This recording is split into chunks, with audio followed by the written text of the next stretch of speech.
I believe we have all 9 board members present. Can you hear me? Yes, ma'am. Can you hear me? Yes. Okay. I can't hear you. You can? I'm going to go out and come back in. Okay.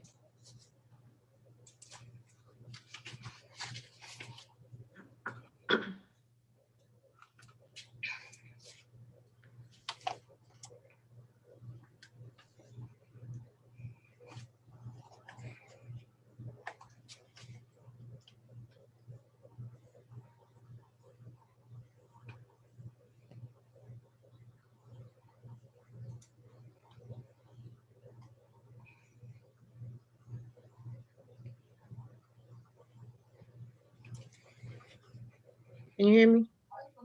Yes, we can, Lisa. Perfect. I can hear you now. Thank you. Great. Sorry about that. No problem. I'd like to call to order the board meeting for the Board of Directors for the School District for the City of Allentown for today, March 25th, 2021. On Monday, March 22nd, an executive session was held to discuss confidential and legal matters. Madam Secretary, can you please call the roll? Mrs. Brace, Here. Ms. Conover, Present. Ms. Harris, Here. Ms. Johnson Watts, Here. Ms. Matheson, Here. Mr. Miller, Here. Mr. Thiel, Here. Ms. Vega, Here. Mrs. Wilt. Here. All board members are present. Thank you very much. If we could all stand and join me in the Pledge of Allegiance, followed by a moment of silence.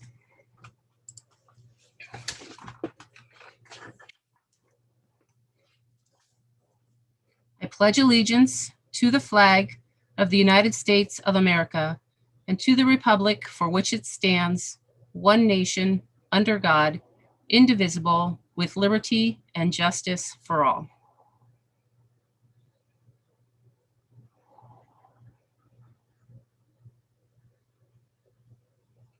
Thank you.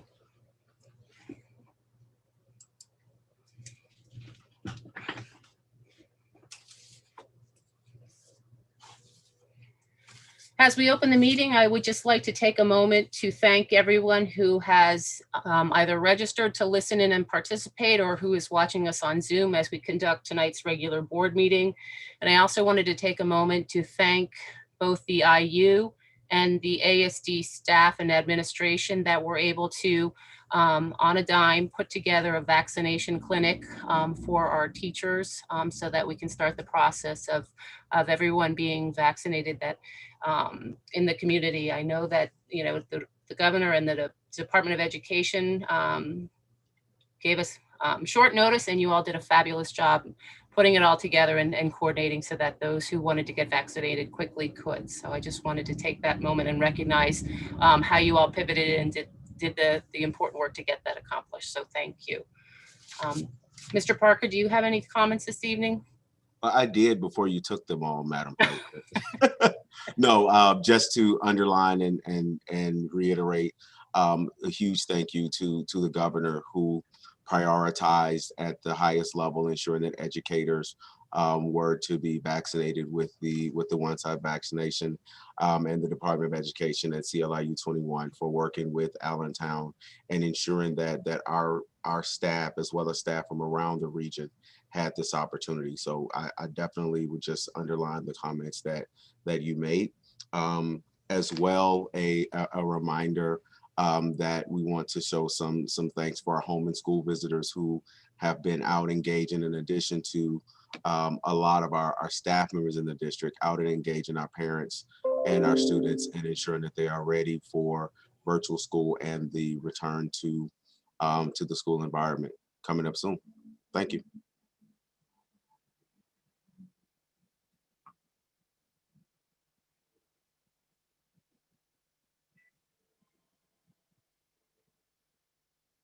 You're muted.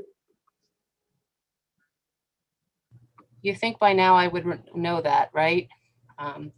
At this time, if there's anyone from the public who would like to speak on agenda items, if you could use the raise hand feature, I will call on you as I see hands go up, and then you'll have 3 minutes to speak after you state your name and address for the record.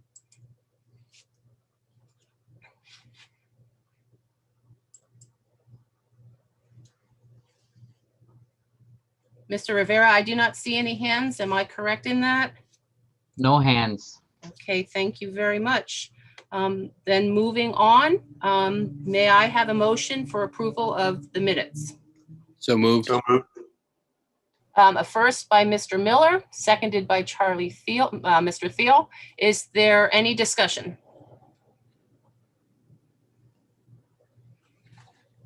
Okay, Madam Secretary, can you please call the roll? Ms. Conover, Yes. Ms. Harris, Yes. Mrs. Johnson Watts, Yes. Ms. Matheson, Yes. Mr. Miller, Yes. Mr. Thiel, Yes. Ms. Vega, Yeah. Mrs. Wilt, Yes. Mrs. Brace. Yes. 9-0, motion passes. Thank you very much. At this time, we will have informational updates from our board members and the respective commissions and committees that they serve. First up, Ms. Vega, is there anything to report from the Human Relations Commission? Yes, the only thing to report at this time is that the HRC was able to reserve the Barristers Club for the annual banquet that we plan on hosting this year, October 2021, and I'll give more information later. Thank you very much.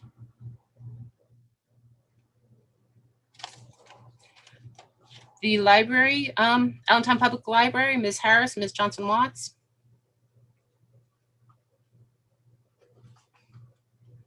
Cheryl, did you have anything to report? Not anything specifically. I thought you would probably Well, we really didn't discuss anything new, so that's why I said there's really no report. Thank you very much. Thank you. Ms. Brace, the Allentown Recreation Commission. Thank you, Ms. Wilt. At our meeting, we discussed the Green Schoolyards application that was submitted in connection with the Allentown School District. Non-toxic Neighborhoods offered the city a $10,000 donation if they discontinued the use of Roundup around the playgrounds. The city already doesn't use chemicals around playgrounds and have reduced their chemical usage, so they said yes. There's going to be a check presentation at Jordan Park in the near future, and they'll be planting trees around the creek during that presentation. They continue their spring and summer prep with signage about rules and regulations on their courts and fields, and they're ready to hire our students from any summer jobs. So I hope the district continues to share the posts about summer jobs. Mac and Cedar Beach pools will be open in 2-hour time blocks to allow for cleaning in between, and people will be able to pre-register for times. They also reported that a summer youth basketball league will happen this summer. And they encourage everyone to check out the Allentown Parks and Recreation social media pages for recreation at home posts of book readings and other fun activities. And that's it. Thank you very much. Next on the list is the Allentown School District Foundation. Not much to report with regard to there. They are still hosting their gala this year. It's virtual, and there will be, it's a retrospective of some of the performances and activities that have happened over the last 10 years. It will be broadcast over Zoom and YouTube. So if you're interested in viewing that, you can reach out to the foundation through their link on the ASD website, and they will get you connected with the ability to do so. Other than that, that's all I have to report from there. The Ms. Brace, Carbon Lehigh Intermediate Unit.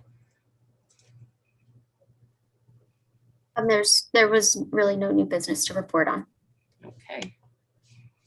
Lehigh Carbon and Technical Institute. Ms. Conover, Ms. Matheson, Ms. Johnson Watts. Hi.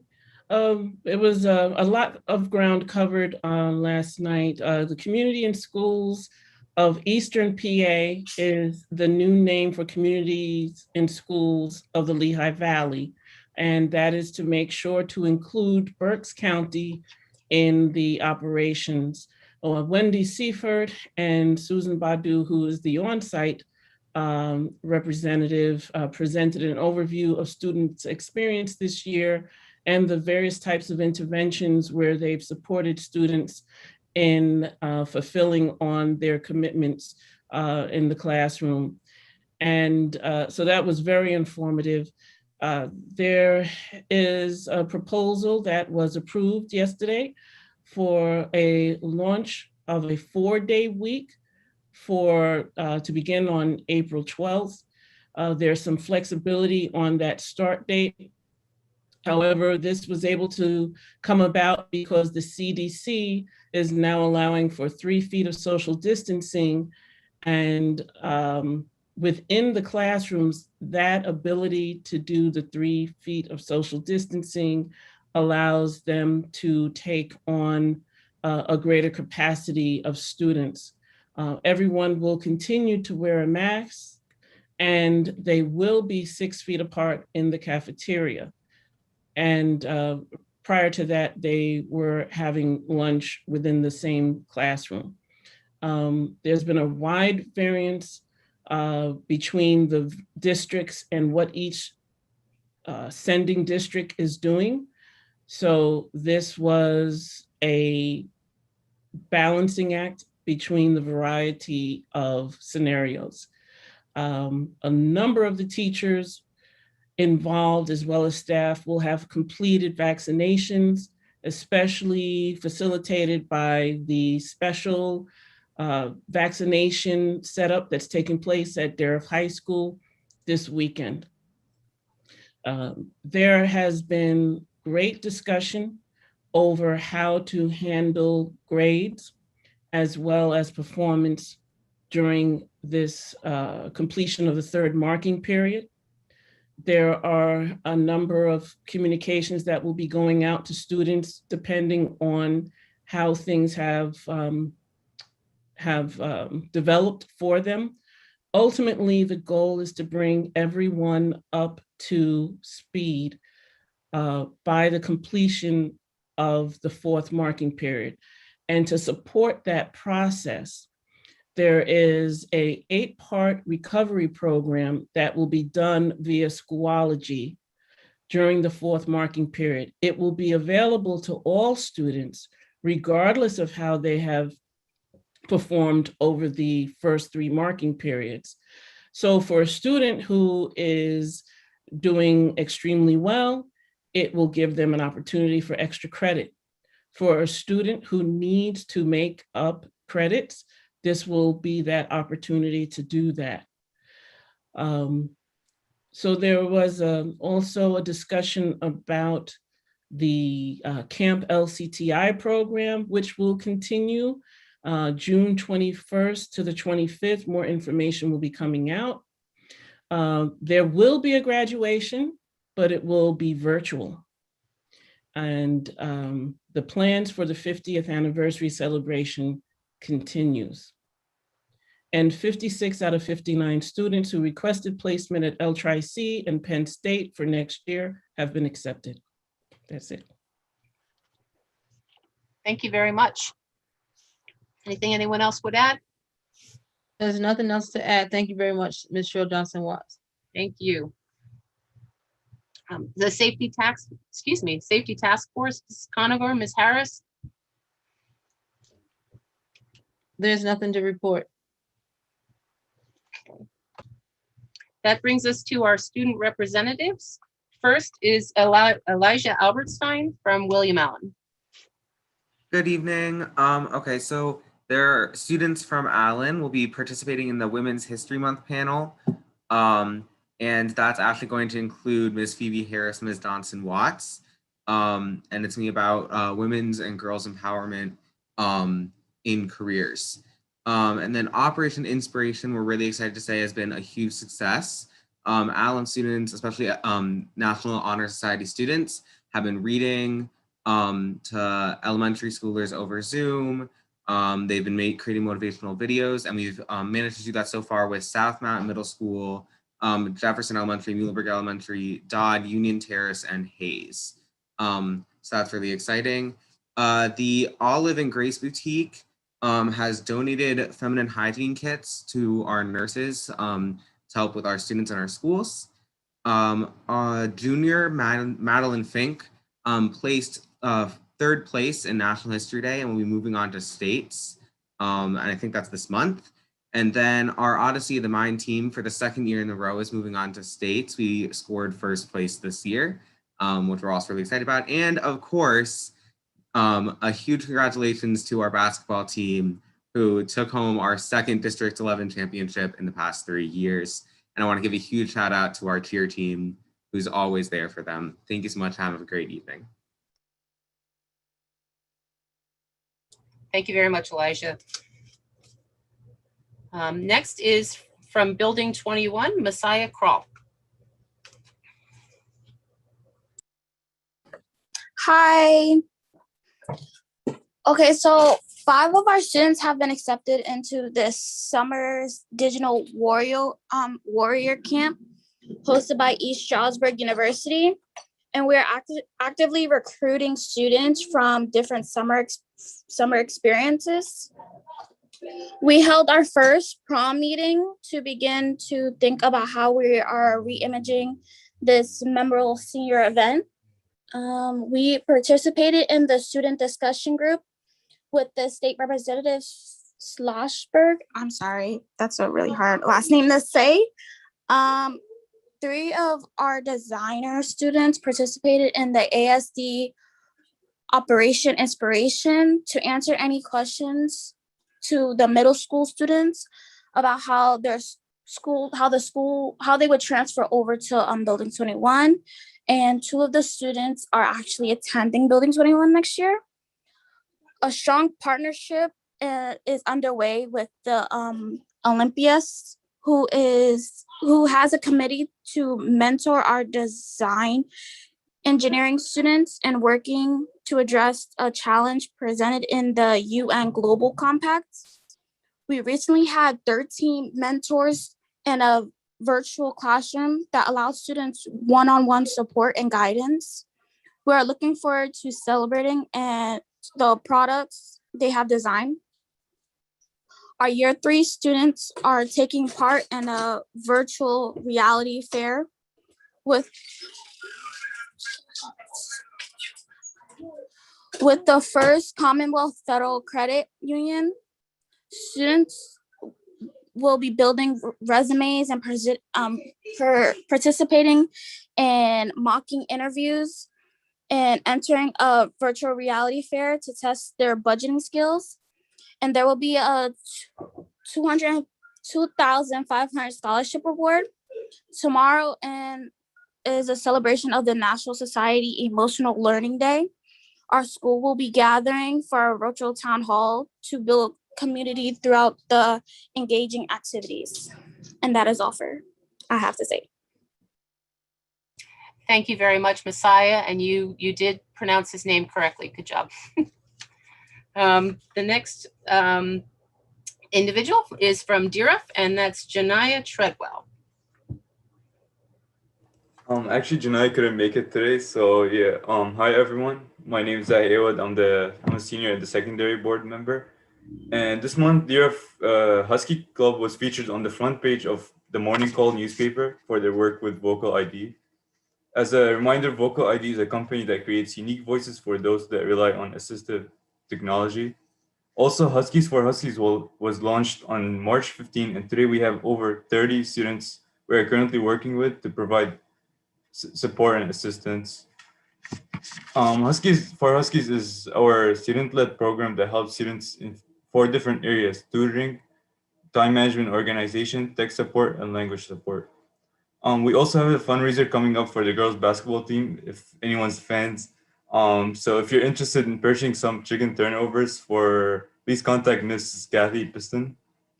That's a short summary of some exciting news happening at DRF, and thank you for your time. Thank you very much, Zahid. Thank you for filling in. Thank you to all of our student representatives for bringing us up to speed on everything that's happening at our high schools. Appreciate you. The next on the agenda is the Board of Directors report. May I have a motion for approval for the Board of Directors report? So moved. Mr. Thiel, is there a second? I'll second. Mr. Miller, is there any discussion? Hey, I have a question on the first student MOU. Mhm. So it says, I just want to make sure I'm reading this right. So when it says the contractor shall provide a one-time bonus to the drivers and monitors, are they providing that money out of their pocket, or are we going to be billed for that at a future time? Or is that coming out of the $800,000 one-time fixed payment that we're making to them? So as I understand it, that is cost that will be borne of the company. But I'll call Ms. Ramos or Mr. Aristakazian in to clarify.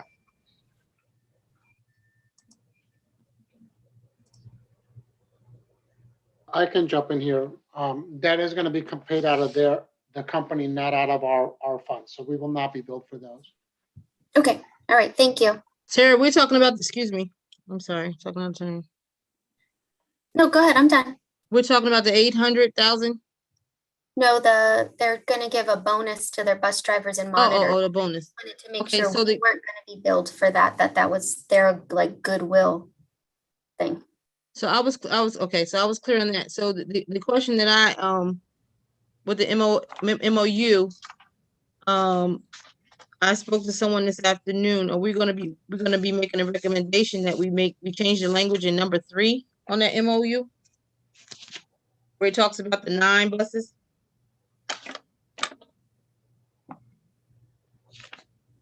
Anyone follow me? I'm looking for it. Lisa, is this the 9 buses for the spare buses? Say it again. I didn't hear you. Are you talking the spare buses for number 3, when it talks about the 9 buses that will be used for emergency purposes only, that language is supposed to be put in there. Yeah, that's the spare buses. Right. And what did you want to change? You saying the spare buses, it doesn't say spare buses. Let me pull it. Well, it is the emergency buses, so it's pretty much the spare buses. Yeah, but it doesn't say emergency. It does now, it says spare. Let me see. 3, use 9. No, it's supposed to say for fiscal year 2021, 2022, the contractor shall be permitted to use 9 spare buses for emergency purposes only, not to use 9 spare buses just whenever they get ready. I just spoke to someone. Am I talking to Ben? Are you aware of this? Harry, is anybody in the building, in the room? Can somebody speak to that? Yeah, I can speak to that. We did have a conversation earlier, and we were going to make an amendment to clarify item number 3, where the 9 spare vehicles will only be used during times where the other vehicles are not available, i.e. emergencies. For emergencies only, and I'll be clear as to why I'm talking about why I brought this up. I thought that it would be something that would have been, I didn't know somebody would have brought it up instead of me. That's why I talked to somebody earlier before the meeting. We spent $8 million on I think like 66 buses over the last couple of years. And we had yet to see, we got maybe an email with numbers identifying specific buses, but we also asked for a photo. So, I mean, I'm not one to take pictures, but I did want to take pictures, and I wanted the press to see that this is what Allentown School District has spent money on, $8 million. That was a big to do. And I wanted to see the buses because I had a problem with, or I had a concern with us purchasing buses, and maybe those buses are winding up in other school districts. So none of that pretty much happened, but I had a lengthy conversation, I guess, this afternoon after looking at this MOU. And the problem that I had was I wanted it to be clear that those 9 buses, for whatever reason that was negotiated with the district and First Student, I wanted it to be clear that those 9 buses would be used in emergency cases only. And we need to also go back, we're not gonna hold up the MOU, but go back and determine what an emergency is, because I don't want the district to be penalized in any way because we, first student obviously didn't make as much money, things change for everybody financially. And whatever adjustment had to be made, I did not want the adjustment to have been made at the expense of our students. I expect to see some good looking buses taking our kids to and fro. And I don't want the excuse to be written in the MOU to say, well, you guys agreed that we can use 9 buses that are 12 years older, so on and so forth. I didn't want to agree to that. But what I did say, I'm only one of 9, that I would agree to the language being changed to say for emergency purposes only. And to be used in emergency emergency purposes only, not to use 9 buses vaguely. Just, So I was expecting to see that change tonight. So I don't know, what are we doing? I would ask for clarity then, Mrs. Conover, from our solicitor, on whether or not we can vote on this MOU as written if we're looking for amendments. Yeah, I don't think we can vote on it as it is today. It sounds like we're looking at some more detailed changes. It was only a minimal change. I spent time, time is money for me. I don't know about it for everybody else, but it wasn't a board meeting that I sat in today when I took out of my time to talk to Harry, reached out to Jen. I reached out to get this corrected, and it was my understanding that this is something that could be corrected. So if you guys want to hold it up, not vote on it, I mean, can we make a recommendation that the language be changed? I mean, it was just that can you put that back up on the screen for me, please?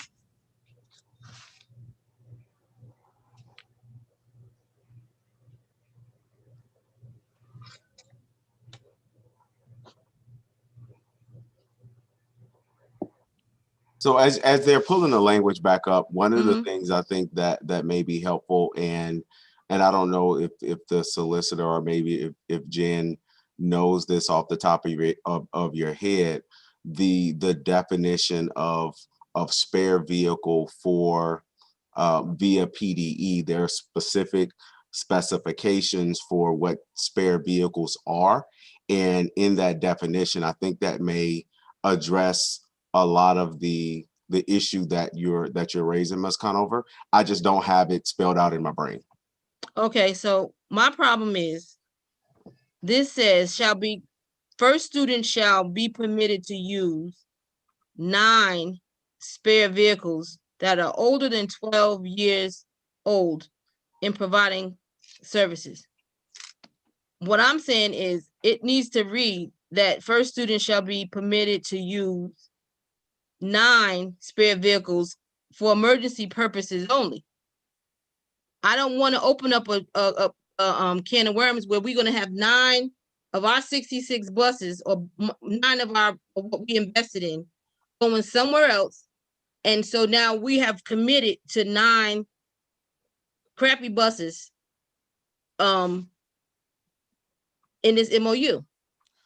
I wanted to be clear that this is for emergency purposes only, because at some point, if I find that this is a consistent thing where every morning our kids are being picked up in buses that are not up to par, I myself was driving behind one and almost choked from the smoke coming out of them in the past. If I find that there's a pattern, I want to be able to say something about it. I don't want to put ourselves in a position where we committed to 9 buses older than 12 to provide us with services. That's something me as a board member that I don't want to commit to after paying $8 million for some buses. That's what I'm saying. And I don't know how clear it could be. I'm not saying at this point no to the MOU. I'm just saying that I'm not going to agree to our kids being transported in buses, that older buses after we spent $8 million. And I'm pretty clear on that. I'm not confused.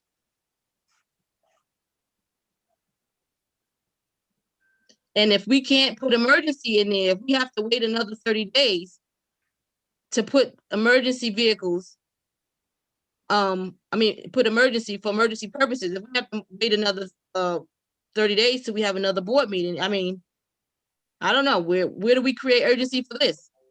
Is this something that we need to do now, or do we have to commit to 9 spare vehicles and put us in a position where we'll be back, parents will be calling us up saying, what is this?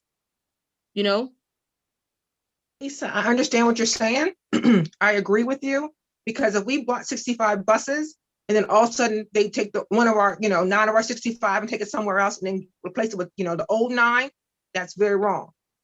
And we don't, like you said, we don't want our parents calling up. We don't want, buses breaking down, things of that nature, when we paid for those 65. We gave that $8 million. So yeah, so I thank you for making sure that in this language, we are covered. Thank you, Ms. Harris. Ms. Johnson-Watts, I see your hand up as well.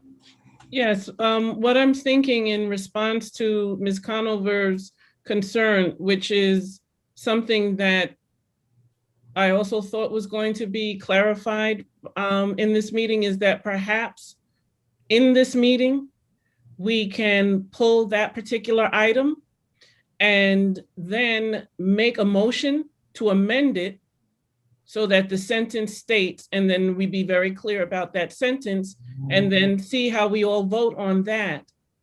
And then if we all vote on it, then we should be able to approve this tonight, correct?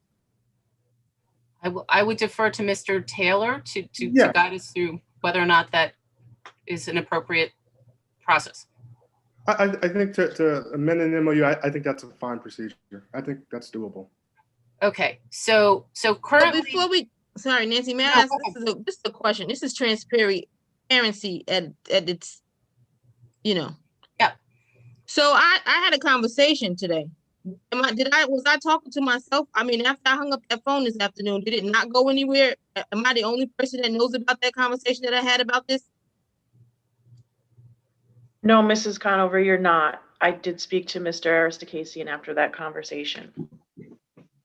And so what was our next steps? Either I bring it up or not. If it doesn't come up, just let it go. Or I'm just trying to figure this whole thing out, not to put anybody on the spot, but I want to know. No, that's okay. To be perfectly honest, I thought what was going to happen is exactly what Mrs. Johnson-Watts just said. Okay, well, thank you. So if we can do that, can we? Okay, Ms. Harris, I see your hand is up. Did you want to make another comment before we? Yeah, yes, I did. Okay. Harry and Jen, I know that you went and saw the buses. Can you tell me that we got all 65, that you got, the receipts for it? You saw the purchases of the receipts for the buses. Can you let us know that we got all of our 65 new buses? Ms. Harris, just to be clear, I didn't see the buses physically. I saw the manifest and we've seen the records of the purchase. Okay, that's what I so see. You did see that. That's what you saw. Okay. Yes. But you did see the manifest. You did see the fact that they were purchased. Yes, I did. And they were purchased for us only. Mr. Aristocasian, I believe, can confirm he saw it as well. Yeah, that's correct. Thank you. So, Mr. Taylor, just to clarify, because I want to make sure that we're following proper protocol. Right now, we have a motion on the table to approve our Board of Directors report. Obviously, we need to amend that. So, what is our next step? Well, we can take a motion to amend the language as Ms. Conover suggested. Okay. So even though the motion's on the table, we can ask for a motion within the motion? I just want to make sure that I'm following proper procedure here. Yeah, I think that's allowable. Okay. So. Point of order. Mr. There was a motion for both items under the Board of Directors report. We have to pull the one item. So we want to pull the MOU from first and vote on items 6.2 and 6.3 individually. Is that correct, Mr. Taylor? Yeah, we want to pull it, do those. Okay, thank you. So, and I apologize, I don't have my agenda up at this moment. My tablet slept. 602 is the resolution and 603 is the MOU. That's correct. Okay. So we're going to pull 603 and we're going to vote on that separately. So the motion on the table is the Board of Directors report, which actually right now is 602, the resolution. So if we can call the roll for that, Madam Secretary. Yes. Nancy, before we start that, because I want to go to the 602, the reuniform. I just want to explain to everybody that we are just for this school year only, that we are suspending the uniform policy. Correct? Correct. The resolution reads that the policy, the uniform school uniform policy is suspended for the fourth quarter, and the suspension of the policy expires the last day of instruction for the 2020-21 school year. Right. I just want to let parents know that, let teachers know that, let ASD, all of Allentown know that we are suspending that just till the end of the school year only. Thank you. Appreciate that. I'll make the motion to approve 6.2. Okay, is there a second? Second. A second. Mr. Thiel? Any further discussion on 602? Madam Secretary, please call the roll. Okay. Ms. Harris, Yes. Ms. Johnson Watts, Yes. Ms. Matheson, Yes. Mr. Miller, Yes. Mr. Thiel, Yes. Mrs. Vega, Yes. Mrs. Wilt, Yes. Mrs. Brace, Yes. Mrs. Conover, Yes. 9-0, the uniform suspension for the remainder of the year passes. Thank you very much. Now, we have 603 on the table. Nancy, I'll make a amendment to 6.3 to be just exactly as Lisa stated, including the emergency use only. Would you like me to read it? Go ahead, Lisa. If you could read the verbiage into the record, that would be great, Mrs. Conover. Okay.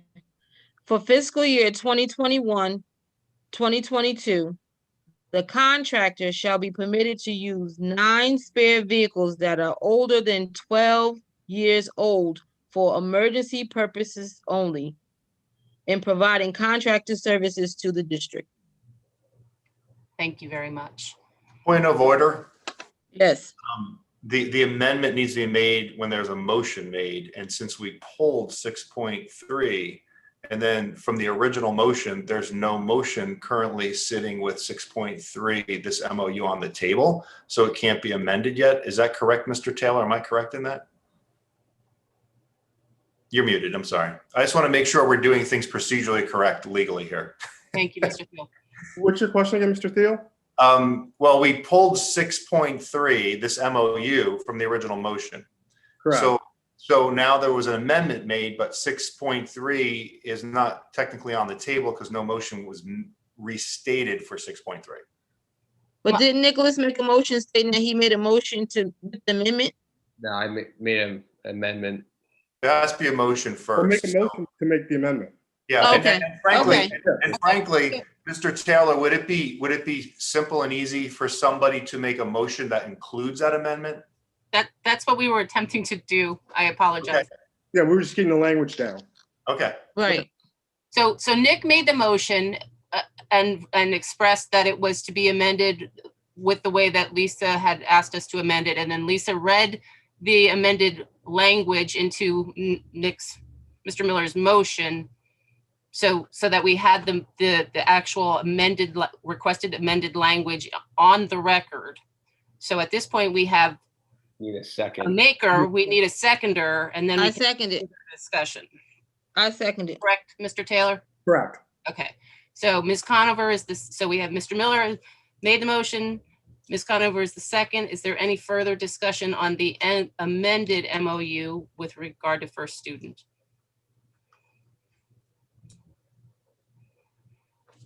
Seeing no hands raised, Madam Secretary, can you please call the roll? Okay.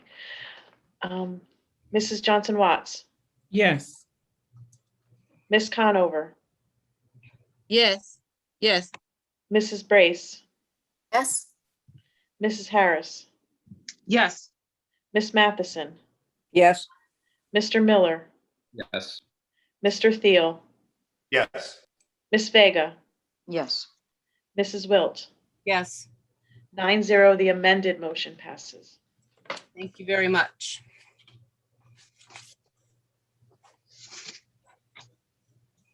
That brings us to the point in our meeting for the policy report, enrollment of policy 200, enrollment of students, 201, admission of students, 202, eligibility of non-resident students. May I have a motion for approval for the policy report?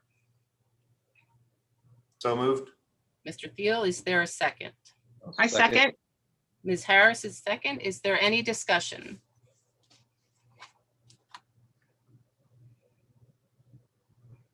Seeing no hands raised, Madam Secretary, can you please call the roll? Ms. Johnson Watts, Yes. Ms. Matheson, Yes. Mr. Miller, Yes. Mr. Thiel, Yes. Ms. Vega, Yes. Mrs. Wilt, Yes, Mrs. Brace, Yes. Mrs. Conover, Yes. Ms. Harris. Yes. 9-0, the motion passes. thank you very much. Next up is the Secretary and Treasurer's report. May I have a motion for approval of the Secretary and the Treasurer's report? So moved. Mr. Thiel, is there a second? I'll second. Mr. Miller, is there any discussion on the motion? Seeing no hands raised, Madam Secretary, please call the roll. Ms. Matheson, Excuse me, yes. Mr. Miller, Yes. Mrs. Johnson Watts, Yes. Mrs. Harris, Yes. Ms. Conover, Yes. Mrs. Brace, Yes.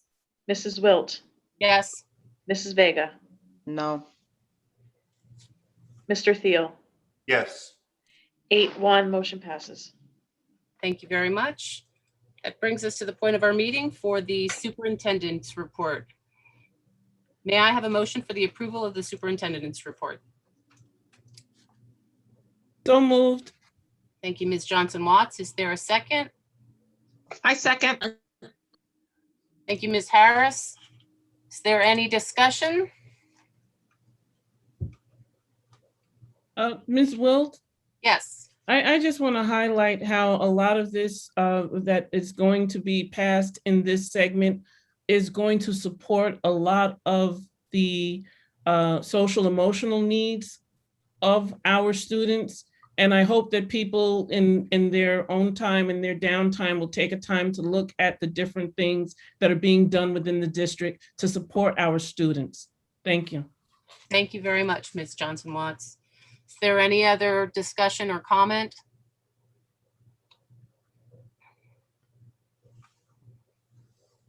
Seeing no hands raised, may you, Madam Secretary, please call the roll. Mr. Miller, Yes. Mr. Thiel, Yes. Ms. Vega, Yes.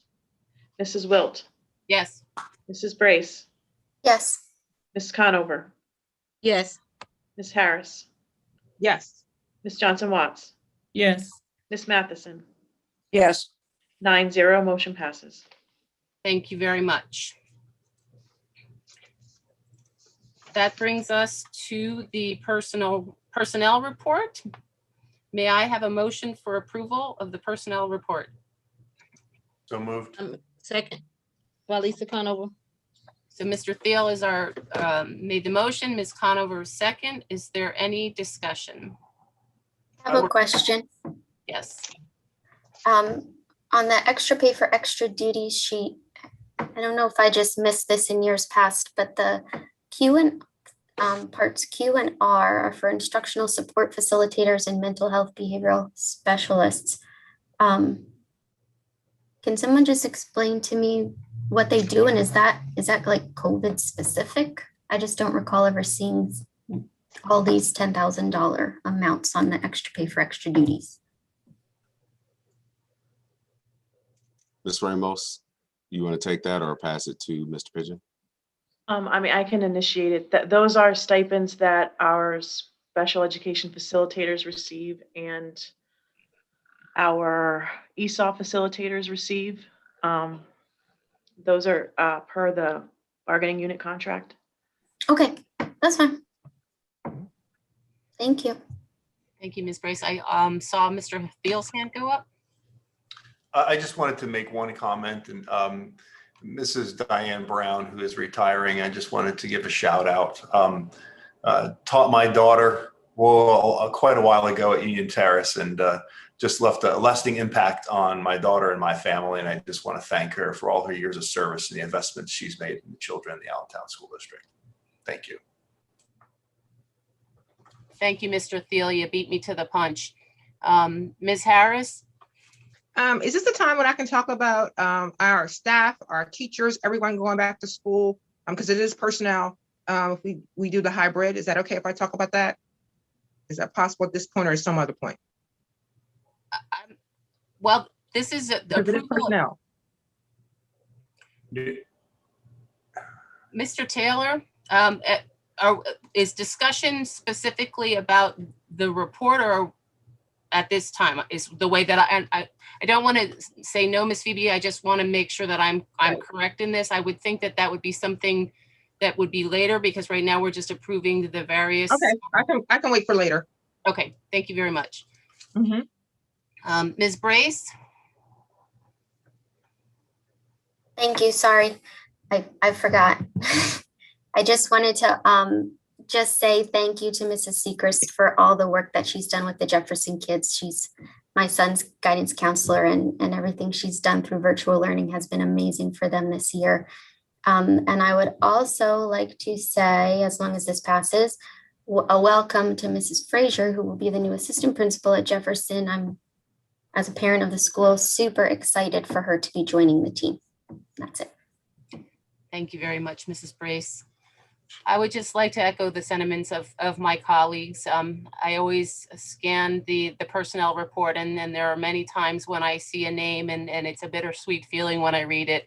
And having Ms. Brown be the first one on the list, she not only taught my oldest daughter and my son, but she taught my niece and nephew as well. And so she was the first one that popped out. But as always, I just want to thank everyone who has, made the decision to retire and step down, and want to thank you all for your service, and for those who are making shifts within ASD. Thank you for filling the needs that we have in our various schools, and just thank you. So with regard to that as well, there is one individual that is on the personnel report this evening that I would like to welcome, and that's Mr. William Hargett, who will be starting as our new board secretary. And I know, Mr. Parker, you had some comments that you wanted to some people that you wanted to introduce as well. Yes. First and foremost, we have a long-term support person in central office that is on the list for retirement this evening. And I know many of you know Eileen Long, and if you haven't seen her face in a while, you've definitely seen her emails fly back and forth. She is a central piece of our work in central office, and will definitely be missed. I'd also like to acknowledge a new addition to central office, and if I could get some security from the parents at Muhlenberg, I'm probably going to need that starting this evening. Mr. Jeffrey Freeze is transitioning from his leadership at Muhlenberg Elementary to the director of grants and federal programs here at central office. So excited about the opportunity and the great work, but definitely know that he has been, in his short time at Muhlenberg, well loved and respected. So I'll be requesting security to help escort me home. Thank you very much. Welcome to you, Mr. Jeffries, and to everyone else who's coming on board. And Mr. Hargett, I should let everyone know He's a Deerfield grad, and also at one time when he was at Deerfield was a school board rep. So he's familiar with our board process here in ASD. So welcome aboard, everybody. Thank you very much. I'm sorry, did we do comments before we voted? Yes, you did. Well, that was Mr. Thiel. Where was your point of order? May I please, now that discussion is over, may we please call the roll? Mr. Thiel, Yes. Ms. Vega,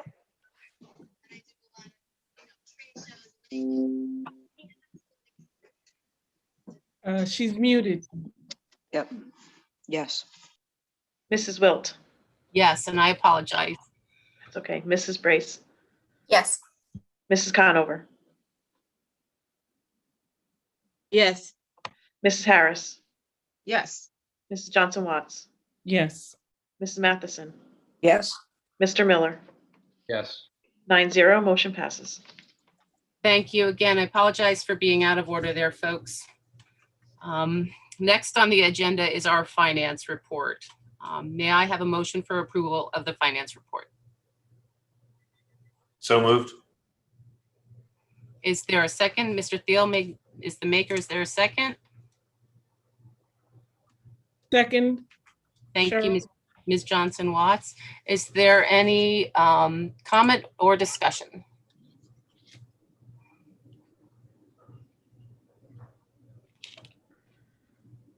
Seeing no hands raised, Madam Secretary, can you please call the roll? Ms. Vega, Yes. Mrs. Wilt, Yes. Mrs. Brace, Yes. Mrs. Conover, Yes. Mrs. Harris, Yes. Mrs. Johnson Watts, Yes. Ms. Matheson, Yes. Mr. Miller, Yes. Mr. Thiel. Yes. 9-0, motion passes. Thank you very much, Madam Secretary. Next on our agenda is the building report. If you could please pull that up, Mr. Rivera, and then may I have a motion to approve the building report? So moved. Is there a second? Mr. Miller has made the motion. Is there a second? I second. Ms. Harris? Is there any comment or discussion from my colleagues?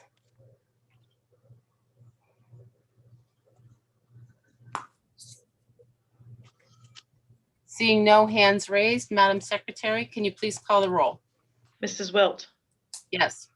Mrs. Brace, Yes. Ms. Conover, Yes. Ms. Harris, Yes. Mrs. Johnson Watts, Yes. Ms. Matheson, Yes. Mr. Miller, Yes. Mr. Thiel, Yes. Ms. Vega. Yes. 9-0, motion passes. Thank you very much. We have reached the point in our meeting where we will have public comment on non-agenda items. So those individuals in attendance that wish to speak, please use the hand raise feature. And then I will call on you in the order that your hands go up.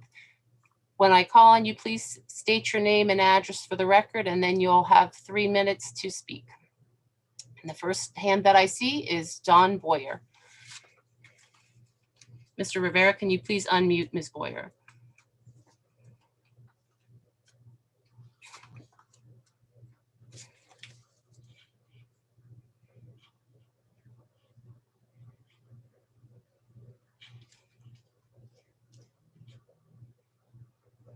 Okay, and I saw a flurry of hands and they all vanished. So I'm going to start. And at the top of the list that I see is Jennifer Ortiz. My name is Jennifer Ortiz. I live at 324 North 6th Street in Allentown. I want to start off by saying that I'm very pleased with how the district is handling the return to schools. As far as safety goes, I'm very comfortable with sending my daughter back to school next month. Thank you for that. With that being said, this is all stuff that could have been and should have been done months ago. And parents should have been given the choice to send their children back to school at the very least after winter break. Waiting this long has done more harm than good. From what I understand, the schools will not be at full capacity according to CDC guidelines. So there needs to be an option and a choice for parents with kids with IEPs and 504 plans to be in school 4 days a week. There's no reason and no excuse as to why parents with children in these subgroups should not be given that choice. The schools would still not be at full capacity. I also want to point out that you are no longer following CDC guidance by choosing to remain at 6 feet distancing when the CDC just adjusted guidance back on March 19th, stating that 3 feet is sufficient, even at substantial transmission levels. There's no significant difference in transmission rates between 3 feet and 6 feet. The transition back to in-person learning will be a huge adjustment for kids, especially for my child who has tons of questions, and she's very worried even about the smallest of things. There needs to be a plan in place for kids that may need some extra help socially and emotionally during the transition, keeping in mind that the mental health effects from all of this that the kids may be dealing with is partly due to the decisions that you, the elected officials, made this past year. The district has made no mention publicly that I've seen as to what is being done to support these kids until tonight. And that's sad. It took you the entire school year to address this. I do want to point out that Mrs. Barco and Ms. Simmons at Sheridan deserve some sort of an award for going above and beyond to help my child through this. They are both truly amazing and deserve to be recognized for their efforts this past school year. I also want to bring up the kids that attend LCTI. I'm not an LCTI parent, but I have very good friends that are. And what you're doing to them kids, it's a disgrace. Every other district has been able to attend in person all year except Allentown.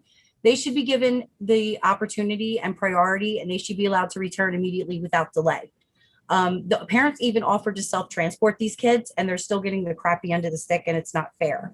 The app that you're planning on using, that was one of the biggest wastes of money that the district ever, it's by far one of the biggest wastes of money. I don't even have time in the morning to stop and notate symptoms on an app.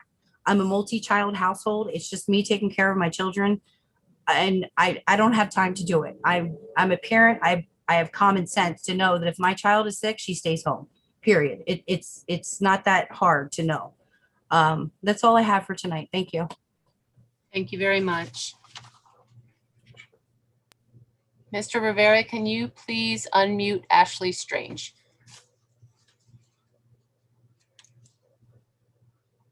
Hi, my name is Ashley Strange, and I live on the south side in Allentown. This is for things that are not on the correct. Things that are not on the agenda. So I can't talk about things that were on the agenda, correct? Technically, that should have been done during public comment for agenda items. But we're using your time, so I'm gonna go ahead and say, please proceed.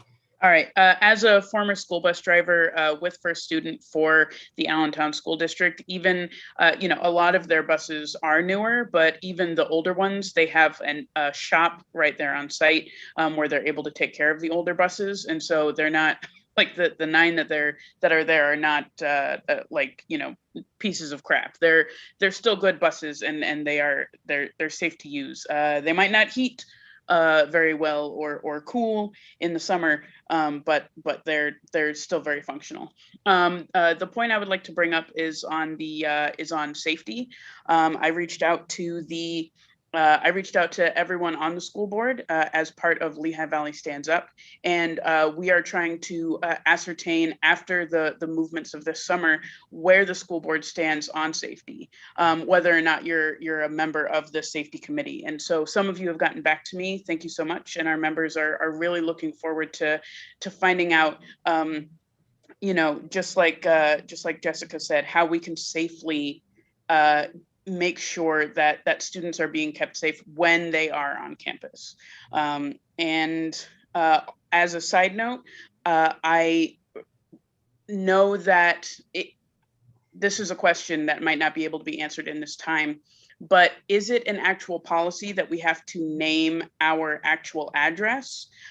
Because especially since this is being live streamed, people are just kind of telling their addresses out into the world and their names. And it could be a problem for people who are trying to, keep their kids safe.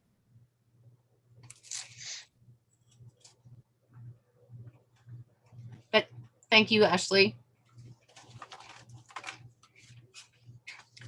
Mr. Rivera, can you please unmute Lori Herzog?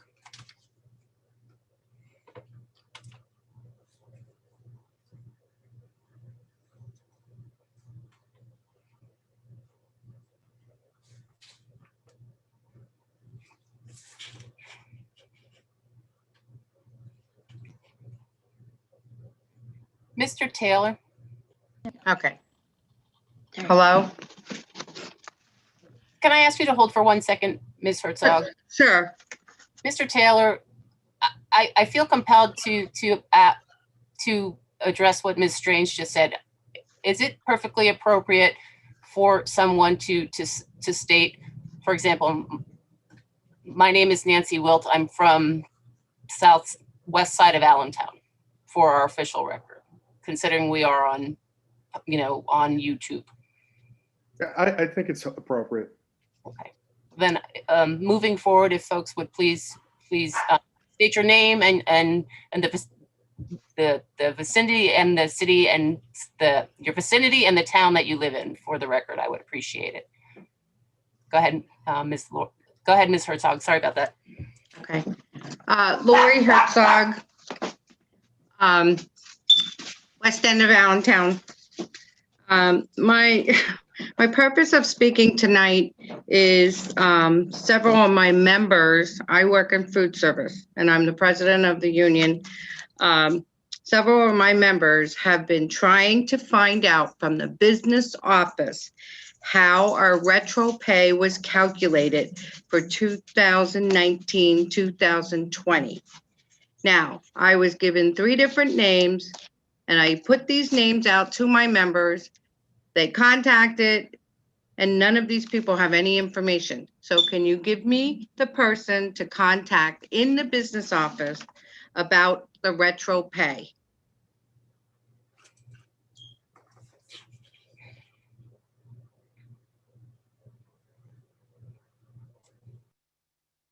Ms. Herzog, we can, if you want to reach out to via email, I can connect you with somebody who can get you those answers. Okay. Thank you. Thank you.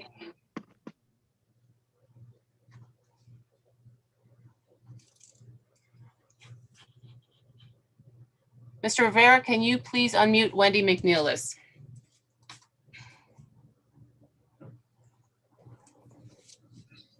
Hi, my name's Wendy McNeilis and I live in Emmaus. I would like to address this evening regarding safety concerns surrounding the ventilation systems within our schools. I'm a certified school nurse at Allen High School. So back in the fall, we had made recommendations as a group for HEPA filters, and through a process, I know that they were purchased. What I have recently learned so far, what has been done is an item called a bipolar ionization system was installed. And what this does is it helps to filter out bacteria and mold, which is great for our buildings. But it does not filter out small particles like COVID, which is a virus. The other thing that I know is being done is all the systems, the HVAC systems are being tested for air quality. What I don't know is if the airflow, I'm not an HVAC person, obviously, so I apologize if I say this incorrectly, but have the airflows or the turnaround times for the circulation of air been increased as, I guess, much as possible? The higher the turnover, the better that is for cleaning the air within the system. Of particular note that is concerning to myself and my fellow coworker health staffs is the health room situation. According to the CDC, and this is taken from the CDC directly regarding return to school, in quotes, high-risk areas such as health rooms should have HEPA filters. And what a HEPA filter does is it removes 99.97% of filtering out COVID virus particles. So I sadly learned that these are not expected to be installed until June or later, which will be most likely after we are already out of school, which means that does nothing for us upon return. The other issue is the negative airflow system, which is also supposed to be installed. This prevents small particles like viruses from leaving inside of a room which is closed when a door would be open. So it keeps them where you want them, not out in the halls or in other spaces. That too is not supposed to be installed, I understand, until June or later. Other recommendations per the CDC would be to open windows, and also you could put fans in them, neither which are able to be done in, I believe, any of our buildings. Our health rooms either have no windows or have no windows that open. My concerns are that all of these things are for the benefit and safety of our students and staff, and I'm hoping that some remediations can be done about them. Thank you. Thank you very much. Mr. Rivera, can you please unmute Sherilyn Coates? This one. Hello. Okay. I think these are the ones that first came out. Please state your name and your city of address for record. Charlene Coates, Allentown, Pennsylvania. Thank you. I have a question. You were cutting out about the uniforms. You said, are they suspended?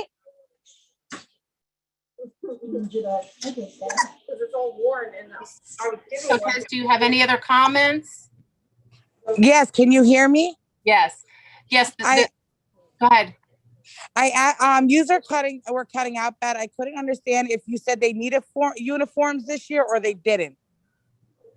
The policy has been suspended for the fourth quarter. Okay, and you said they start April 12th. I can't engage any further. I just wanted to clarify the resolution for you. Do you have any comments for the board? We can click on Let's Talk and ask that question, and somebody will get back to you with regard to the logistics, okay? Okay, Amanda, do you have any questions? No, they're suspended. I would like to give a shout out to Miss Walthier in Jefferson School. She's awesome with my son. She does really great with my child, working with him having a 504 plan. I think she should be recognized of a great she is with this online schooling.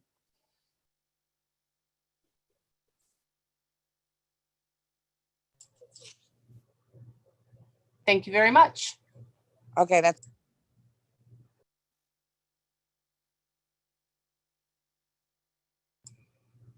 Mr. Rivera, can you please unmute Yahaira Aviles?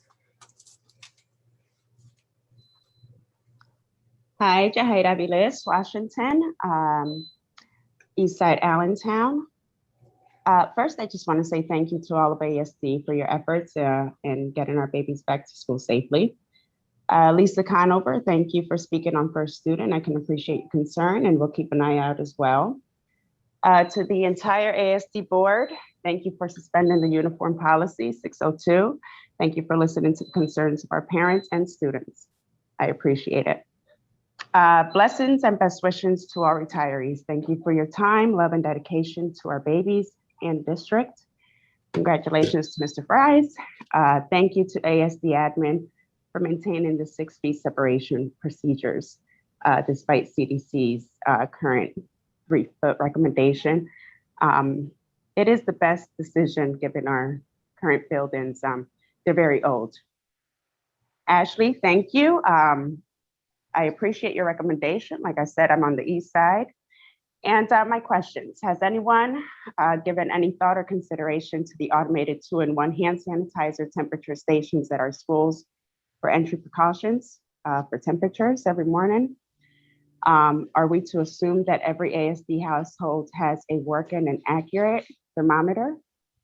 And do we have information on what Atlanta Bus's procedures actually look like for our babies going back to school? I know Harrison Morton specifically has 2 buses that are pretty full coming and going both ways every day. That's all. Again, thank you, and I appreciate you.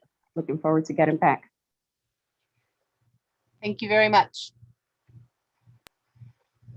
Mr. Rivera, can you please unmute Sean Kerbin?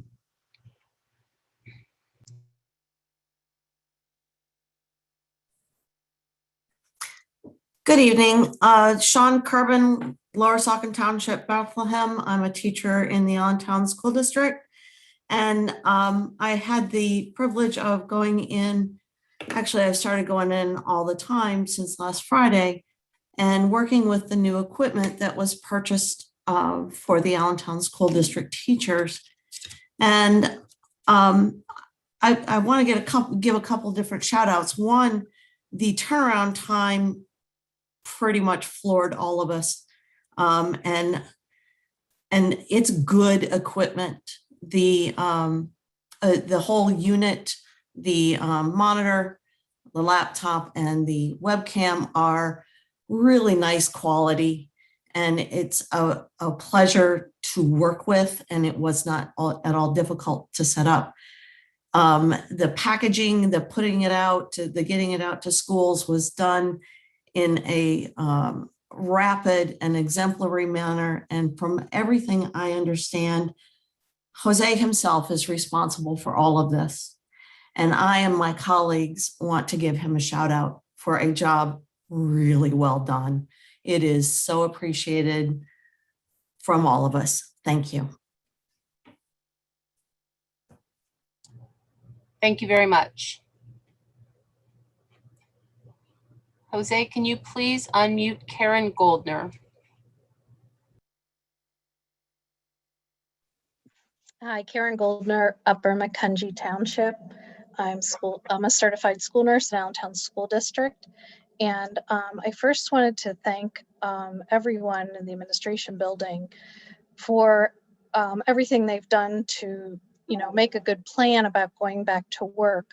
As my colleague Wendy McNeilis pointed out, we are extremely concerned about not having any way to protect our students who are ill coming back there. But I wanted to talk about a different topic that I just wanted to make the board aware of, is that our nursing department, just so you know, in Pennsylvania, it's 1 nurse for 1,500 students. That was written back in the 1930s. It is recommended nationally 1 to 850. Pennsylvania keeps trying and has not adopted that, though most districts have. We had a school nurse in every building, a certified school nurse. And I'm going to stress certified school nurse. That is a BSN, Bachelor of Science in Nursing, with an extra certification, which is extra courses in clinical in school nursing. We had one in every building, and slowly they have been leaving. Our department is getting decimated, and we are now down to 1 certified school nurse for every 2 buildings.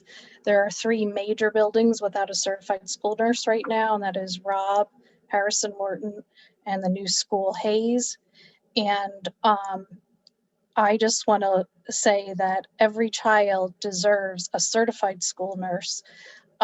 What they have been hiring, principals have been hiring, and I know they probably don't understand the difference, is RNs who get a 2-year degree or LPNs who have a 1-year degree.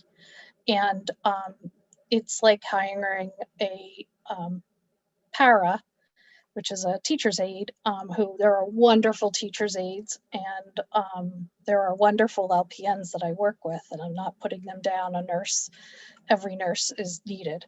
But we are doing a disservice to certain schools who don't get a certified school nurse, and now the certified school nurses are being spread thin in our district. For the first time since 2006, I now have to cover 2 buildings. So I just wanted to make the board aware of this. And prior to the epidemic, we were trying to get at least a 2nd nurse in every big building. Thank you for your time.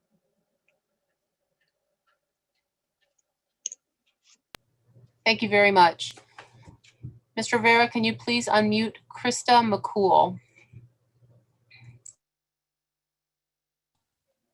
Hi, my name is Krista McCool. I live on the south side of Allentown.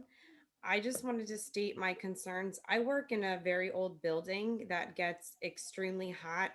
Some of our rooms get over 100 degrees. And the reason I know this is because we've brought in our own thermometers and checked them ourselves. So there's no air conditioning in our building, and there's other buildings that have no air conditioning.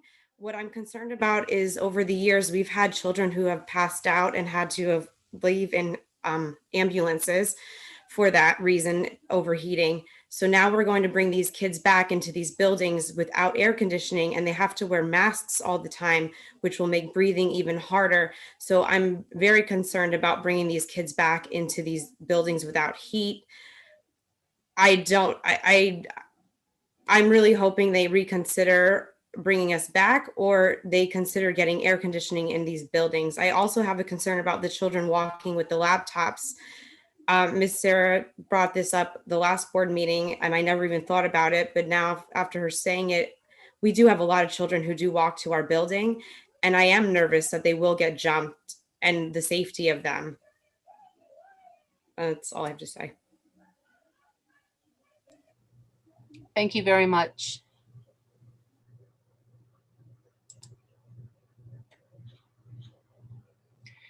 Mr. Rivera, can you please unmute Amy Herzig? Hello, this is Amy Herzig, and I live in South Allentown. I have a daughter who's a 9th grader at Deer High School. I'm glad there is a plan to return to school. Thank you for this, and please keep moving forward with it. I am more and more concerned as every day goes on, literally, about the effects of the isolation and excessive time on a computer has been having on my child. My daughter used to love school. This weekend, she told me she wants to drop out. She worked over 5 hours in one class this weekend and is still failing it. She has perfect attendance. She hasn't missed one day or one class since school started in September. Her teachers assure me she attends and participates regularly during her classes, and she is still failing 3 subjects. Last quarter, she was on honor roll, but this quarter she's failing. How does this happen? She worked excessively last quarter to complete what she did to get the honor roll. This past week, she has laid in her bed for hours, staring and moping and not wanting to open her laptop. Why is this happening? Her mental health is declining. Her interest in school and learning is not only declining, it's practically gone. Her self-worth is diminishing too. She joined a sport to be allowed to go to school and meet people. She is now very fit, but she's struggling educationally. Second, the app. Please be realistic. ASD launching its own app that people have to download from an app store. Just please be realistic about this. It took 2 months to get about 50% of parents to answer one survey. By putting out an app you expect people to download, you're assuming everyone has a phone that they can even download apps on. This isn't the case. I know plenty of people that can't download apps, don't have reliable phones, don't have reliable internets. You're excluding people and separating them from the rest of the district. And my daughter experienced this firsthand in class when everyone else had iPhones and smartphones in this district, and my daughter didn't and couldn't do the same things they were doing in class. I also implore the district, please, if you want to help high school students, do away with Edgenuity sooner rather than later. You don't need to use it to the extent that you do. You don't need to make teachers jump through hoops to not use it. You're wasting valuable instruction time making them focus on this. You have brilliant, creative teachers your students need to hear from and learn from, and you don't let them. Please let them learn from their teachers, please. This will make my daughter like school again, I guarantee it. And also, to comment quickly on walking to school with your computer, I'm sorry, but people get jumped for their shoes, their cell phone, their earbuds, anything. The computer isn't going to change that. Thank you. Thank you very much. Mr. Rivera, can you please unmute Frank McGee?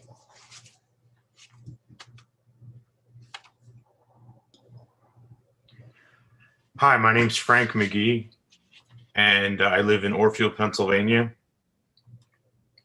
I just have a few questions for the board. Number one, since we've started this, you all have been in Zoom meetings, but tonight you're going to vote about sending the teachers and the students back, but you're refusing to have your own, you're refusing to have your own in-person meeting. It seems hypocritical of you to send me back to teaching when you're not even willing to have a meeting in person yourselves. Two, most of the teachers, parents have tons of questions, but unfortunately the district doesn't have tons of answers yet. Now we've clicked down to 1 month away from us returning, and most of the board members have not asked any questions about the particulars. When do you plan on getting the answers so we know them?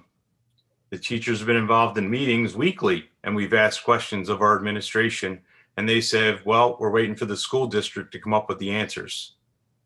When are we going to wait till? When is it too late? To Mrs. Herzog, who just spoke, I'm sorry about your daughter, but when you go back to school and your daughter comes in, she's still using Edgenuity. So please don't think it's going to be that different. You sent out an app for us to use, which was kind of encouraging a little bit, but I agree with Ms. Herzog again. Not everybody has a phone. And second of all, you sent us out the app and it doesn't even work. When do you plan on fixing that? Oh, again, the answer will probably be soon. The health nurses have brought up issue after issue, and you heard 2 of them tonight. When are we going to get some answers on when those issues will be fixed? Again, you've given us no answers. Last week I listened, or not last week, last month I listened to certain administrators say, if a student comes into the school and did not fill out the app, we'll just call their parents. Well, as a teacher of 14 years, I know for a fact that most of those numbers don't work. And number 2, those parents, if they realize their kid's sick, probably knew that beforehand and they're going to stay there. They're just not, parents aren't just going to answer the phone. They don't.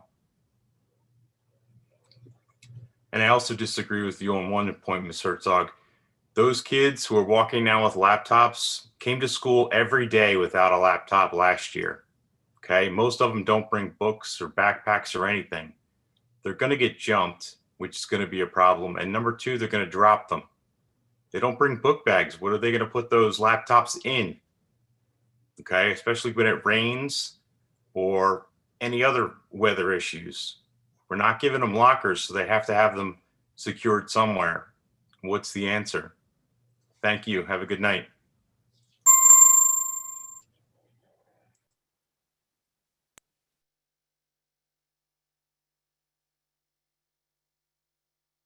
Nancy, you're muted. I'm sorry, I realized I was not unmuted. Thank you very much. Mr. Rivera, can you please unmute Nanette Libby?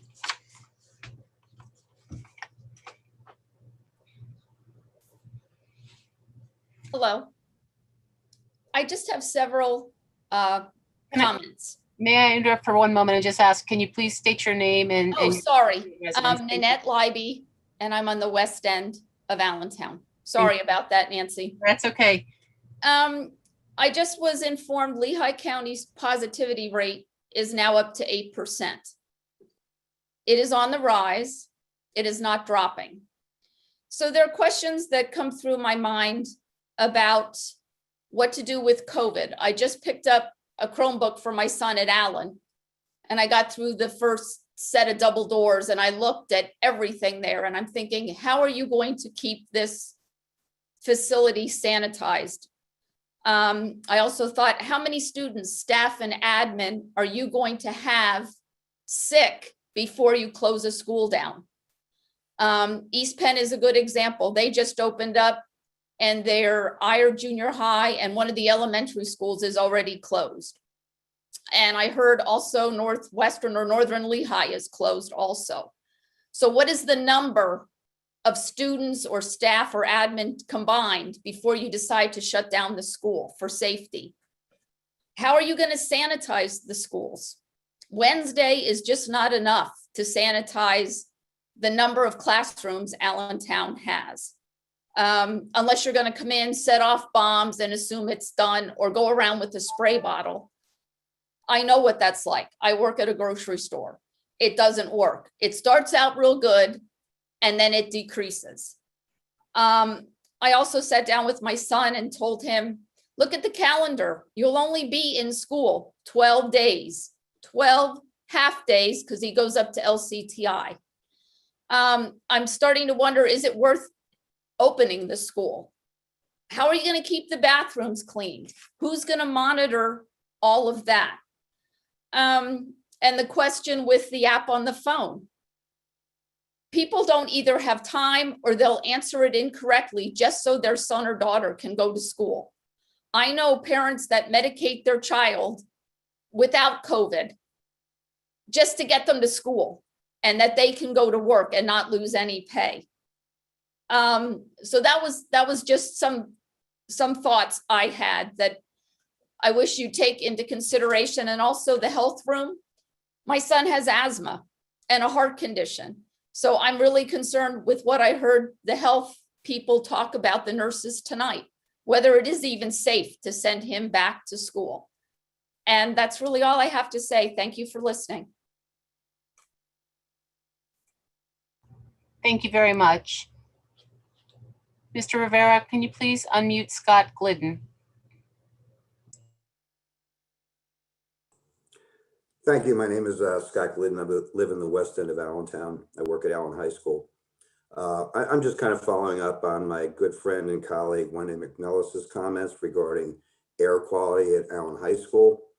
The air quality there has been horrendous since it was renovated, and the entire building has been sealed up. Last Friday, our teachers were encouraged to go into the building to, work with the new technology, get used to it, set up their classrooms. And I can't tell you how many members of my department contacted me to tell me that their air handlers were not working. There was one classroom that was 106 degrees, and that's a classroom that handles life skills students. We have an ongoing continuous issue with these systems working, and they're not working now. And so my concern is that we're not going to have adequate ventilation and air moving through these classrooms and buildings to eliminate the danger of these viruses living in our system. That's all I wanted to say. Thank you. Thank you very much. Mr. Rivera, can you please unmute Marisol Santiago?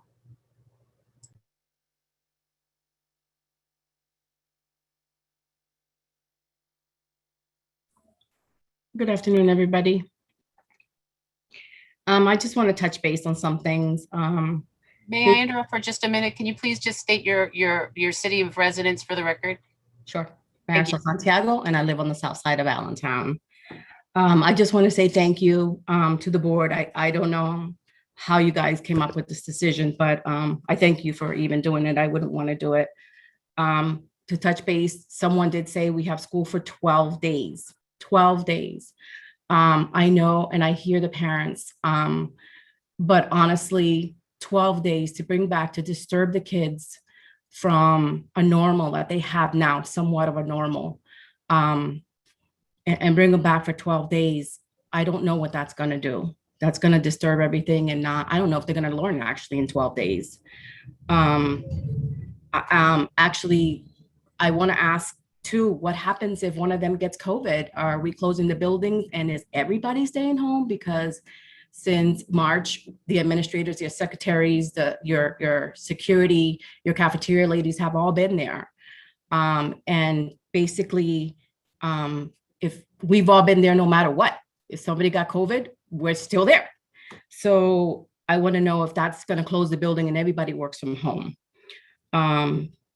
Also, I hear about outsourcing, the IT department. First of all, I want to say thank you to Jose for holding them down and my whole IT crew for holding not only the staff, but the children and everything that they had to do, working the long hours. And now I hear that they possibly might be outsourced. Tony, I hope you're hearing me, but we're going to have to talk about that one. And the person who handled the shots, congratulations on those shots and getting the teachers their shots. But don't you think that the administrators, the support staff should have been first in line, since we've been dealing with the public and everyone since March? So honestly, that was PPP. Congratulations to Mr. Jeffries. You guys got a good one up there. And I just, Lisa, thank you for advocating for those buses for our kids too. And for the uniforms, Miss Phoebe. But can we really just rethink about this? 12 days, is it really worth it? I don't really think so. I think we're putting the kids in harm's way.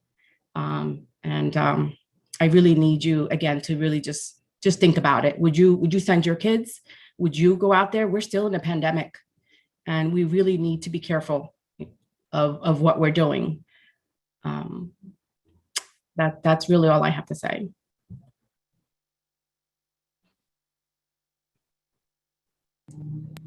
Thank you very much. Mr. Rivera, can you please unmute Jennifer Smith? Hi, my name's Jennifer Smith. I live in Lower Macungie. I work at one of the schools in Allentown. I just want to say that I absolutely agree. I don't think this is worth it. We're not prepared to go back. As my fellow nurses have stated, we don't have our HEPA filtration systems being installed until June. Air quality, I'm not even sure what that looks like in the buildings right now, but as some of the other teachers stated, with kids wearing masks already being overheated in some of these old buildings, it's going to be impossible to keep these kids out of the health rooms. And if we can't keep them safe in the health rooms, what are we really doing? I mean, we're still in the middle of the pandemic, and I think we've managed very well. My heart breaks for so many people suffering during the pandemic. And it's not just the school kids, but everybody's hurting right now. I think we're going to do our city, our community, a huge disservice by forcing things before we're ready. Wouldn't it be better to take some time, reevaluate things, make sure we've got our ducks in a row before we push ourselves through a decision, we didn't take it lightly to close the schools, but it was necessary. It's very necessary because COVID is very real. And we do still have some variants out there that are spiking in our area now. There's nothing we can do about that except for maintain what we've been doing, do what we can do, stick with it, don't stop now, keep going, and we will get through it. But if we pull back now, it can get really ugly, and I'm afraid to see what that looks like. Thank you very much. Thank you very much. Mr. Rivera, can you please unmute Fiona James? Hi, I'm Fiona James, Quakertown. I am a teacher at Allen High School, and I would just like to voice my concerns upon returning to the building. I'm in agreement with everybody else. If we return, we will only see our students per this hybrid schedule about 12 times. As much as I would love to see my students, this does not seem worth it to me, only see them that amount of time. I don't see the value in that, especially when they're still going to be on their computers and doing Edgenuity. Currently, the first look that I've gotten in student choices in Sapphire, the number of students planning to return is very, very low. And speaking with a lot of my students as well, they all have jobs. They're planning and interviewing for their summer jobs currently. They're asking to leave class early to get to their jobs. I also read that Reading School District has proposed bringing back elementary and then middle. They're only bringing back special subgroups in their high school. It seems that this plan takes into consideration the needs of each grade level. Unfortunately, the Allentown School District treats all of our students the same from K to 12. We have differences within all of our buildings. We too should consider the needs of each of the grade levels and the overall desire to return. In speaking with a lot of my families, a lot of these parents are concerned about returning their children to school, which clearly shows on our hybrid rosters. Over this past weekend, the school held a basketball game, and upon entering the building, people were screened for their temperatures. The thermometer wasn't even working properly, and I'm concerned that we will get false temps on students and staff entering the building and put people at risk. Even though I am vaccinated, I am still very much concerned about the possibility of contracting the virus because of a breakdown of protocols. I cannot afford to miss school if I contract the virus. Will staff be penalized sick days if they have to quarantine, but have no symptoms and are not sick? What will this plan look like? Will all who are exposed have to quarantine? What will contact tracing, isolating, and quarantining look like, as it has not been shared by the district? I feel as though there are so many unanswered questions, and I do not feel safe moving forward without all of the logistics. I also have 2 elementary school students at home that I'm concerned about as well. I wanted to figure out childcare with little to no notice, which is impossible. My concern is the multiple time changes. If we go back, teachers will be 8 to 3:30 for the first 3 weeks. And then when the high school students return, the schedule will be moved from 7:15 to 2:45. This makes childcare a lot more difficult, and it seems pointless to once again gather staff for 3 weeks when in the summertime, we are only given 3 days to set up our classrooms for fall. And even with those 3 days, we have meetings. So we have less than half a day or a day and a half to set up our classrooms. We are clearly capable of getting this done. 3 weeks seems absurd to set up a classroom. Even elementary teachers do not need that much time. Teachers in our district are professional. We love our students. We will do what is not only necessary, but we will jump through hoops to help our students succeed. Please consider our concerns making this decision. Thank you. Thank you very much. Mr. Rivera, can you please unmute Peter Snyder?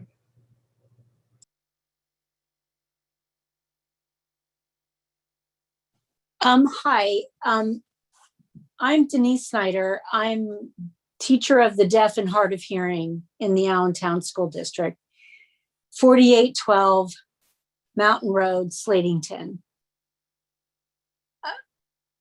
I was kind of attacked a little bit on Facebook today by certain individuals because I have anxiety about returning. I have been vaccinated. However, when we go back, if we go back, I am in 9 different buildings and 14 students. So I'm worried about what I bring to each building, but also what I bring back to my family. And I just think we need to think about others, not just, and believe me, I've seen wonderful things going on in Zooms and classrooms and whatever. But I think we need to think about those other people out there that are not just in a classroom. And so I just worry about that, you know, and like I said, I was ridiculed by certain people for my feelings of worry and anxiety and, you know, I shouldn't be anxious, but I am. And I just want to say in front of everyone, in the Zooms that I have been in with my students and their teachers, I have seen phenomenal stuff going on. Excitement, you know, love for what they're doing, a math teacher, you know, a science teacher, a social studies teacher. And I just think for the last few weeks, why upend all of that? Why can't we just keep this thing going on? Because it's good stuff. It is really good stuff. And so that's all I wanted to say. Thank you. Thank you very much. Mr. Rivera, can you please unmute Enid Santiago? Good evening, everyone. Enid Santiago, South Allentown. I'm actually reaching out, trying to figure out what is the process for the superintendent application. We have not seen or heard anything. There's nothing up on the website. So for the highest position in the Allentown School District, there is really no transparency right now. I definitely want to see on the site, what is the process? How does someone that is qualified apply? For the record, I'm not applying, so don't worry about that. but definitely need to know what is the transparency and what is the process. This is for our babies. I'm hoping that it's going to be a BIPOC person that ends up being elected, but we don't even know how anyone could apply right now. So I'm really hoping that could be answered. Thank you. Thank you very much.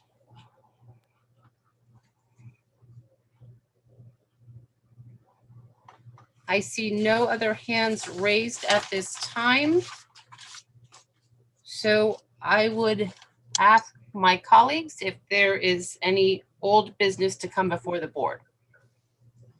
I have Yeah, a motion to make that I believe should fall under old business. If it's not, I'll just repeat it under new business. As I've weighed the pros and cons of reopening over the past 2 weeks and even prior to that, I feel as an educator, we will be doing a disservice to our students by opening our schools for a mere 8 weeks, which is about 16 days of in-person instruction per cohort. So as a result, I'm making a motion to remain virtual until the last day of instruction in the 2020-2021 school year.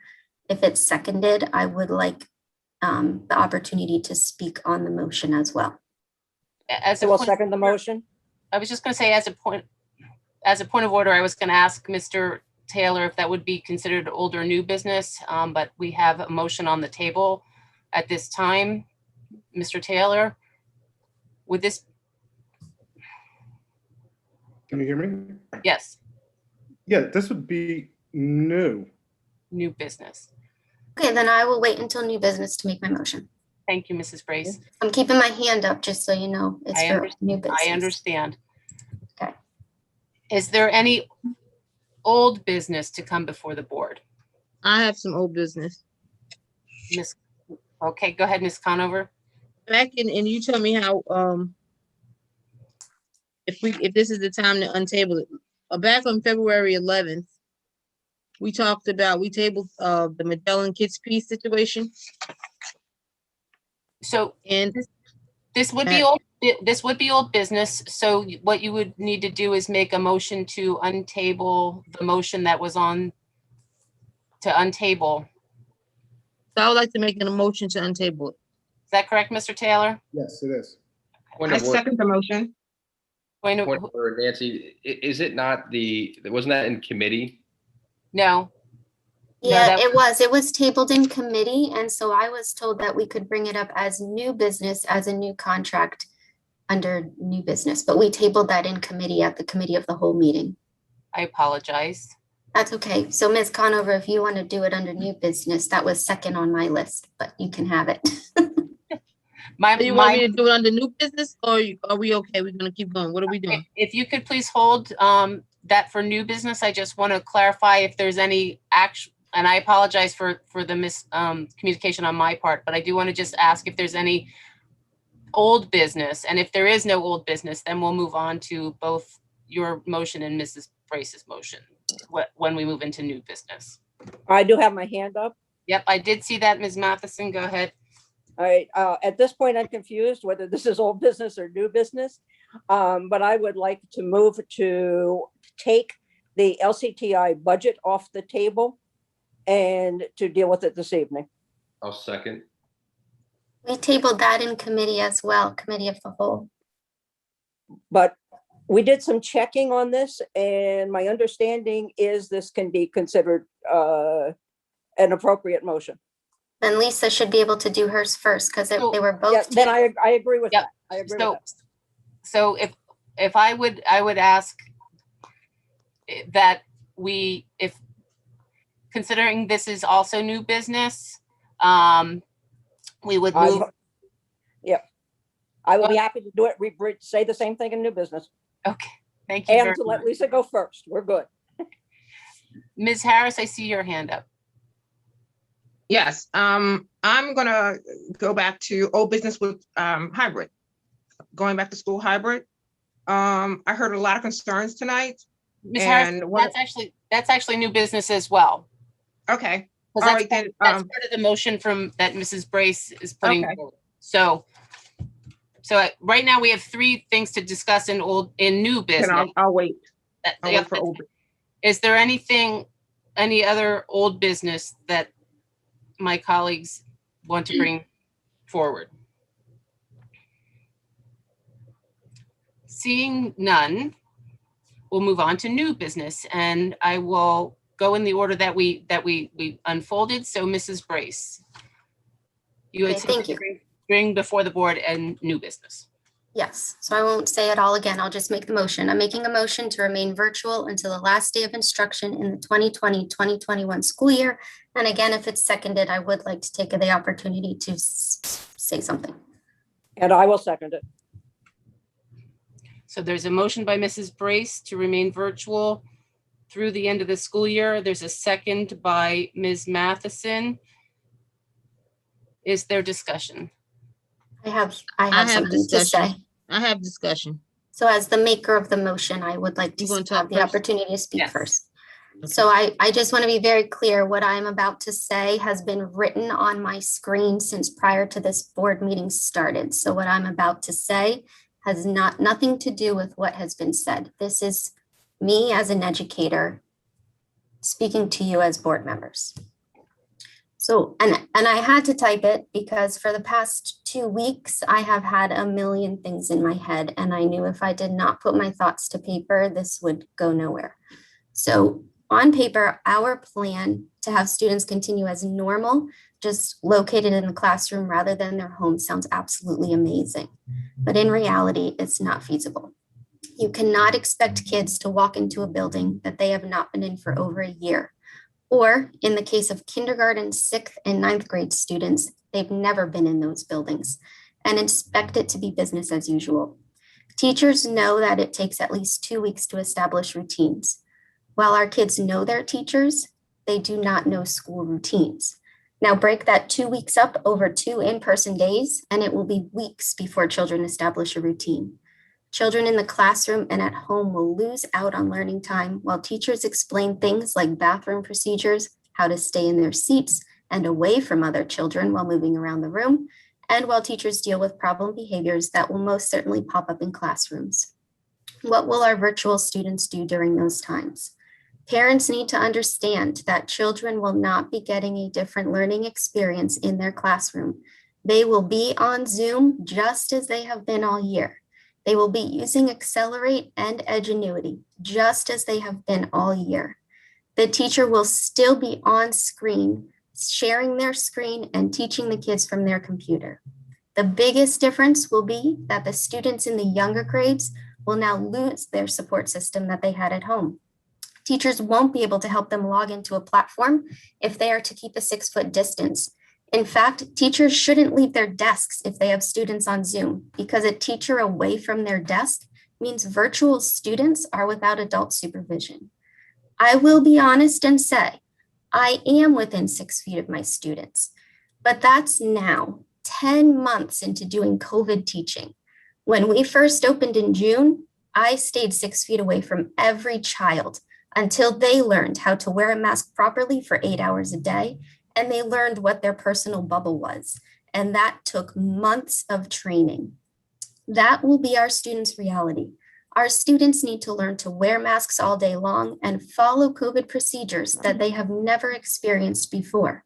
So would I ask any of our teachers to go within 6 feet of any student? Absolutely not. I again submitted a number of questions to administration that I have not found answers to, and I want to share them with you because these are questions that I have, and some of them are similar to what we heard tonight. And without these questions answered, I say we have no plan. We are not a one-to-one district. We have students at home using their own devices. How will those students be able to connect to our network with their own device? Are we going to insure their devices so that if something happens on their walk to and from school, we will replace their personal device? I requested a tech count prior to the meeting, but have not received it. We were told there would be extra devices in buildings, yet I've heard from teachers in many different buildings that they've been told they have no extra devices in their buildings. Do we have a stockpile somewhere that we're planning to pull from? Lunch is going to change for our kids. Currently, most lunch periods are 45 minutes to an hour. Now lunch is being shifted to 30 minutes. What is the plan for our virtual kids who need to walk to the school to pick up their meals? Will they be allowed to eat during class, or will teachers need to figure out something non-academic to do with their in-person class for that additional time? Elementary can possibly back recess up to lunch to extend the time, but not middle school or high school. Do we still need to do mandated fire drills? If so, how will that work for kids on Zoom? Are they supposed to just hang out in a waiting room? It's faster to shut a meeting down than it is to put all the kids back in a waiting room. But if you shut a meeting down, how will the kids know when to get back on? How are teachers supposed to plan if kids can move in and out of hybrid at will? If teachers have their rooms spaced and kids just move into hybrid at will, it's a major disruption. I myself am getting a new student on Monday, and it involved moving multiple desks in my room to adhere to the 6-foot distance. And I'm still stuck on the sub issue. I agree that our principals probably do have a great relationship with most of their staff, but that great relationship doesn't keep teachers from using days they are entitled to. If we're planning to utilize other staff to cover for teachers, then are we setting ourselves up to be out of compliance with IEPs?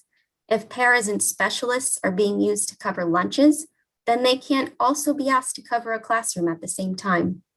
We know how many teachers call out in April, May, and June in a non-COVID year. I have a hard time believing the same won't happen in a COVID year. Do we have a backup plan for when teachers call out and we aren't covered? Do we have confirmation that every air system in our schools have been checked and that air is flowing into the room through the air filters? I'm still hearing from teachers that their rooms do not have airflow, and putting a fan in the room does not cut it since that's not filtering the air. Late May and early June are hot. What is our plan for when rooms are hot and kids are in masks? Will we go fully virtual when the outside air hits a certain temperature? If the plan is to go business as usual, where we keep unair conditioned schools open, then that's an issue. I spent last summer fully masked and in a barely air conditioned room, and it was not pleasant. I can only imagine what it will be like for our staff and students in our buildings. I saw the health and safety video. It talks about us collecting masks.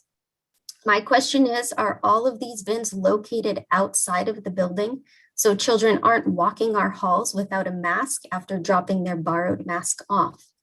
I'm also really stuck on the sharing of masks even after they've been washed. I understand they'll be clean, but I can't get past the sharing aspect. How much do we anticipate the cleaning of them to cost the district? Shouldn't we be wanting to keep our kids safe both in school and on the walk to and from school and give kids a mask to keep? That's their responsibility to wash. Masks are part of life for the foreseeable future. In the video, it also talks about PPE for teachers like masks, face shields, etc. I know we talked last time about teachers not having to clean between classes, but are they allowed to clean if they feel they need to clean? Because I'm hearing that may not be the case. I still haven't heard what the Allentown Health Bureau says about quarantining, but I have heard over and over on the news about all the area schools that have closed in the past few weeks. So I have hope that we will do the right thing and close our buildings if we have cases. To think we will be in some kind of bubble and not have to close is absurd. I'm in a building right now where 4 of my 6 rooms are closed because of children testing positive, not adults. And that was after a full shutdown for a few days because of the number of cases. Michigan just announced a 105% increase in cases in kids 10 to 19. The virus is out there and it is affecting kids now that schools are opening up and they're being exposed. And the last thing I want to ask about are SROs. We haven't talked about them in a long time, but a parent reached out to me concerned that they would not be in schools. So I'm wondering if there's an update on that issue. I know that was a lot, but if these are still outstanding questions, and honestly I have more, but these were the major ones, then clearly our plan is not ready. I'm really concerned about why we're scrambling last minute to come up with a plan. We were the first district in the state of Pennsylvania to close back in July. We could have easily started plans in September, so we could have answers for every question asked. Because in my opinion, if even one question is left unanswered, then we aren't ready to open. The plan cannot be, we'll figure it out when the kids arrive. I know teachers want to be in our schools. I want nothing more than to have my own child to be back in school. But I also want all of our students to get an education. And for the past 6 months, I have watched our students learn and grow. And if anyone says our kids aren't learning, I take offense to that, because our teachers are teaching and our kids are learning. So let's let them continue to learn the way they've been learning for the past 6 months and end our school year the way that we started. Thank you.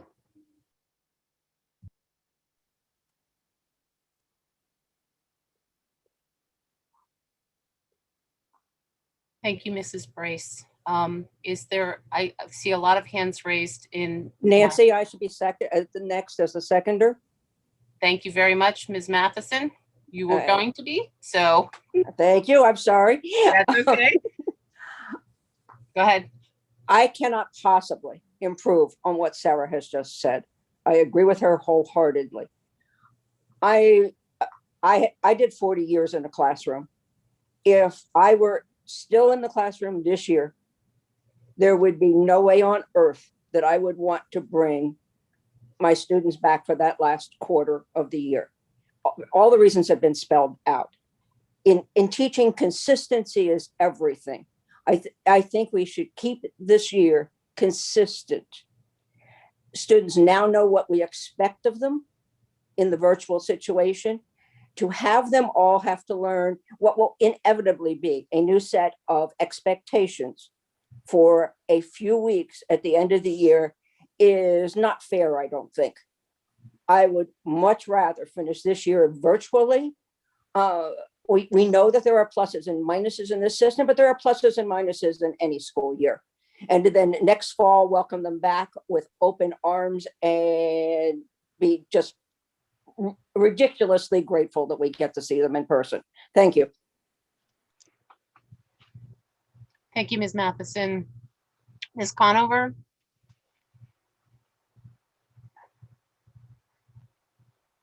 I'll go last. Was this me? Was Cheryl? Cheryl had her hand up. If you would like to yield the floor to Ms. Johnson-Watts, we can do Ms. Johnson-Watts, Ms. Harris, and then you. That's fine. Okay. Go ahead, Ms. Johnson-Watts. Okay, thanks. I thought it was you, Lisa, but that's okay. Thank you. Sarah, what you said was so on point. You covered so many angles of this situation. I have to tell you though, one of my biggest concerns are those parents who did say, I want my child to go back. This is the part that no one understands, or at least unless they live in our shoes, they can't say they know what it's like to make this call. I appreciate each and every parent. I appreciate each and every community member, but please understand that whatever decision we make tonight comes from long thought out thoughts. And it also comes from us not only being concerned about your children and even your well-being, but also the known and the unknown factors of what transmits and makes this disease infectious. So with that being said, as my opening point, it is very, very difficult for any child to go through what we're going through right now. But there have been different times in history. It could be the Great Depression, it could be Vietnam War. There are different times that have called upon different types of resources, mental, physical, and social, and most definitely financial, out of everyone within this country. What we're dealing with right now is not a news bite on CNN. What we're dealing with is an actual pandemic where people have died. For every parent who wants to send their child back to school, I hear you loud and clear. But these questions that Ms. Brace has asked and has not received sufficient response to is in no way an indication of the amount of effort being put forward by our district. Because for anyone who wants to compare this district to another district, please, read the history on this district so that you can understand why certain things take so long. I empathize with everyone's concern for why things are taking the time that they're taking. But I said it the other month. I don't know how many people took it into consideration. If your plane is delayed, you want to make sure you're going to get home safely when you finally get to board. So I will tell you, I'm really leaning towards what Ms. Brace has said. I do want to add something to this discussion, and it seems to fall out whenever we talk about it. There are buildings that are just at greater risk than others, and we try to be polite about it. But a building like Harrison Morton or a building like Robb is very different than a building like Hayes. And I think we really have to begin to take ownership of that as we get through these levels of preparation. In addition to that, when we look at a school like LCTI, where it is so important to have hands-on educational activity, we have given ample time for the overall logistics of how to move our students around and how to handle the different protocols. We've had ample time. And if we were ready to start to go back, I think we should do a subgroup for students attending LCTI and put in the extra necessary research and preparation to get them going now, hands-on, in building. Because let's be clear, the LCTI building is a totally different scenario than many of our buildings. That building is modern. That building has different types of air ventilation features that are clearly within COVID's protocols. So we just have to come up with a way to make sure that those children can be transported. And I believe they've waited long enough. And the other thing is for those children that may end up not going back, or even if they do go back hybrid, based on whatever way this vote goes tonight, we have to have a number of group activities to bring seniors together, most definitely to bring seniors together in the safe COVID compliant way, to provide, whether we break it down into subgroups with different types of interests, whatever the case may be, but we need to have some social interactive activities for our young people to begin to get past this very challenging time and move forward into a new way of being, whatever that is going to look like. So I say all this to say that I may be in agreement with Ms. Brace, but even if I do end up in agreement, I want us to do something separately related to LCTI students, because I do believe they have the facilities and they've proven themselves to do as all that can be done to be COVID compliant. But keep in mind, even with all that being said about LCTI, there are times when COVID cases reach a certain point where they too close because they must become COVID compliant in terms of closures. So that's all. Thank you so much. Thank you very much, Ms. Johnson-Watts. Ms. Harris, your hand was up next. Yes, like Ms. Brace, I had some concerns that I've written down some time ago with going back to school hybrid. I know that teachers are concerned about teaching, but most of the teachers don't live in Allentown. So those teachers, their children are in school. So I'm saying, why are you having a problem with our kids going back to school when your kids are going to school? The ASD taxpayers are paying your salary. They are paying for your way of life, your mortgage, your rent, your cars, insurance, life, home, health, all the insurance there, tuition, your children's tuition. We pay for your tuition when you want to go back to school, vacation time, vacation home, clothes, food, utilities, water, sewage. Everything that you have in your life is because of ASD. Now it's time to do the same thing for our students. Your children are going to school.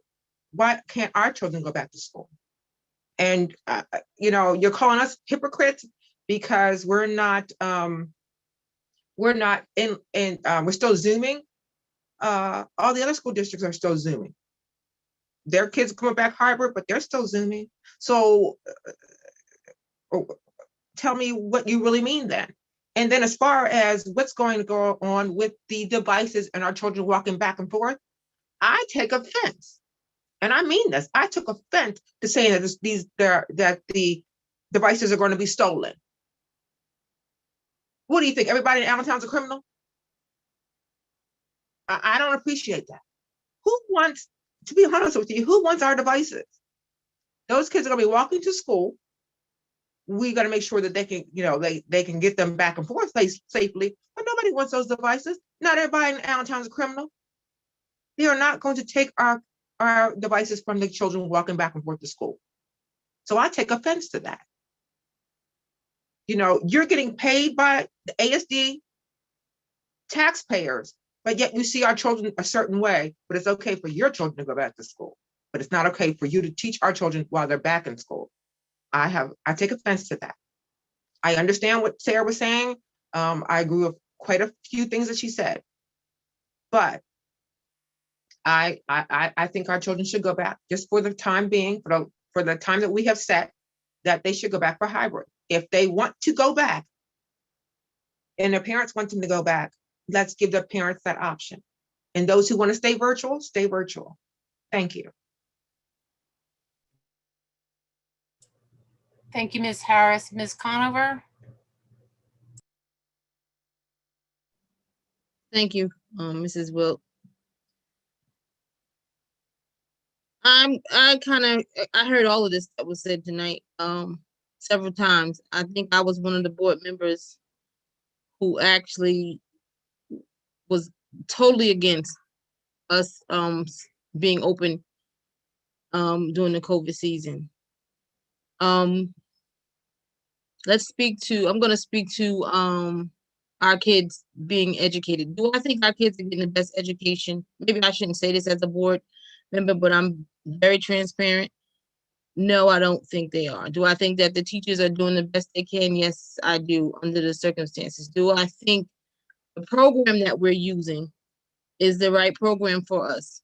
No, I do not. But I also, I'm never going to forget, and I'm going to keep reminding folks that prior to COVID, we were not a one-to-one district. We were not digitally connected.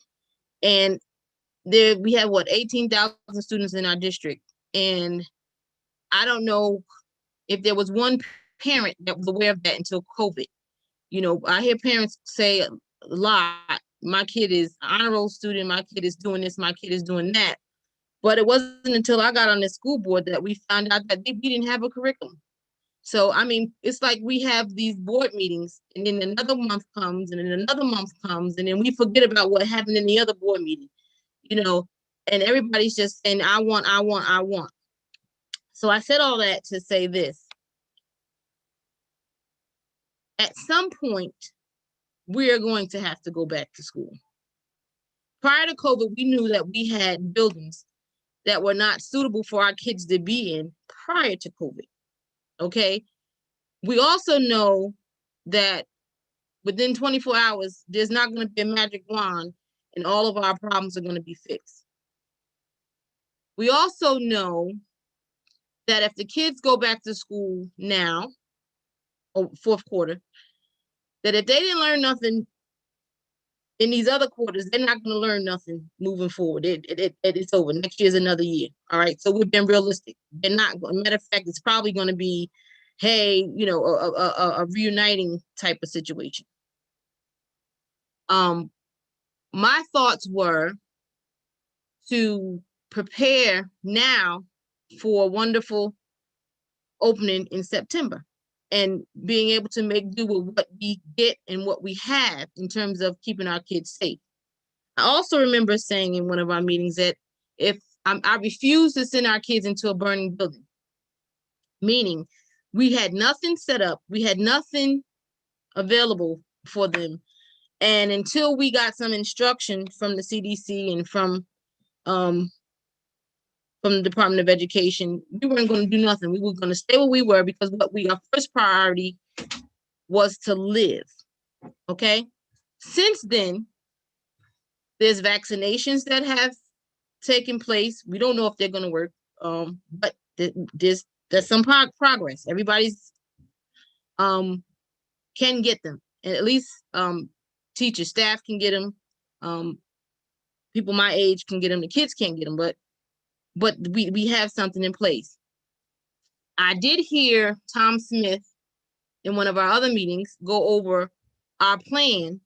I don't know if everybody who's in this meeting tonight was in that meeting, but he went over some of the things that we're trying to do within our district to make sure our kids can return safely. Now, all of these efforts were done to be able to accommodate parents who constantly said to us over and over and over, my kid is falling apart at home. I don't know what to do. My kid needs to be in the classroom. All of that wasn't for the parents like myself who said I didn't want my kid to go, even though my kid signed up to go anyway. Parents like myself that said, no, my kid can stay right here until I feel that as though it's safe. We have the option to say, no, you're staying home with me. But then the parents, like parents who spoke tonight, who said, I want my kid to go to school. I don't feel as a board member that I have the right to impede on them when we are making overtures to make things safe. Now, I've heard the teachers say that they were concerned about their safety. I heard the nurses. And I really don't have a solution for that. I mean, I'm advocating for that, but I don't know if that's something, again, that we can fix right away. But at the same time, I don't see where tonight, again, this one lady who's one of 9 is going to err on the side of the persons that say that school should be closed. Because at what point do we recognize or do we hear the cries of the parents and the people who say, listen, it's time. And then the next question I'm going to have, say we didn't open up until September. What's going to change from now to September? What is it that we're doing as a community or parents? What are we going to do? Whose hands up besides the board? Because, we got to find money to get some of this stuff done. What are we going to do from now, between now and then, to make sure we have those things in our buildings so that we can send our kids to school and it can be safe? We don't have the same conditions as other districts. And many of the districts with many teachers or employees, they don't live in our district. Obviously, they made a decision not to be in this district and they moved somewhere else. But our schools are not, our problems are not the same problems that you have. So I'm not, like I said, I have a question. I'm in with a question. What is going to be different in September from now? What's going to be different? Do I, again, and I'm going to say this, do I think that your kids, and somebody said tonight, and they were absolutely right. Those kids are going to come to school, they're going to sit in the classroom, and they're going to have a laptop in front of them, and it's not going to be any different than what they're doing at home. So I don't want these parents who are saying, I want my kid in the school building. I don't want to send some false visual that they're going to be sitting in. It's going to be traditional learning. That's not going to happen when the kids go back. So we need to ask ourselves. You need to ask yourself: do I want my kid just to be in a building where they're trying to figure it out, or do I want my kid to stay home? And I think that's what that survey was about, in giving parents the choice and giving, having a hybrid. So I hope, I can't make everybody happy, but I hope tonight, when we do vote on this, I hope that people are hearing what we are saying and not hearing what they want to hear. Because if we're identifying our needs, then we have to do something to actually attain those things that we need. We can't just keep complaining, you know, and that's for all of us. I'm not talking down, I'm not being condescending. I'm just want to be very clear. And that's all I have to say, Ms. Wilt.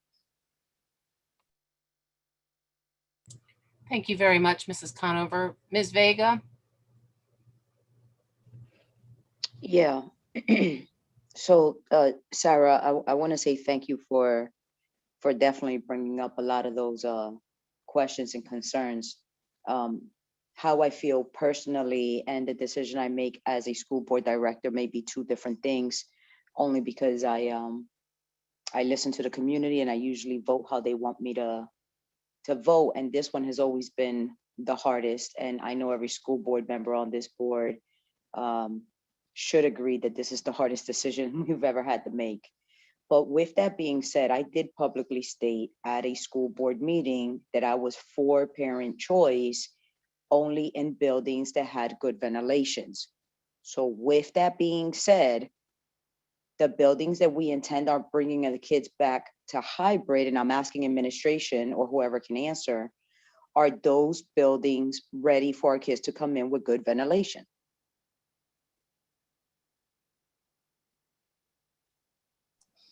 So I will ask Tom Smith to speak to the ventilation checks at each of the buildings in the district. So the plan is for in-person learning at each building, and our facilities team has done the work to ensure that each building is prepared.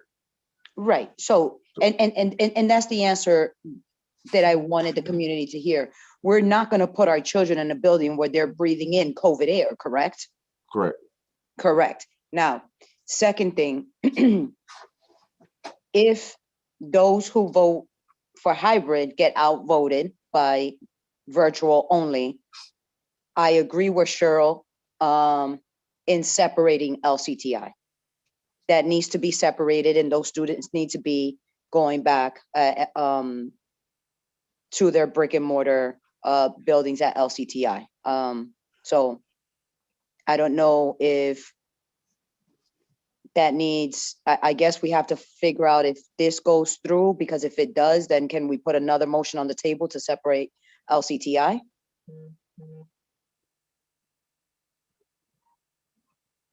Ms. Linda, Vega?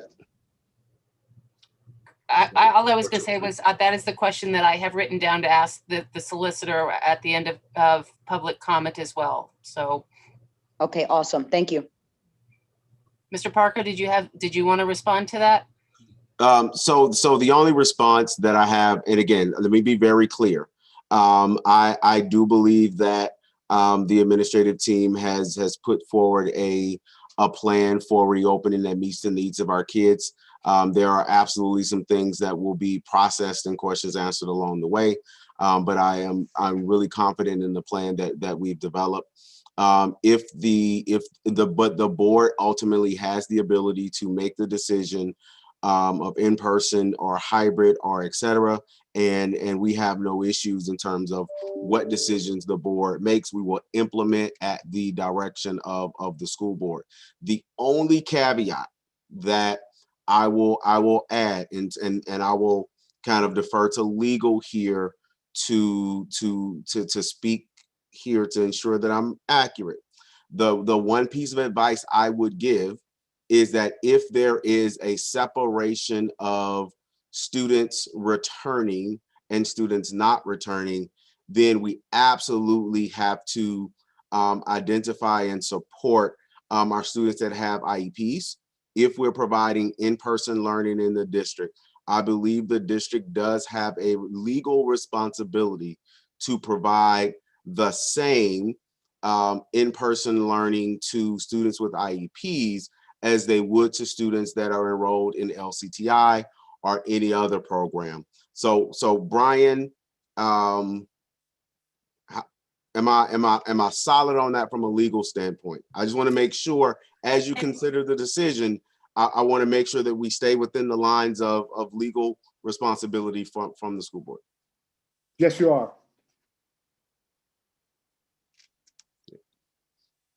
So that would be the only consideration. If there's a breaking apart, we definitely need to make some considerations for IEP students.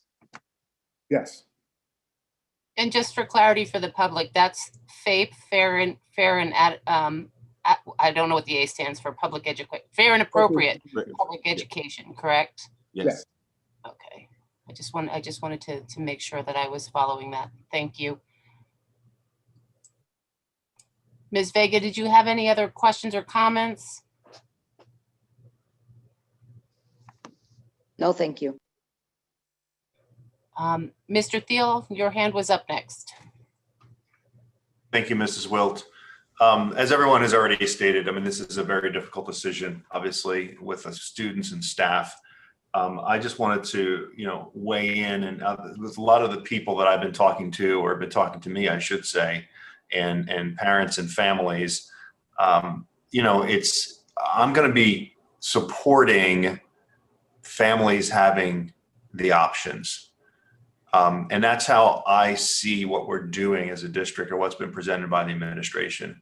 Families will have the options and the choices to, keep their students at full remote, or, permit them to be part of a hybrid learning environment.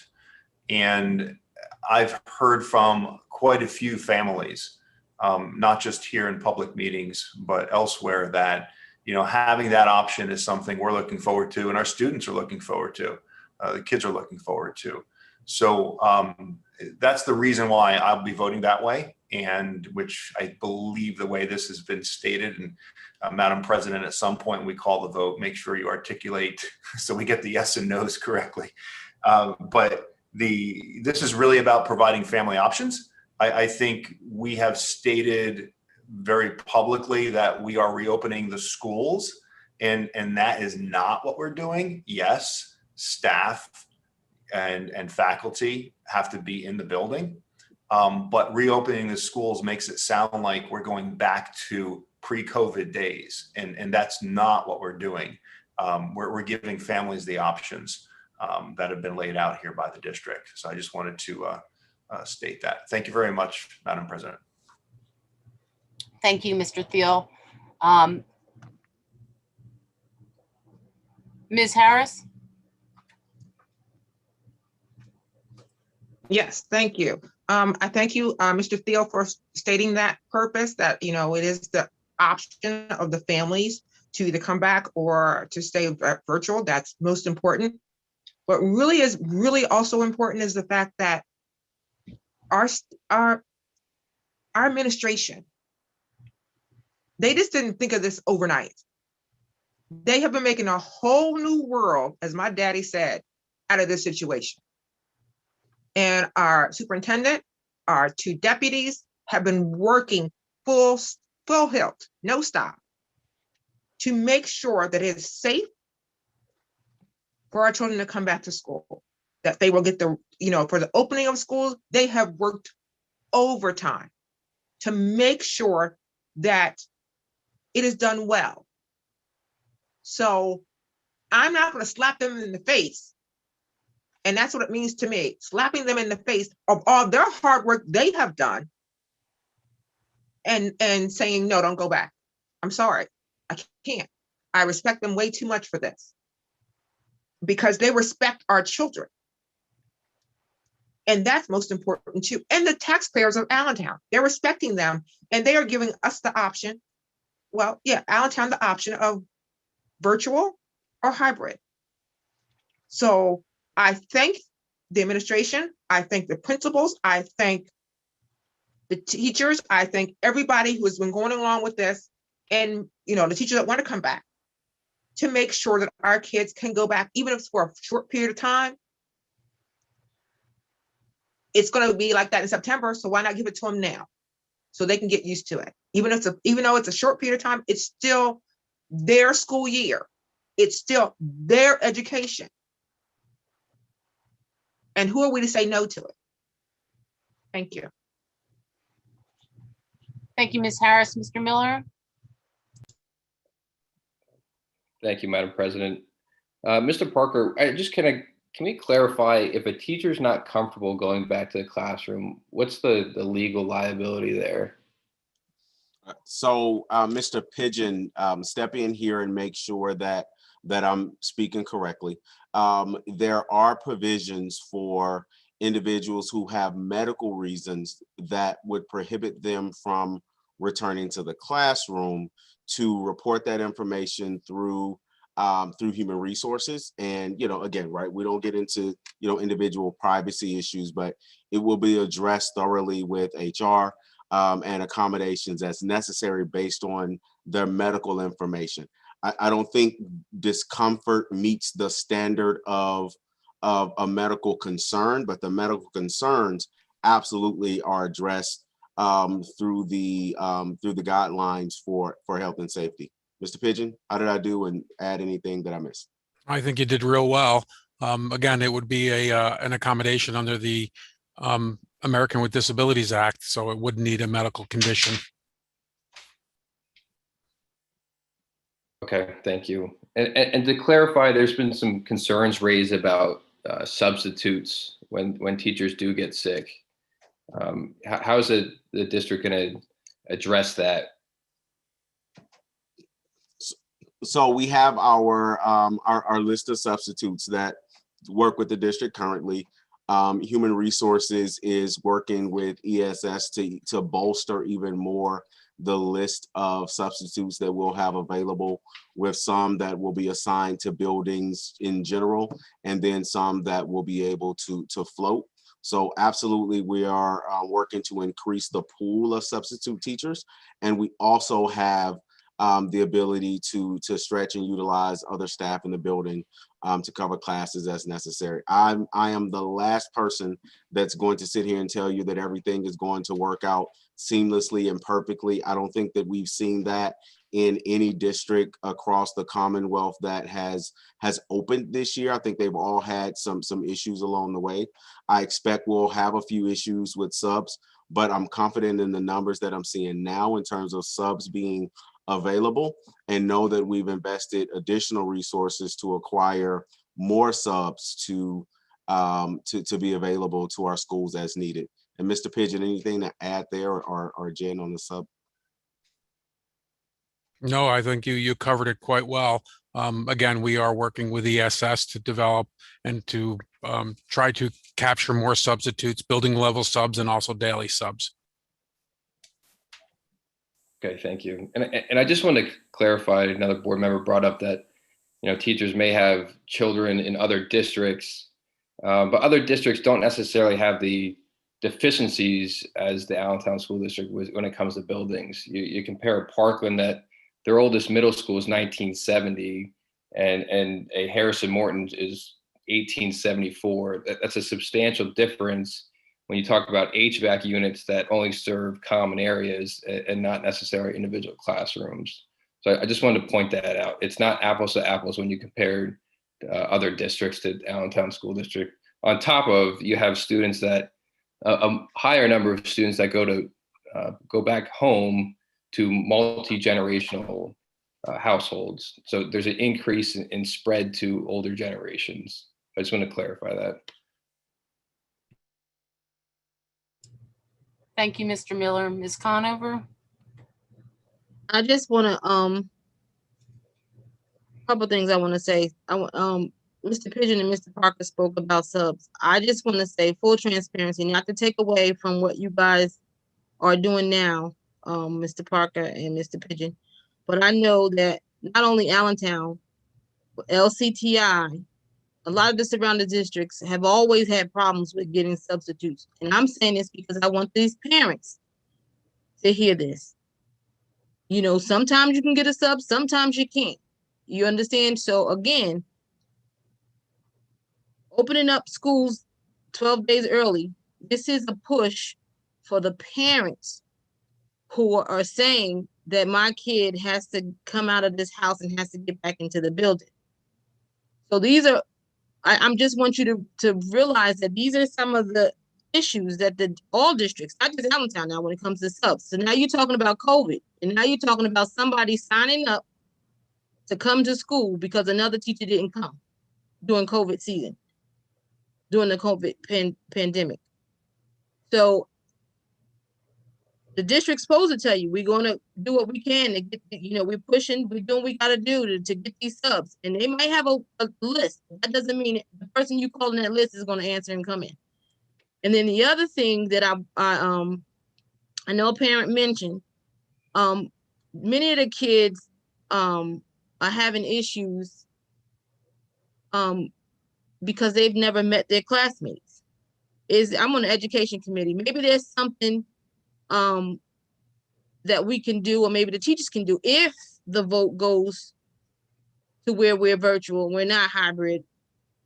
Maybe we can plan something so that these kids can meet their classmates, and maybe that will lift something, because every day they see people on Zoom. They never touch these people. They never saw these people. Maybe they won't get a chance to touch them, but maybe they get a chance to see them one-on-one. I don't know. I'm just saying, even whichever way this goes, let's kind of think outside the box to see what we can do as a district to make our kids whole again, to make them healthy mentally. Thank you, Ms. Conover. Ms. Harris? Yes, I wanted to address a couple of things. Like Ms. Conover, I'm also on the education and the policy committee.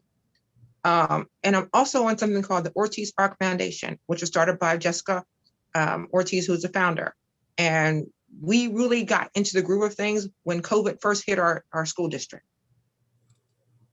We knew, because of where she lives and because of the fact that I have always been involved with the students and parents, we knew what was going on in the neighborhoods. We knew that, there was challenges, there was mental challenges. We knew that, we knew these things more than most board members knew. And we made sure that things were happening for them in the summer. Things were happening for them after school. It's still going on. And to say that, and I said this about the teachers, and they're living in different districts. I know what's going on in the school district. I know what's going on in the households. I know these things. I know what's going on, in the fact that we have, 72 countries here and speaking more than 50 languages. Well, something like that. I know these things. And for me to want to side on the side of going hybrid and parent choice, it has to speak volumes, because I am in the city. I know who these parents are. I know who the people in Allentown are. I know them. They talk to me. I talk to them. How dare you think anything different? That these parents don't deserve a choice. They have decided, they spoke out before that they didn't want their children going to school. We heard them. And now they're speaking out, we want the choice. So as board members, this is the people that we are representing. And I'm representing my group. My group wants to go back to school, and they want the choice of either staying hybrid or virtual. So who am I to tell them no? And like I said before, the administration have done their job to make sure this is possible for them. So I'm asking you, who are we to say no to them? Thank you. Thank you, Ms. Harris. Go ahead, Ms. Brace. So I guess at this point, since the way the discussion's going is, I would like to have some answers to some of my questions. I wasn't going to ask for them, but I'm going to just go through one by one and ask administration to give me answers to my questions. So, can you respond to the tech question I had? I had asked for counts prior to the meeting. I don't have them. I'm not expecting you to give me counts verbally now, but I would like to know, what are we planning to do for all of our students who are using devices at home? Are they going to be asked to bring their personal devices in? Do we have a stockpile somewhere that we are planning to pull from? So we do have the count. I believe IT completed that count earlier today. Again, some information we just were not able to get out. But we do have a number of devices in each building that are allocated for student usage, as well as for students that may show up and not have a device. So Jose Rivera, I think, is online. Can you speak to that, or Dr. Brown?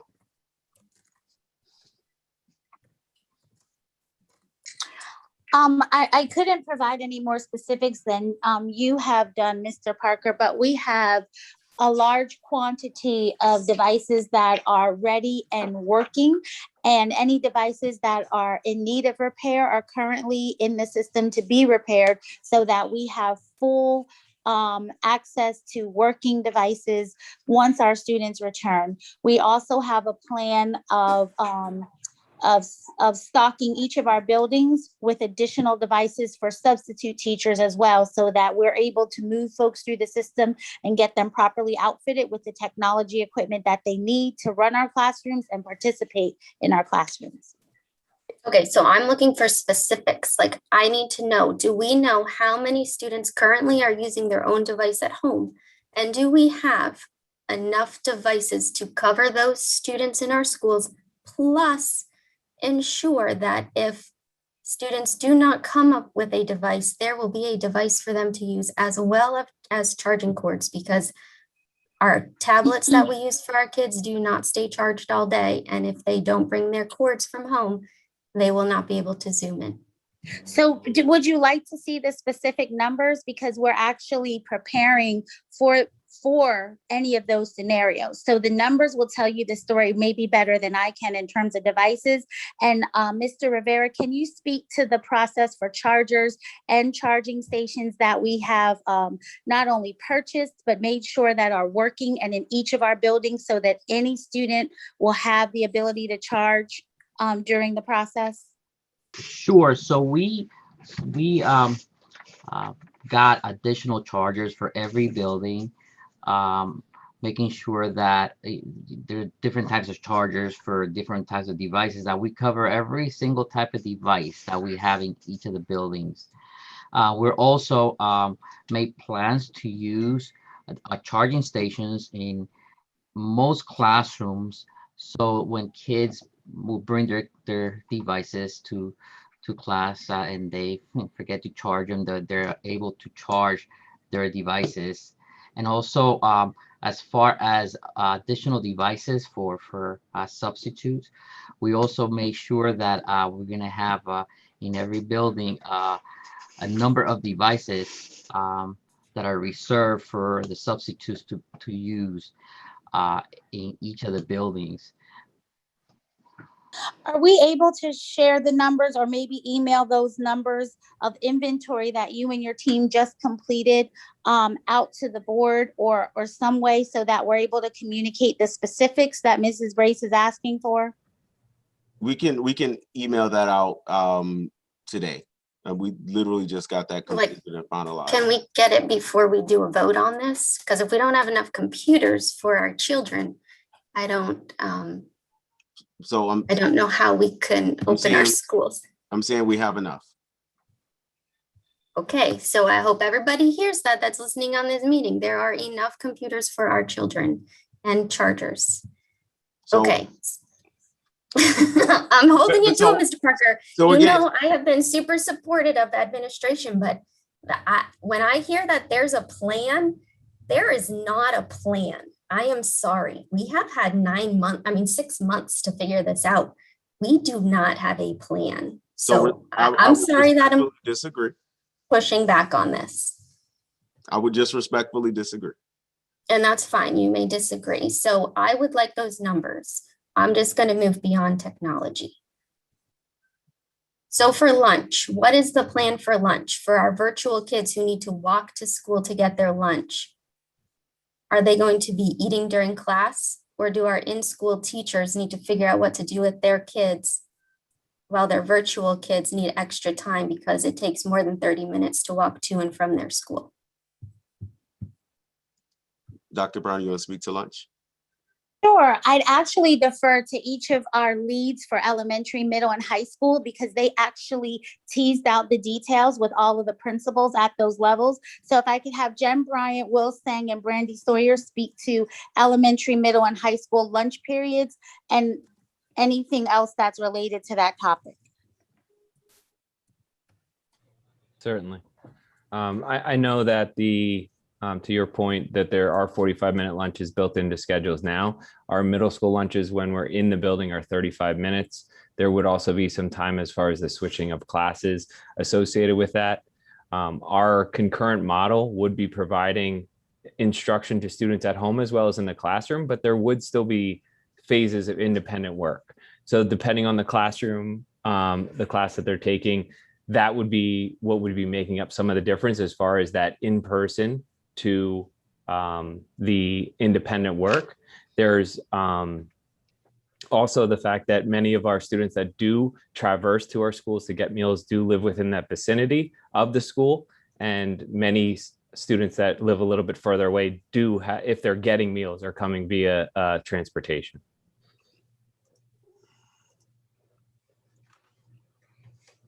Elementary or high?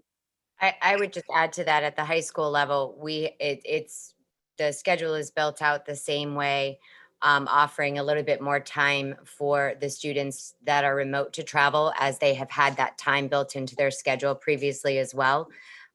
So while the students are in class, they will be working, individually versus the students that are remote actually being able to go back and forth and pick up their lunch. So it is worked into the schedule for the remote students to be able to travel.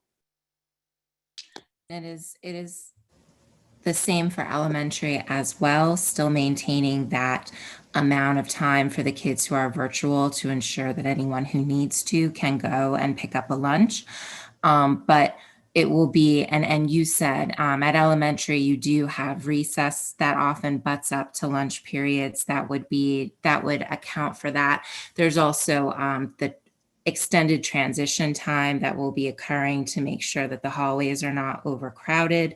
There are bathroom breaks, there's hand sanitizing, and then, as well as anyone dealing with young kids at the elementary level, then getting them back in, getting them settled down after transitions is its whole thing as well in the classroom. So by the time you add up that travel time and transition time, you will be padding the lunch period for the in-person kids and matching that to the kids who are home. Okay, how about fire drills? Do we have a plan for fire drills? Ms. Ramos, can you speak? I think we even had some fire drills or have some planned. Can you speak to that? I can speak to the fact that drills are required when students are in session for at least 7 days in the school year. So for secondary, that wouldn't start until May, and for elementary, that will start in April. There are COVID mitigation efforts in place that allow us to take the drills a little more deliberately and intentionally, floor by floor, or however the principal designates. So again, our executive directors are working with our principals to ensure they have a plan at the building level for how those drills are spec'd out. So I would defer to Brandy, Will, and Jen on how the planning is occurring. But yes, we are required to have drills, report drills when students are in session for at least 7 days out of the month. And we'll use that built-in flexibility so that we have the least impact for our remote learners while we're finishing out the school year. So I don't know if academics has anything to add at this point.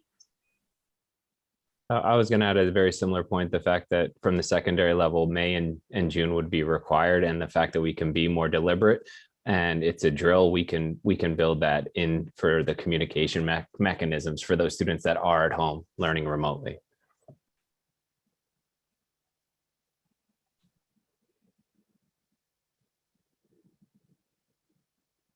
Okay.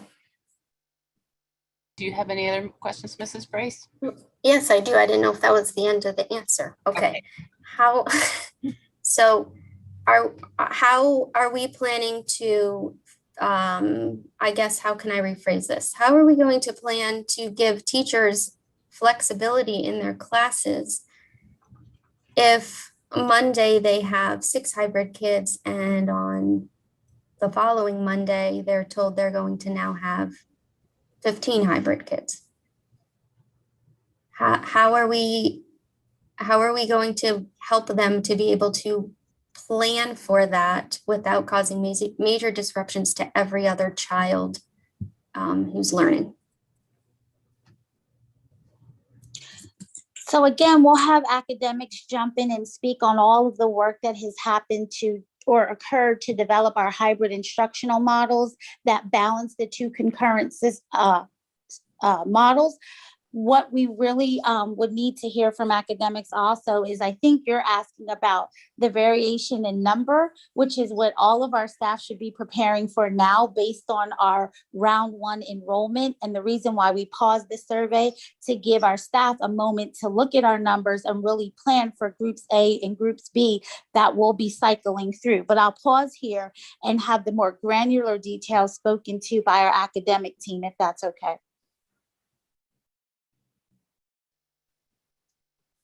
Yeah, all our middle school buildings, and I'm sure the very similar thing happening at the high schools and at the elementaries, they're tracking our survey responses of who's electing to be in-person hybrid by each classroom, by each subject, by each homeroom teacher. I know looking across the middle school numbers, I didn't get to count all 4 schools, but I got to count Robb and South Mountain. We have a total across those 2 buildings of 6 classrooms on a given day that would be have 10 double-digit students in front of them. The most that we have is 1 classroom with 15, which is still under our threshold of 16. To go from 6 students 1 week to 15 in week 2, certainly not impossible, but would be something that would probably be an anomaly as far as the enrollment of a specific class having that many more kids elect for hybrid over the course of a week. But we would have that week to plan from the cohort appearing on Monday and Tuesday of 1 week. If that enrollment was going up based on our dedication to serving our families' needs, we would have the remainder of that week to plan for those new in-person enrollments, including the Wednesday asynchronous day, where we would have that extra ability to plan for students returning in person. Okay. And then for the subs, what is the backup plan for when teachers call out and we aren't covered? Do we have a backup plan? Because we can't not have a backup plan. So for subs, and Dr. Brown, you can jump in. Again, plan A is to actually have substitutes that are designated to those classrooms. Plan B is the increase in substitutes that we are seeking to add from ESS. And then plan C is the allocation of staff members that are currently in the building. So there's an A, B, and a C that I think will allow us to cover ourselves pretty well on the substitute issue.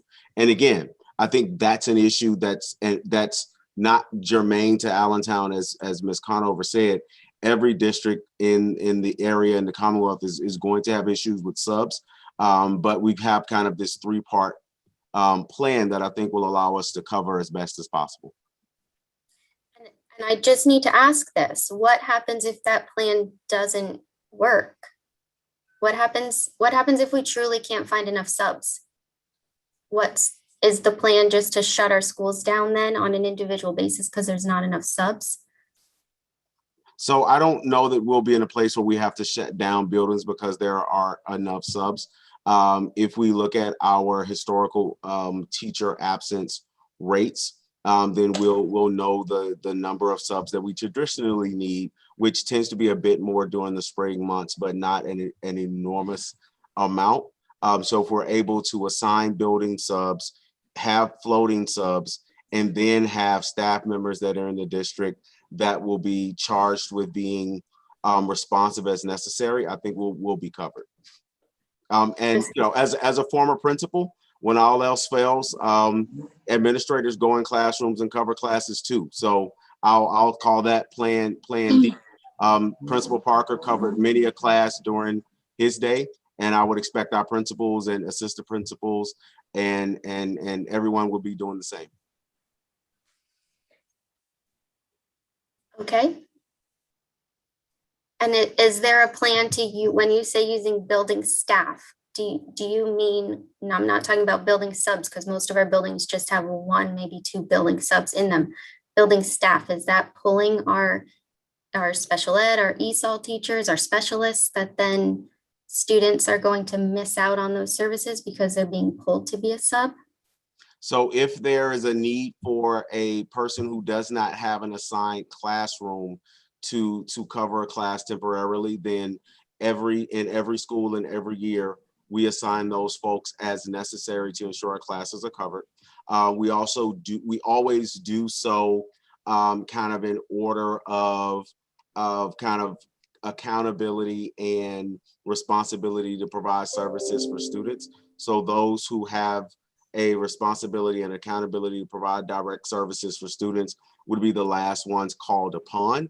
But absolutely, every school and every principal, if we need to reallocate staff, that's where the principals step up and they reallocate staff accordingly, with the expectation that we're still meeting our compliance standards as it relates to ESOL status and IEPs. Okay. And then as far as the air systems go, I heard many complaints about Allen that the air doesn't move in their rooms and that isolation rooms aren't set up. So when do we anticipate every isolation room to be completed? And have we physically gone into every classroom and turned their air on and felt air coming out? Can you confirm to me that that has been done? Tom, you want to speak to facilities? I certainly do, and I welcome the opportunity as well. Mrs. Brace, I'll speak directly to the concerns at Allen High School since I heard them loud and clear tonight, and I'd like to provide some clarity to those questions. So PDE has a requirement which asks us to identify an isolation room, and that is for students or staff that may be exhibiting signs of the COVID virus. All the isolation rooms in the district have been identified, including Allen. Fortunately, the grant funding made it possible to exceed the PDE requirement and turn isolation rooms into true isolation spaces. The grant enabled us to purchase and shortly install those HVAC equipment. That equipment will create negative air pressure. It also will have ionization, and in those health rooms, it will have HEPA filtration. Again, PDE requirement is only to identify. The grant has made it possible for us to exceed. Furthermore, let me see where else I want to go. And again, yeah, the estimated equipment installation is May or June for those isolation rooms. But please know the equipment that's currently in those rooms does have the ionization. And in regards to HEPA filtration, the ionization actually creates larger particles. So our current MERV 8 and MERV 13 filters will act the same as HEPA filtration. A lot of our equipment is not designed for that restrictive HEPA filters. We would actually break our equipment if we put HEPA filters in our current equipment. So that's why the ionization devices, again, they work twofold. They will deactivate the virus, but they will also make those particles larger. So our typical filters will catch those virus particles. And I currently have no open HVAC issues at Allen. And I'll go into further clarification, but every classroom has been assessed. And we actually have a third-party industrial hygienist who we've partnered with, Element Environmental Services, who is actually going through each and every one of our classrooms. That assessment will be done by the end of the month, and we will have a full report. So I believe I answered the questions at Allen. Now let me give you a more comprehensive and factual explanation for what we're doing throughout the whole school district. I'll go in some more depth if I can. And I just want to remind everybody, you may have heard me say this many, many times, but I'm glad for this opportunity. Please know that the administration is committed to the students and staff and the families. And throughout our response over these months to COVID-19, the health and welfare of our school communities has been paramount. We've been following the CDC's recommendations, and the CDC always forwards us over to ASHRAE, And again, that acronym stands for the American Society of Heating, Refrigeration, and Air Conditioning Engineers. And their guidance, which has stated from the very beginning that the dilution and filtration of air are the key fundamental focuses for enhanced COVID spread prevention, whether that air introduction is filtered or unfiltered, but we will certainly filter all of the air that comes into our classrooms. Additionally, PDE requires districts to provide ventilation in accordance with current building and mechanical codes. And as such, those international mechanical codes require mechanical ventilations in buildings, and it must always be operational when the buildings are occupied. So to ensure all district buildings are prepared and in compliance with CDC and PDE requirements for their return in-person instruction, we certainly acted to ensure that every classroom and office has an operable mechanical ventilation system to dilute those air particles that may have the virus or bacteria. And it'll allow the old air to move out of the rooms. So the following measures that we have implemented. We have increased outdoor air ventilation, and we are operating all of our HVAC units 24 hours a day, 7 days a week. We have upgraded our HVAC filters to the recommended MERV 13 where possible. Again, there's some HVAC equipment that does not permit us to put those restrictive filters in. But again, because we're fortunate enough to have ionized air, that ionization will increase those particle sizes, and even our normal MERV 8 filters will catch those virus and particles. So I'll just so the installation of the germicidal radiation devices. Again, the grant afforded us to be able to buy 450 of those devices, and again, those systems work by ionizing, charging air particles in the airstream to create those larger, heavy particles, which are then more easily removed from circulation by using both our current MERV 8s and 13s. I've already spoke to PDE and the recommended identification of isolation rooms. We'll go a little bit further because I know this is a point of contention as well. In schools with central air conditioning or AC system units, mechanical ventilation systems, outside air dampers, we've adjusted those to increase for more fresh air to blend with the return air, which will increase the air changes in the room. And again, we will run those 24/7. In schools with no air conditioning, again, they still have mechanical ventilation systems with filtration and will run 24/7. And if the heat begins to be too much in these schools, we do have portable fans, which will also add more air to more fresh air to dilute the air. We did a district-wide ventilation assessment. Every district classroom, every district office, mechanical ventilation system has been assessed. We have over 1,000 ventilation units, and out of 1,000, we found 20 units that were not working, and we are working diligently to repair them. I'm currently scheduled to have those units parts in hand and repaired by the end of the month. Any classroom that does not have a mechanically ventilated room will not be occupied. Principals have been given a list of classrooms that currently don't have operating systems, and they've been told to make plans not to occupy those rooms until those ventilation systems are working. Should a ventilation system go down during the school day, principals have contingency plans to have alternate spaces to move students and staff during that period. We did a district-wide window assessment. We've ensured that every district classroom and office has at least 2 operable windows in each of those buildings with operable window systems, obviously to help increase the ventilation. So our independent industrial hygienists that are testing every school's indoor air quality, they will ensure that it meets the American Society of Heating, Refrigeration, and Air Conditioning Engineers COVID-19 guidelines. They'll be looking at several values. Number 1 is temperature. The temperature will align to the ASHRAE standard 55 for thermal comfort range between 68 and 76 degrees. They will check relative humidity.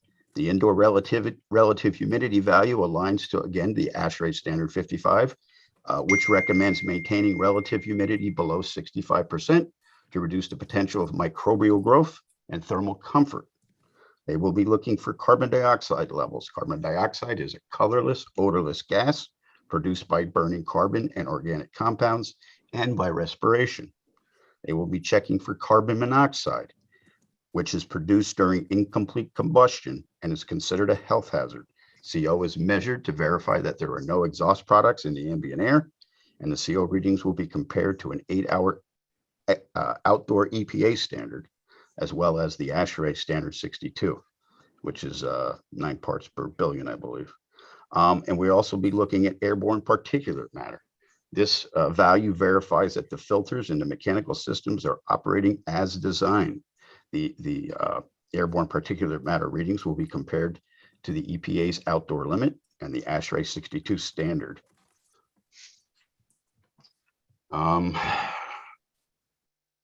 So any space that does not meet the guidelines, as I previously stated, will be addressed before that room is occupied and used again by students and staff. Those assessments by our third-party hygienists will be completed by the end of the month. I believe that's all I have at this time. Do you have any further questions, Mrs. Brace? I don't think I have a question for you per se, other than to, so you said the isolation rooms will not be ready until May or June. Correct. But our filters are doing a good enough job that that's okay. So I guess this is more an administration question than why are we spending the money to make isolation rooms if the filtration system is fine for them to be used for April and May without a true isolation room? So I think the answer there, and Tom can circle back, or Jen as well, is it gives us the opportunity to go from good to great. We meet the standard as it stands right now, but when the opportunity to write the grant to the county came about, it gave us the opportunity to really enhance our facilities, and that's our goal. The issue in terms of timing really is related to supply. So the things were ordered, but things are being ordered across the country right now. So we're not able to get them in time to have that enhancement for the opening of schools, but we absolutely meet the standard. This gives us an opportunity to enhance beyond the standard. Tom, did I hit that correctly? You hit that nail right on the head. Thank you, Mr. Parker. Okay, and that's where I'm just going to make a comment where I 100% believe our schools should be open in the fall. I 100% believe our schools should be open for summer school. And I think that right there hits the nail on the head for me, that it's our way to be better than what we need to do.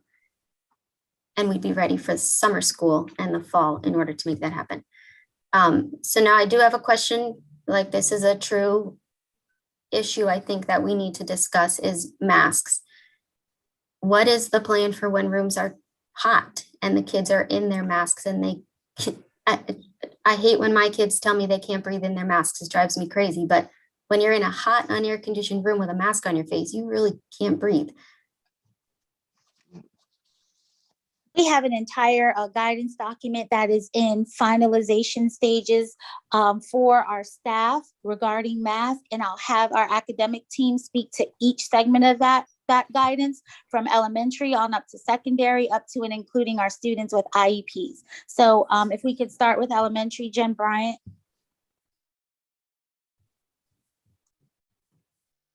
Yes. Students will be required to wear masks during all transition times, movement throughout the building, during recess as well, because PDE's recommendation remains that that you're maintaining social distance even with masks on. So rather than having teachers have to ensure that the students are maintaining that distance during recess, the kids can just have fun. They wear their masks. PDE does allow for mask breaks up to 10 minutes at a time. Our guidance will be that students are seated. They are not moving, not in transition. It would have to be a seated, quiet moment that students can have mask breaks, and that will be at the discretion of the teachers to allow for that range in temperatures that classrooms experience across the district. And we will put the specific requirements for when it's okay to have a mask break, what those criteria are, so that teachers have some autonomy and flexibility at the classroom level based on the factors in their particular classroom. So we won't be telling every teacher when they should have mask breaks, but we'll set the guidance and the framework so that they have it as a resource to use while they lead our instructional environment. So secondary, did you want to jump in and add anything? I think that was well said, and it would apply to secondary as well. Right, so that's for wearing masks, which I'm 100% obviously in support of wearing a mask, and a mask break, you can have 10 minutes. But what about our rooms that are unair conditioned? What's the plan? Are we planning to have a instead of a snow day, a heat day, and we can use virtual time? Like, is that in the plan anywhere? That if it gets to hit 70 degrees outside, therefore our rooms are going to be 95 inside on the 3rd floor of a building, we're going to close the building and the kids are virtual for that day. So I'll speak to that. So in addition to the guidance for how we're managing individual students in individual classrooms, as we would for any building condition concern, if we recognize that the conditions in the building are not adequate for students, then we'll take the appropriate steps. And again, as you said, you hold me to everything I say on camera. So I'm not going to say on camera that when we meet X degree in X building, X is going to close. What we're going to do is monitor each situation. And if we find a situation where it's not adequate for children, just as we would do if it were warm at any other time, if it were cold at any other time, then we'll make the adjustments in the building or within buildings to make sure that our kids are safe and comfortable.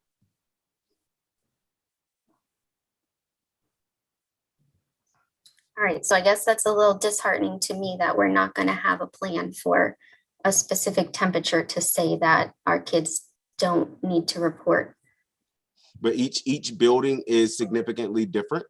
So just as for cold, there's not a specific temperature that guides those decisions. We weigh that out based on the conditions in the classroom. But I heard a teacher say today that it got so hot in rooms that kids have passed out. And so if we haven't closed in the past, that children are passing out from the heat. I'm sorry to say it, but I don't have faith that we're going to close because they have a mask on. We have closed buildings and the district because of heat before in the past. And we have moved children around in buildings because certain classrooms had conditions that were not optimal. So those are things, even outside of the masking issue, those are procedural things for us. 2 years ago, I think we closed the district 3 days in a row or 2 days in a row because of heat at the beginning of the year. And the year before that, the district was closed because of heat at the end of the year. So we're going to follow our normal procedures based on that, whether it's a full district decision or if the conditions in an individual building or a classroom or floor in a building need to be addressed. Okay, and I hope administration listens to the teachers in the buildings so that it's not just somebody coming from their air-conditioned office into a building and doing a heat gun and saying, well, my heat gun says it's this temperature, so you're fine. If a teacher is coming to us with a concern, I hope we take that into consideration. Absolutely. With the masks, the reusable masks, are the bins outside of the buildings that they're being placed in, or are the bins in the buildings and the kids are going to be walking from the bin outside without a mask on their face? So I'll speak to this and then defer to Dr. Brown and to Tom. So the bins are at the entryway of the buildings. But one important caveat before they jump in and talk about the detail, we're not requiring students to take a mask and leave a mask each day. We're ensuring that all students have a mask. They can take it and go keep it for the full year, take extra if they need them. It's not a requirement to take a mask and leave a mask each day. This is back to that phrasing of good to great. We know that a lot of our kids may not have access to sanitize their mask on a daily basis. So for those that do, take your mask, use it, no issue. For those that need that service, we're working to provide a service in each of our facilities for those who need to have a sanitized mask or who may forget a mask or whatever the issue is. We're just working to have an extra layer of support for our kids. So, but Tom, Dr. Brown, you want to speak to the specifics there? I'll defer to Mr. Smith at this point. Thank you, Dr. Brown. So, so Mrs. Brace, again, Mr. Parker pretty much said it all. We're going from good to great. So those kiosks will be located, depending on size of the build. Depending on the size of the building will depend on how many kiosks are available. We're trying to make them as convenient as possible for students and staff. So they will be located inside the building, and we have a scheduled pickup and delivery of once a week. But there's adequate supply of masks. So when a student leaves, they will have a clean mask as well. So I hope. So then if they're in the buildings, they're inside the buildings and the student drops their mask in the building, they're now walking through the building without a mask on their face. No, they're not. It requires 2 masks in order to protect you from COVID, because that kid's mask is no longer now protecting me. No, I'm not suggesting that they don't wear a mask. They should not be putting a mask in the kiosk until they have a clean mask to put on. So they put a mask in and take a mask from somewhere else. There'll be like a pile of masks there. I don't know how each building administrator is going to administer it, but a child should always have a clean mask ready to go. If they're going to deposit a dirty one, they should pick up a clean one first. And to support that, I believe our mask inventory is somewhere over 100,000 at this point, and we have spoken and given guidance directly to our principals on the number of masks per students per week, not only to support that replenishment process, but to support an efficient sanitization process. So at no time is anybody to be without a mask, because that defeats our commitment to health and safety and commitment to what we're trying to do with preparing our students and our staff to be in the classrooms. So we have tons of masks, and we're going to make sure that we have plenty of supplies, if not already. Many of our buildings have ordered their masks, but can keeping all of that in heavy rotation so there's not a drought. Like I said, Tom, you know the number. I'm sure it might even be over 200,000 masks, but could you tell us how many masks we have? Yeah, I think we're over 200,000, and I know there's masks out there that were donated to individual schools. I know Katie Gill out there has about 14,500 sitting over there at Newcomer. So, and I've seen other schools with a huge supply as well. So we're all very comfortable knowing that we have our school supply warehouse has a very ample supply, as well as each school has an ample supply. And Dr. Brown, the principals were given the mask sanitization process, where the expectation is that all students have 2 masks on the day that they might be depositing, or on the days they might be depositing. So the expectation has been made that there's a second mask in hand when we're depositing a mask to be cleaned. Right. All of that in writing, and definitely posted internally for our staff to reference and keep as well. And just to note, as of today's date, our total hybrid population that has indicated they want to come back into the building is about 6,200. So with the 200,000 masks, we're in a good position to provide as many masks as anybody needs from now through June. And then we'll reassess as we plan to open schools. Okay, so I am happy to hear that the kids don't need to leave their masks. If they don't want to, that they can keep them, because that was a little much for me. Now, are teachers allowed to clean their rooms with cleaning supplies in between? So some of our middle school, high school, they're switching classes. Elementary school, some of the older grades switch, some teachers teach science, they get them ready for middle school. Are the teachers allowed to clean in between, even if students are using alternate desks? Yes, and we'll have Mr. Tom speak to this, and not only the cleaning process and protocol that he and his team worked hard to develop during our open of schools planning, but also the videos that we've shared out with instructional staff to help them understand the products and the process CDC guidelined and aligned with, that they're able to use at any time in their classroom. So Tom, can you just share out that information that we've shared out and posted on our website for our staff? Sure can, Dr. Brown, but I believe you pretty much covered it. So each classroom has been outfitted with disinfectant. All instructional staff during their PD have been instructed to watch the video for the correct application and dwell time of each disinfectant.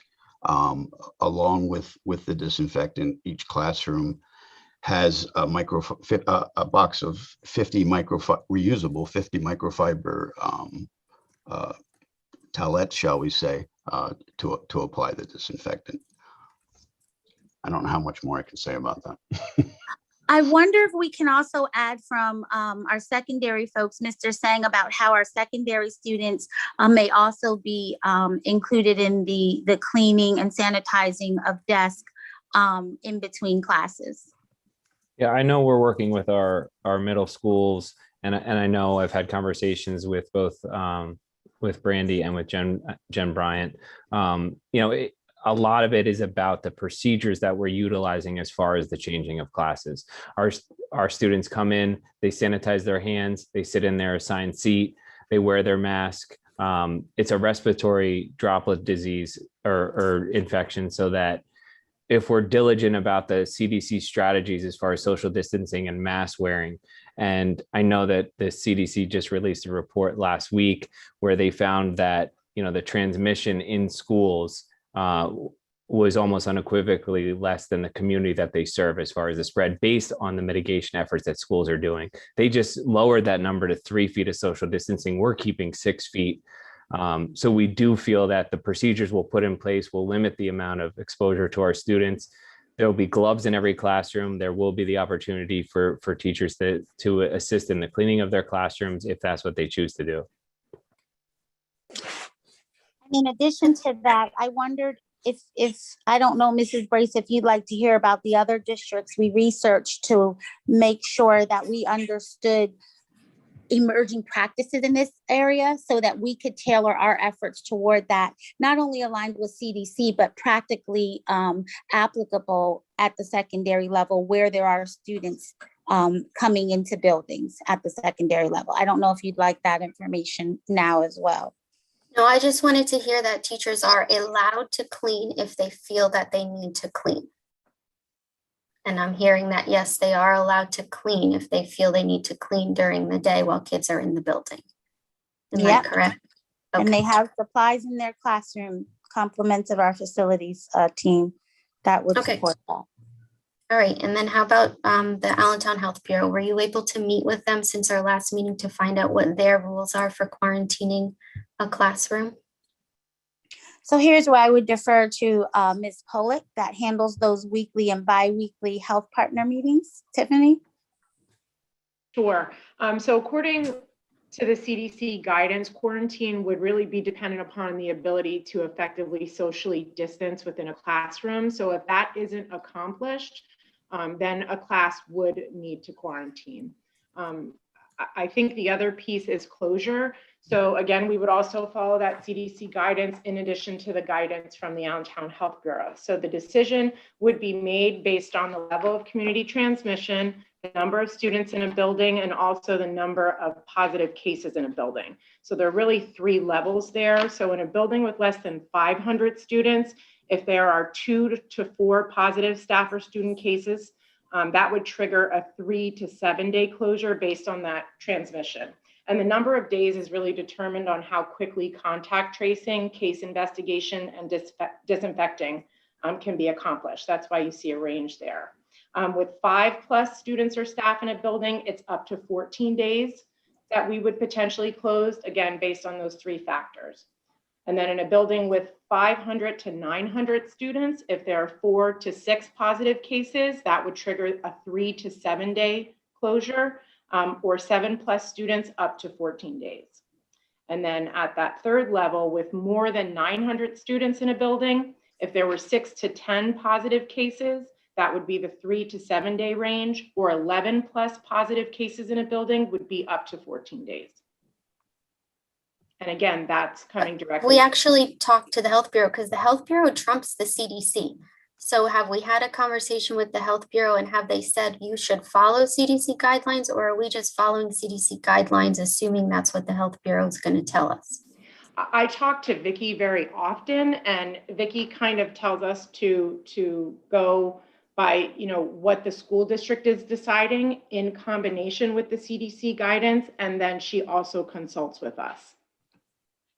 That's interesting. Okay, because as I said last time, I have to close a school age classroom and it's the same kids that are in your buildings. So it's interesting that you all get a different set of rules than what my school age kids would get.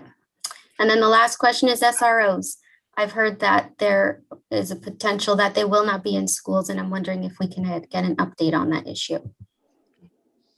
So the SROs, if you kind of go back a while on the work of the safety task force, the SROs and the MOU with the Allentown Police Department has sat with the safety task force as a responsibility to address safety in our building and do two things. One, make recommendations on the MOU to APD so that we can kind of have a more collaborative and connected document and process. And two, make some recommendations directly to the school board and administration regarding safety concerns in the buildings. So the safety task force has been doing that work and has a draft of the MOU that is with APD. APD has responded. We're currently engaging some dialogue around some finality to that document.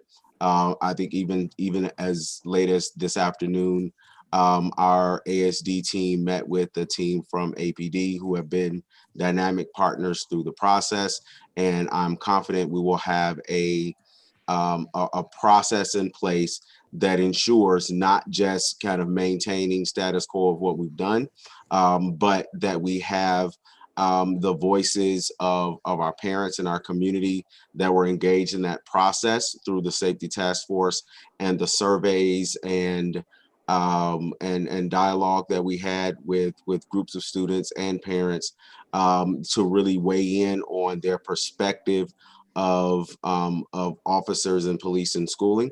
All of that is being taken into account in the recommendation made by the safety task force in the MOU that subsequently will come back to the school board in a recommendation in preparation and in time for opening of schools. So I'd said a whole lot in that short answer, but it really is a lot. It's not just will we or won't we, it's under what conditions will we based on the recommendations from the safety task force. Okay, and then when will teachers be given, like their schedules, their plans, all that stuff? When will, because I heard a lot of, we're working on it. We'll know in a couple of weeks. We'll know next week. We'll know, that we're working on stuff. When will all of this be finalized and put up publicly for somebody to see everything that we're doing for hybrid learning? Is there a date? Well, I would say that we've started building out our website presence just as we did for our virtual campus in the beginning of the year while we were actually living through that experience. Our website presence has started. We've been pushing out videos and information through our Safe Schools training, through our learning management system. Our our instructional staff has just completed a number of hybrid instructional design models, which are going to guide instruction in classrooms. So we had to actually build it and then we'll publish it. I don't know if we can share links now, but I've been asking communications to re-push things out. We have a lot of ASD all emails, and we still maintain our opening of schools sites on the website that we update as frequently as we can, especially making sure that we update with accurate, well-vetted information, because we understand that we are living in a global pandemic. There is no silver bullet. Things are changing constantly, and we want to make sure that what we get online is our best and our final information. When you're talking about specific schedules, we've been working on those, and I'd ask our academic team to share some of the lived experiences, what we've been doing day in and day out at the building level with our principals and instructional staff. So please speak to it, so that folks can get an idea of what we've been working hard at during these times. Elementary, middle, or high?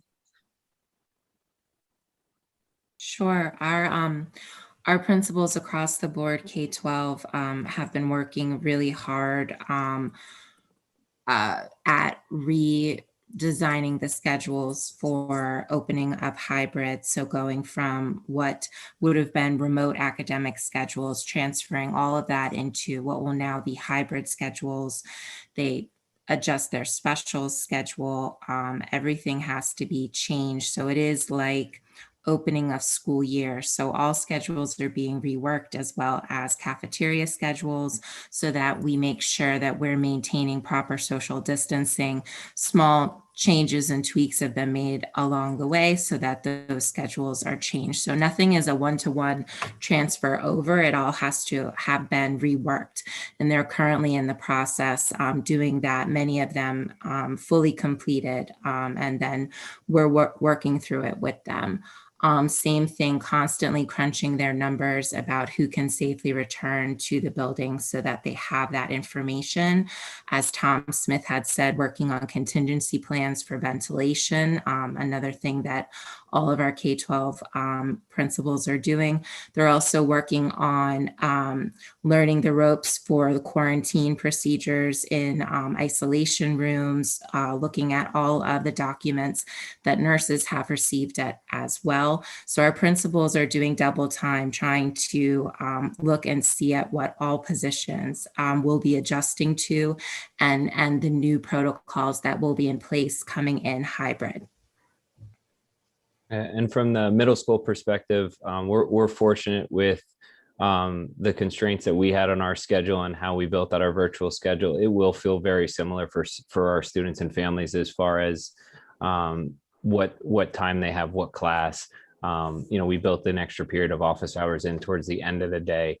That will be one, minor shift of the virtual environment, but similar to what you saw in previous presentations by our academic team, we're working very hard with school-based teams and ed elements as far as research around the instructional models we're using, where each individual school has their design teams that's helping to lead out the instructional models that we'll be working with our families and students.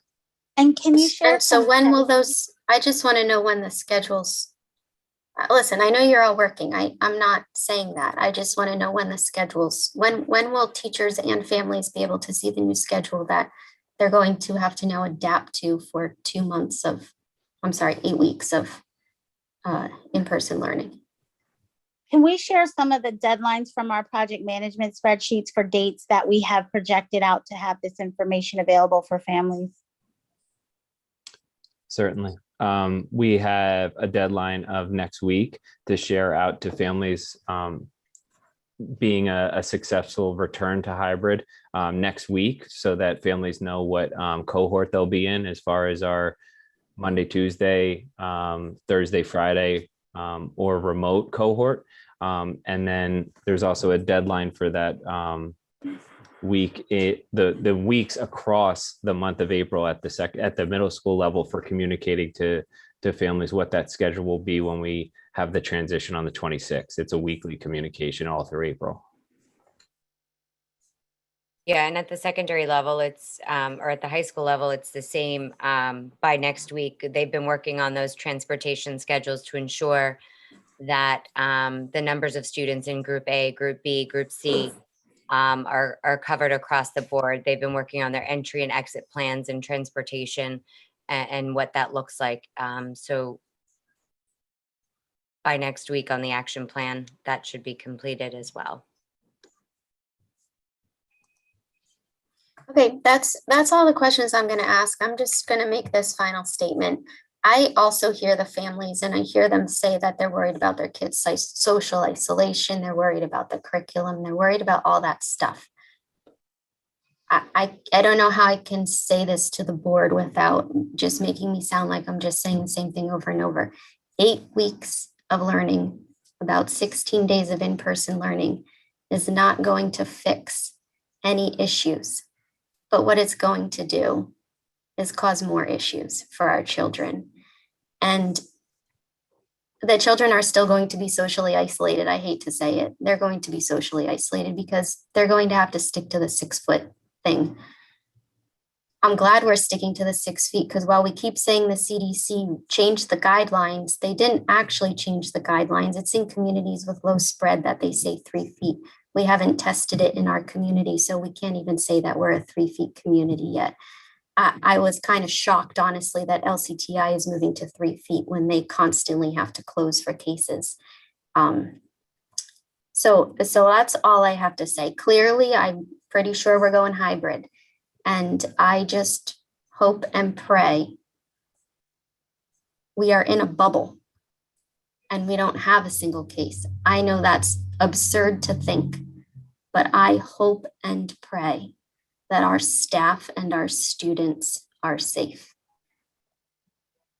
And that's all I'm going to say.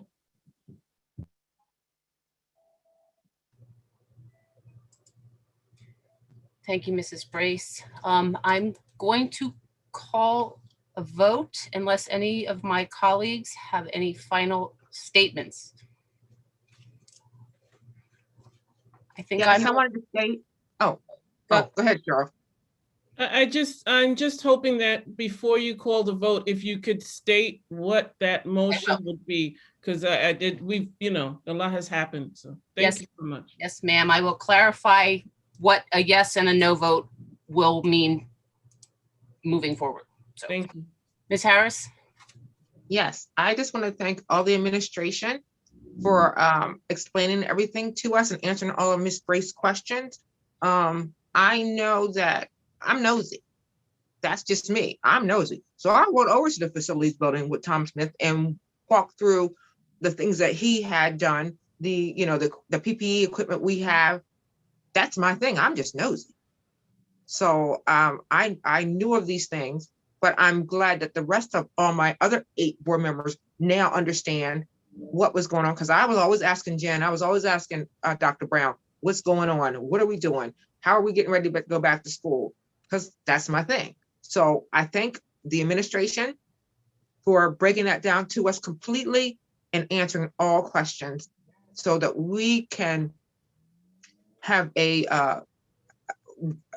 know where our students stand, the safety of it, the teachers, the staff, everyone, how we have made sure that we went from good to great. So thank you very much. Thank you, Ms. Harris.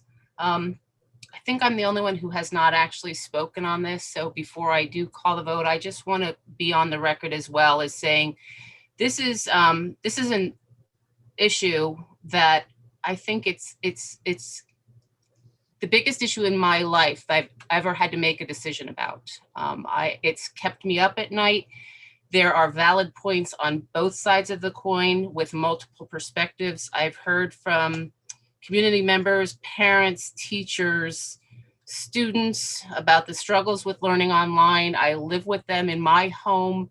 I've heard from students about isolation, social isolation, scheduling issues, the impact on our young learners. And I say all this to say that I've genuinely grappled with the weight of this decision.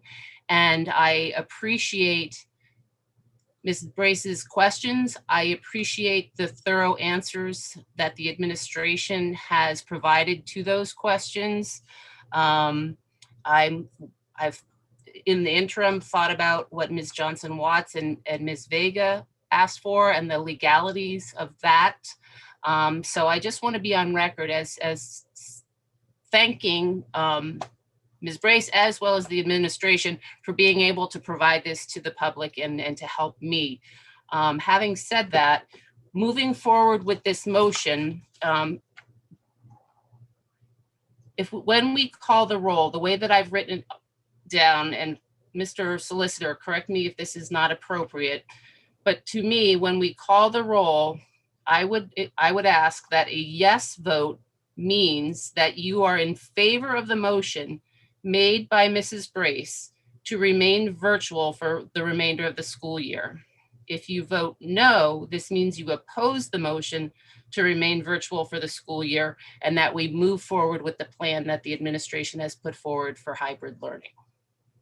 Is that appropriate, Mr. Taylor? That's fine as well. That's fine.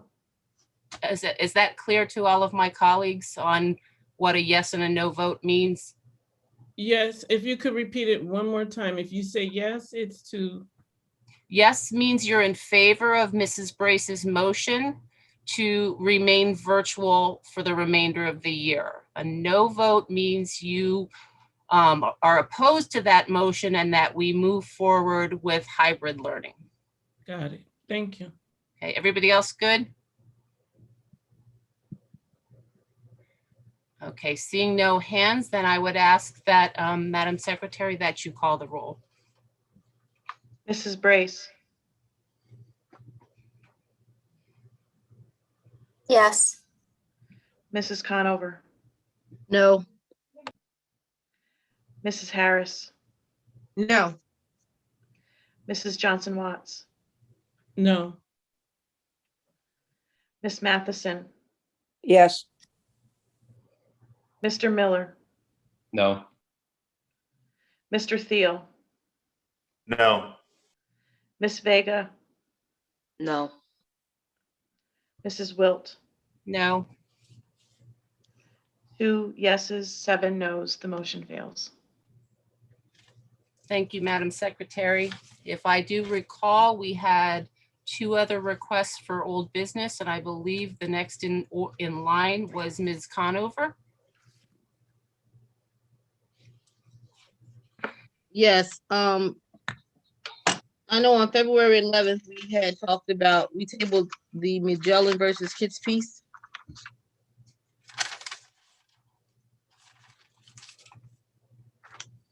And since then, I had talked to board members, not all board members. And I think I talked to Sarah. Did I talk to you, Sarah? Was it you? So I want to bring this to the board members because it was tabled and nobody did anything with it. So now I want to do something with it. We want to create urgency. It's my understanding that the way that things are written now, there's no way, and correct me, Dr. Brown, if this is true, that we can make a change to another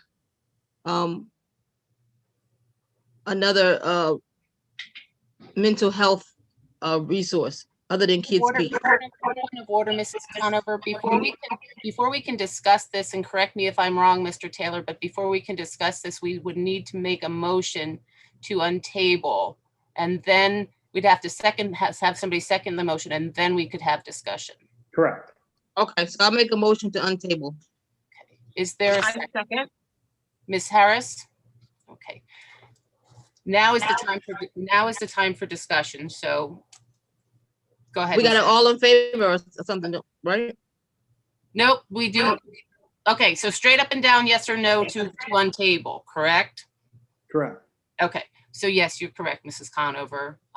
Ms. Ramos, can you call do we need to do the roll call or can we do an all in favor to untable? Mr. Taylor? Either. Okay, all in favor of untabling the Magellan Kids piece? Aye. Aye. Aye. Opposed? Okay, the floor is open for discussion. Ms. Conover, I turn it back to you. Okay, so from the way that I understand it, this was not made in a vacuum. This decision was not made in a vacuum. This wasn't, it didn't just come up, it was a meeting. A board member was not in on that meeting, but they had decided from two persons from the community. But the race, it's my understanding there was a race, okay, because we had to actually come up with someone, and there was two others. I don't know who those two others, maybe Dr. Brown can speak to who those two others were, but it was decided that it was Kids Peace. So here's my proposal. I still have a problem with Kids Peace. I'm not going to pretend, and I have a problem with entertaining the devil. You know, my thing is, if you know, why entertain them? But this is all we have, or we're going to lose services, period, because we don't have anyone else to give these services to at this time. I would recommend that if there's a contract, that we just do it for the 1 year, and that we hold, we really have to watch Kids Peace like a hawk. My main concern is really with the middle school and the high schoolers. As I'm concerned with all students, but there's some, I've seen some stuff, and I've heard some stuff. I've received several emails from persons within the community, but I wanted to know if there is a contract.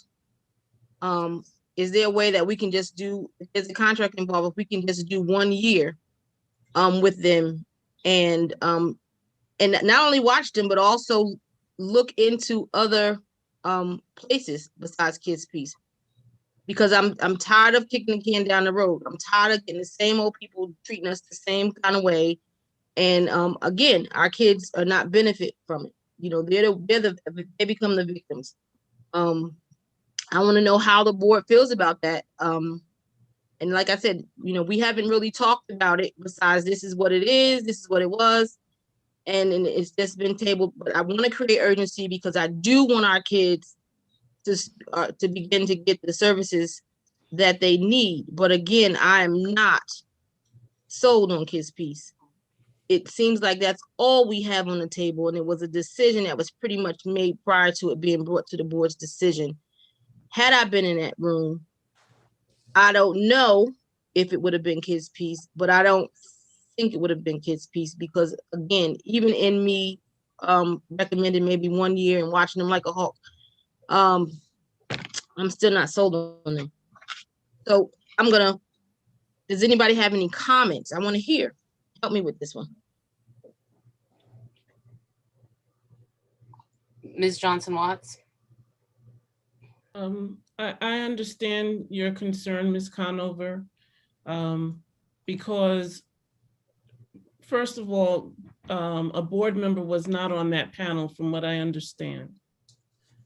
And I do believe when it comes to a matter of that severity, I think it's helpful to have a board member involved in that process. And I don't know all the particulars. In addition to that, I think it is also helpful to know who else was considered in that process. Doesn't have to be shared with the entire public, but that is something that could be shared with the board.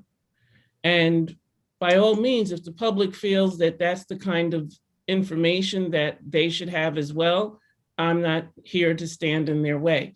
But I do believe that given the history that I'm familiar with of Kids Peace, it is important for people to know who else was in the running. We have had presentations of selections for various types of contracts where we are aware of who was in the running and who was selected. And I think for something of this nature, I think it would have been well in order. But those are just my thoughts. At the end of the day, our children need a lot of resources. I don't want to stand in the way of them receiving any. I think that we should also see if we are not overlapping in any way, and just be very clear about the distinct role that will be played here that isn't being played in any other capacity. Thanks. Thank you, Ms. Johnson Watts. Ms. Harris? Yes, I too asked the people, the community leaders that were on the board, and one of them was Jahida Avelas. I thought I was bad. She's worse than me. And the fact that I know her and trust her, and I know that she told me that she really grilled the people who presented, and she was comfortable. She was comfortable. And she was okay with that, because I know, look, 2018, 2019, my own son had mental health problems. And Kids Peace is one of the people they recommended. And I said no, because everybody that I went to in this Allentown said no, they did not like them. Now this is 2021. And my girl, my friend, said that she felt positive about using them. Yahida, I know her. If she says yes, then she is real comfortable with that. She is 100%, 110% behind it. Because if she wasn't, she'd have told them no and get to stepping. And we're gonna find somebody else. But she didn't. She said yes. So I'm gonna trust her, because she's worse than me. And anybody who feels that way and who loves her community and who's in the community as much as I am, I'm going to believe her. So I'm not going to, and also, even with Dr. Brown, she would not bring to our district somebody who wouldn't be beneficial to our children. I'm going to trust her too as well. That's what they're there for. If I thought for one moment that she said no, I'm not trusting it. I can't do this with our children because we've been through so much. She has gone through and she has seen the district change for the better, from good to great. So if she sees this group as the place to go, then I'm going to trust that, because I have already told her how I felt about Kids Peace. I couldn't take my child there, but they're not going to recommend anybody do in-service. They're going to do right at the schools. That's it. No more. What our kids need, right there. No recommendations for inpatient, none of that. No, it's going to be right there and right there only, to help our children with their mental problems and to make sure they're mentally healthy and whatever else they're going through, because our kids are going through some things, and that's everywhere they're going through. But Allentown is its own special problems. And so any way that we can make sure our students have what they need at this level. And like I said, the people that I know have vetted them. I have to trust them, because I don't think they would do anything, especially the two that I know of, that would hurt our students, only to benefit them. So that's how I feel. Is there any other comment from our colleagues?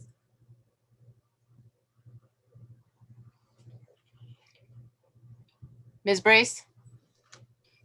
I'll just say, as a member of the Education Committee, I spoke to both Ms. Harris and Ms. Conover and let them know that I work with Kids Peace staff on a daily basis in my room, and I have never, ever had an issue. They are the kindest people. They are caring. I know at the meeting, somebody had mentioned about medication. Our staff usually is trying to tell parents not to put kids on that. So I have absolutely no issues with their outpatient services. And what makes me feel comfortable about this contract is that they're in our buildings. We have eyes on them.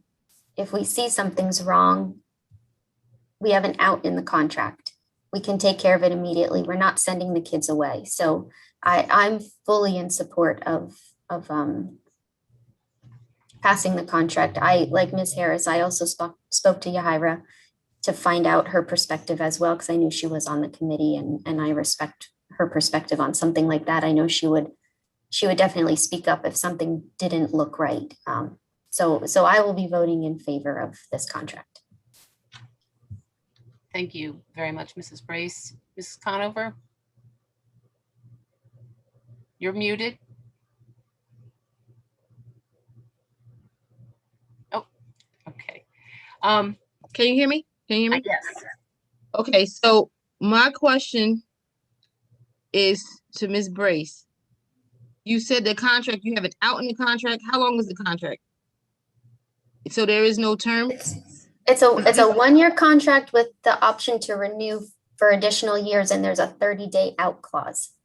Okay. In the one that I looked at it today. So as long as it's the same one that we're passing from back in February, that's what the kids piece.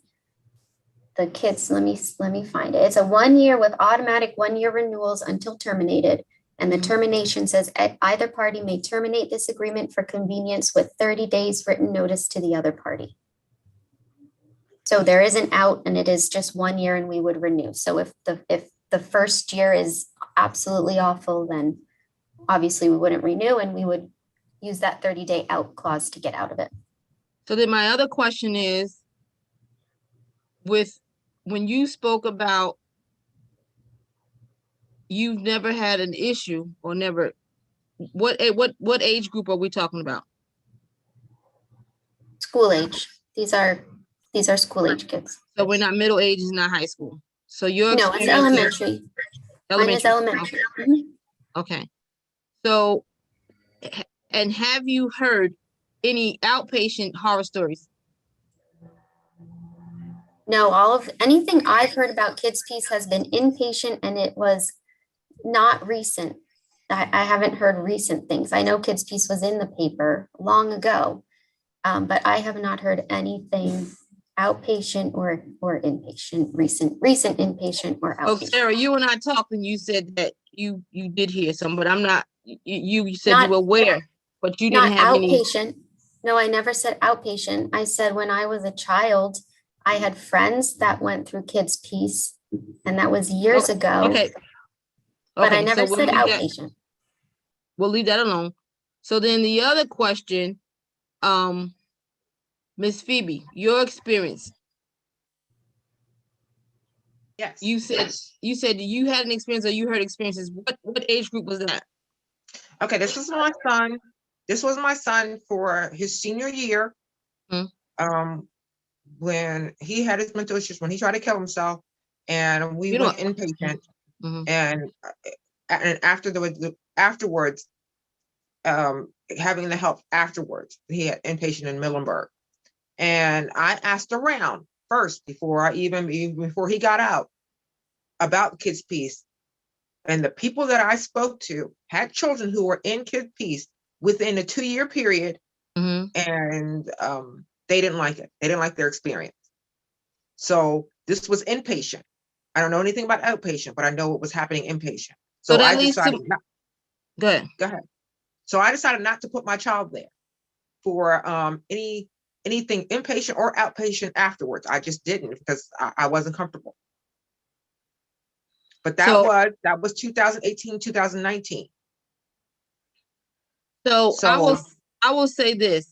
I'm sorry, I didn't want to cut you off. Go ahead. No, but like I said, and so with that, that's why I went to Yahira and Knoxley to find out exactly what was said during this meeting, what were the questions.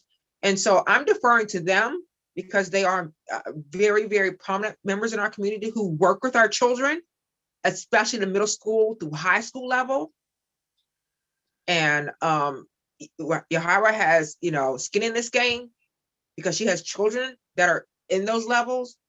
So if she's comfortable with it, and she would be comfortable with her children, if they decided to get those kind of services, as a mom of ASD students, I am going to go along with her. And then when it comes to I'm not going to question with Dr. Brown. She would not, I'm sorry. To me, I feel like she would not put our children in harm's way.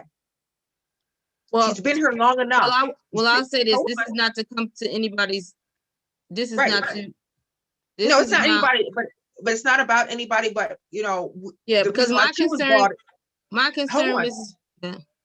Well, the reason why she was brought in because the DOJ brought her in because of things that ASD wasn't doing correctly.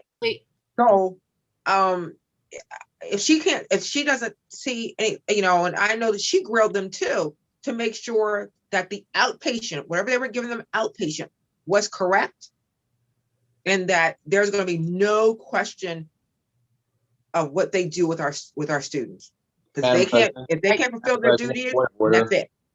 Point of order. Do we have a motion on the floor? We do not. So, Lisa, if I could recommend, are you making a motion to approve that contract that was tabled or untable that contract? Say that again. What did you say, Nick?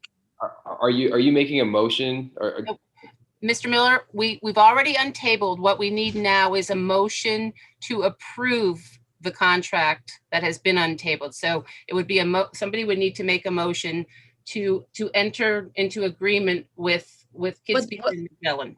And then there would be a discussion? Well, if we're going to we have to stick to the specific memorandum.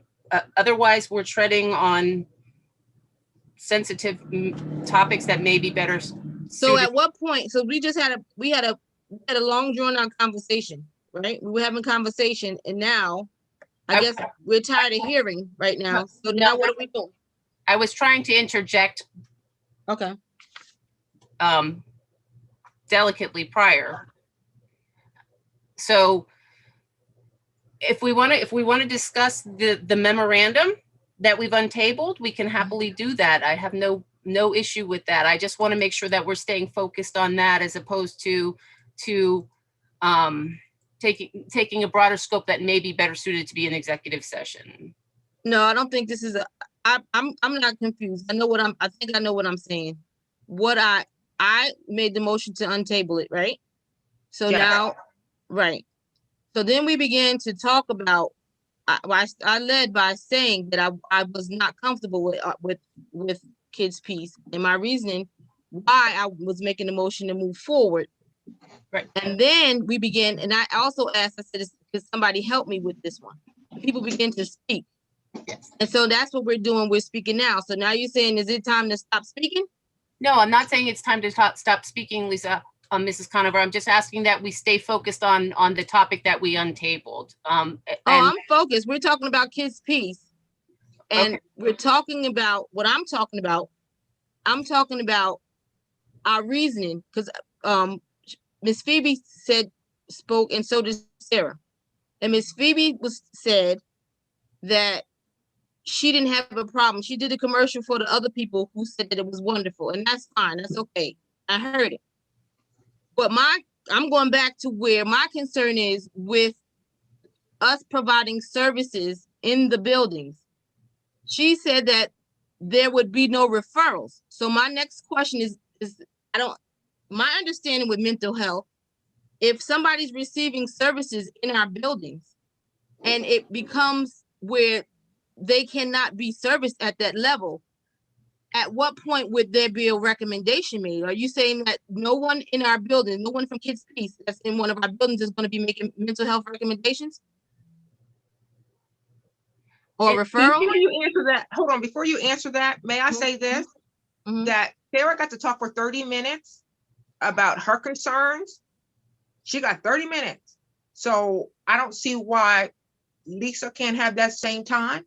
I'm not. She has a major concern. I am not just putting that out.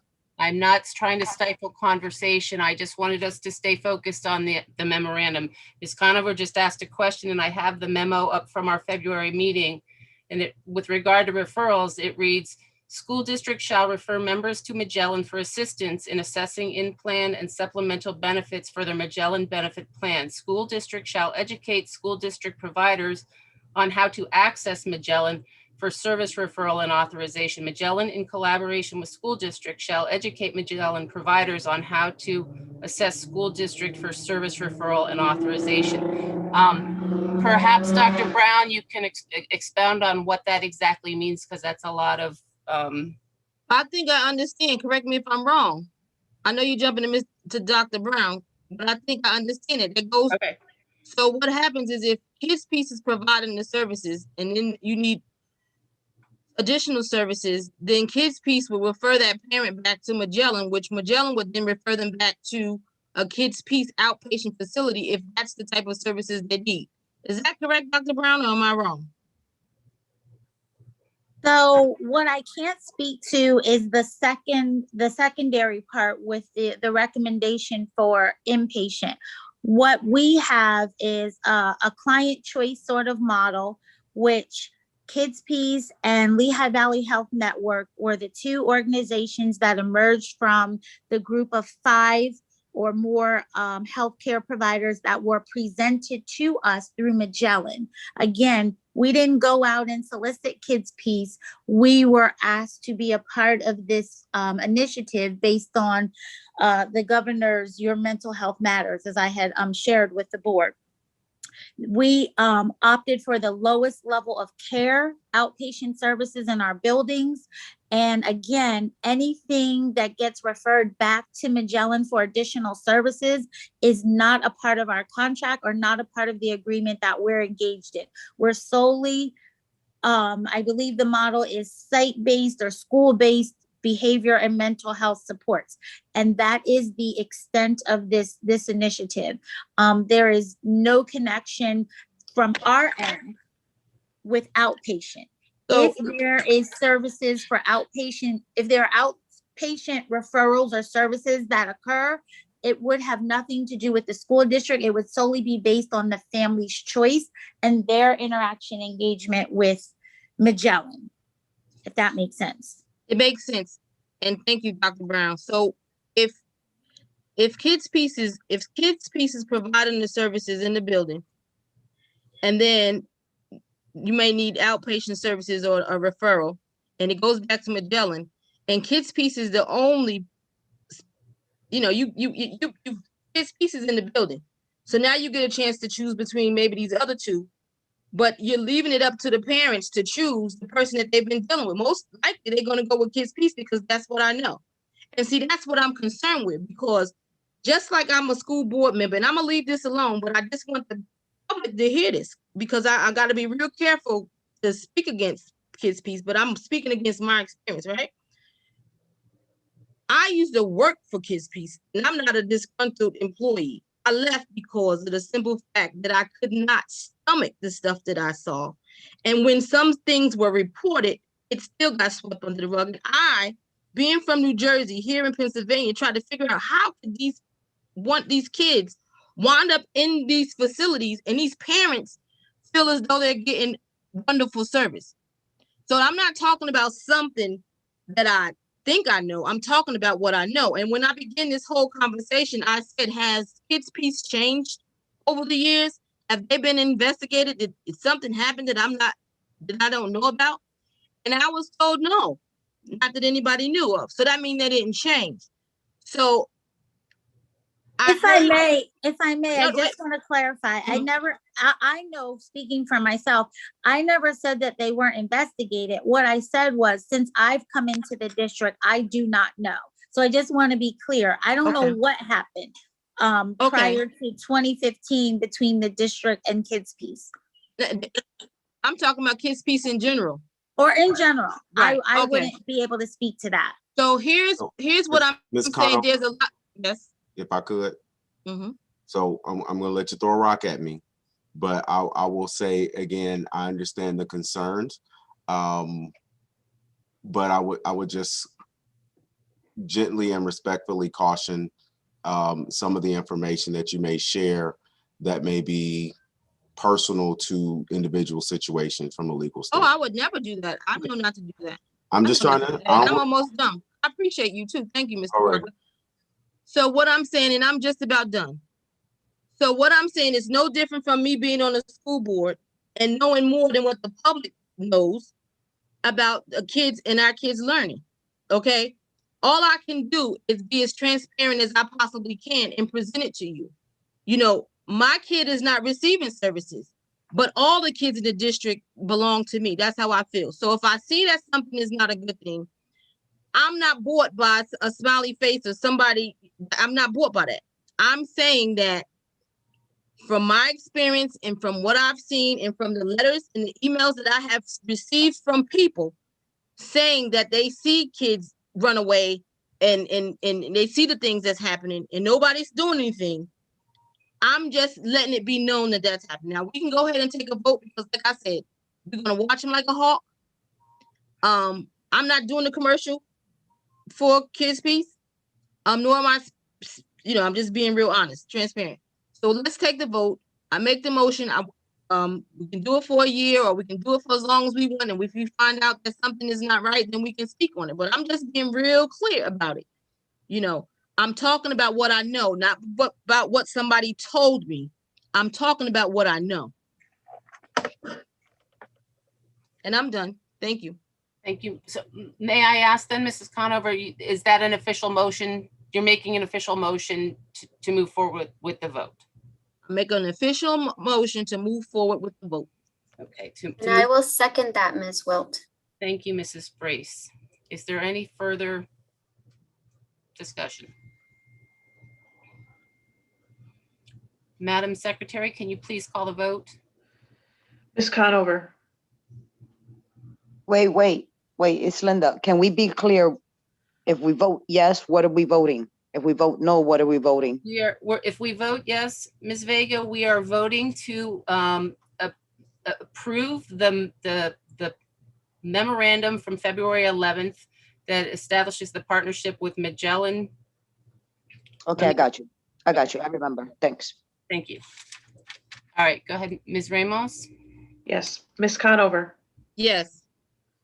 Ms. Harris, Yes. Ms. Johnson Watts, Yes. Ms. Matheson, Yes. Mr. Miller, Yes. Mr. Thiel, Yes.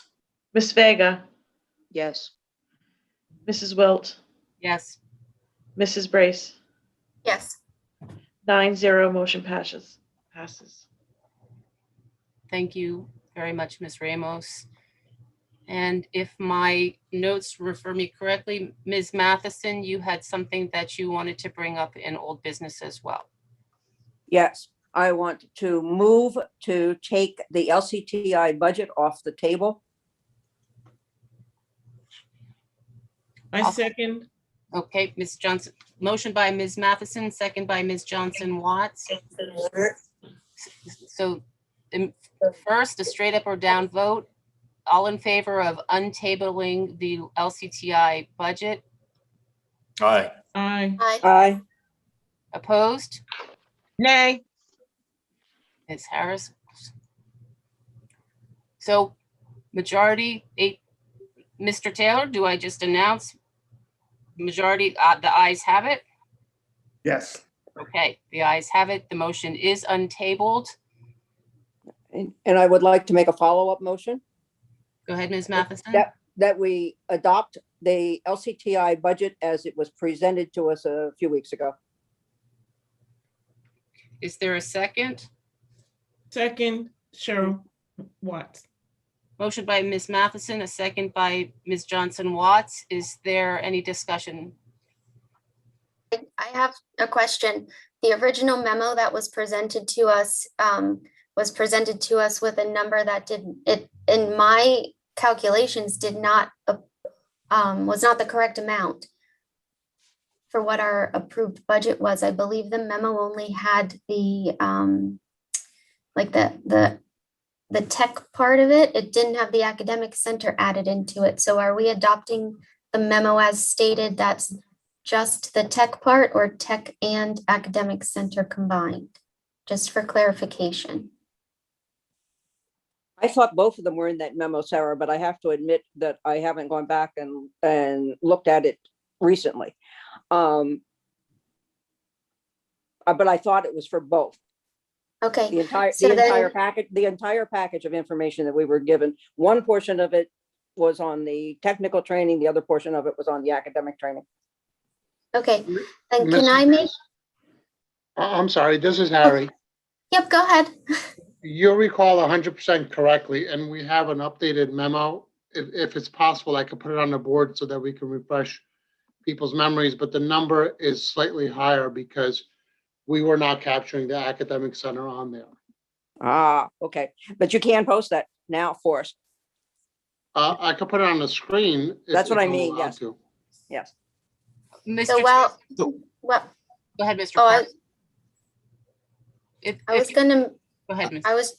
oh, go ahead, I'll wait. I was gonna ask for some clarity. Mr. Parker wanted to. I was just going to ask Mr. Reese-Kajian to just kind of stand down and allow the board to have its conversation, and then they'll speak to us when we need to engage.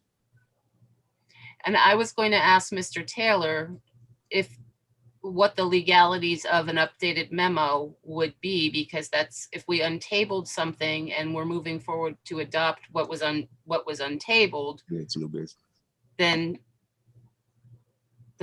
we obviously can't vote on something that's been amended since then because it hasn't run through the finance committee and the committee of the whole. Am I correct? Correct. It wouldn't be proper to amend it.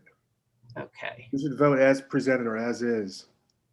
Okay, so then, so I was actually gonna ask you for help to make an amendment to the motion to remove the academic center, but then technically, and Mr. Parker, this might be an admin question then. So technically, the memo that we had that has the $7,192,896.67 is only for the technical training side of it. That does not include the academic center that was close to $1 million, correct?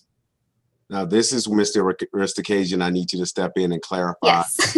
exactly what's embedded in the memo as presented on that date. And it may help if we can get the memo from that date on the screen. Given the opportunity, I could possibly screen share because I have it pulled up.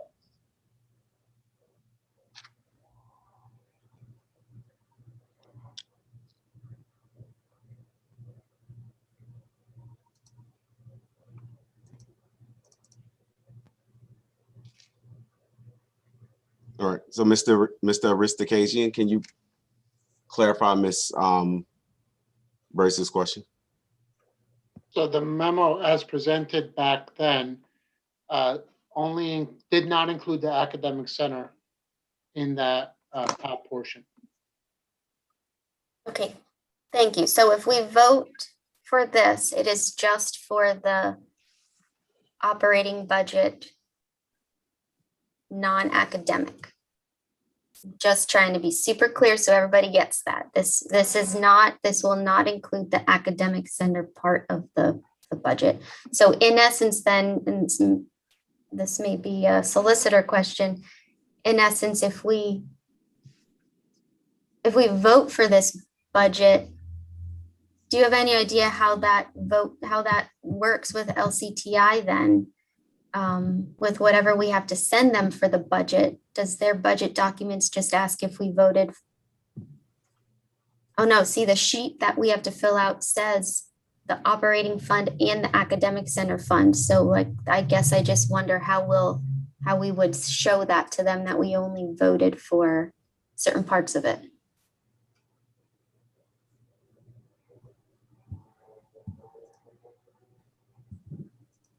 You might not know that question, and that's okay. So that's fine. We'll just forget it. So just so everybody hears, this is only for the general operating fund. This is not for the academic center.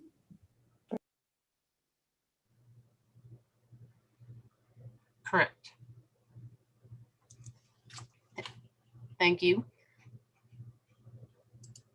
Sorry, I had my participants up and then they went away. Ms. Vega, I see your hand is up. Yeah, I have a question about this. So does this budget include the COVID year where our students did not walk in their building? Do we still have to pay for that?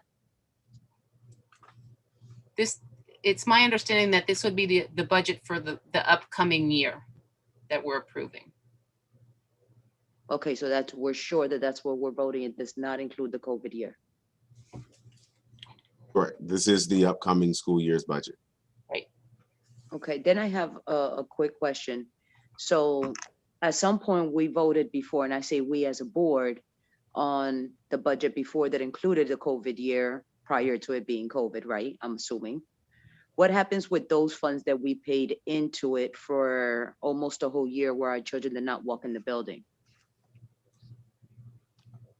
So, and again, I will defer to LCTI to answer that question, but I would say, even though the students were not in the building, they still received academic and instructional services similar to our kids that are in ASD during a time where we were in virtual. So they've still been receiving virtual instruction, and staffing costs and et cetera, would still be embedded based on the services that they're receiving. So anything more nuanced than that, I would defer to, and we can get a response from LCTI. But my more broad response is the kids are still receiving services, and LCTI would still have cost associated. Okay, thank you. Ms. Johnson-Watts? Hi, I am trying to understand the breaking out of the academic center. I do believe that the understanding is that it's the entirety. So if someone can walk me through that, perhaps Ms. Matheson, what would that mean? I'm not sure where this is going.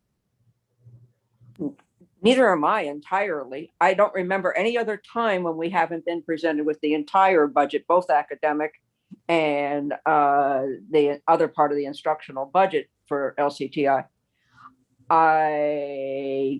On the other hand, more than happy to deal with it in two pieces, because we'll have to come back and discuss the academic center at another time in any event.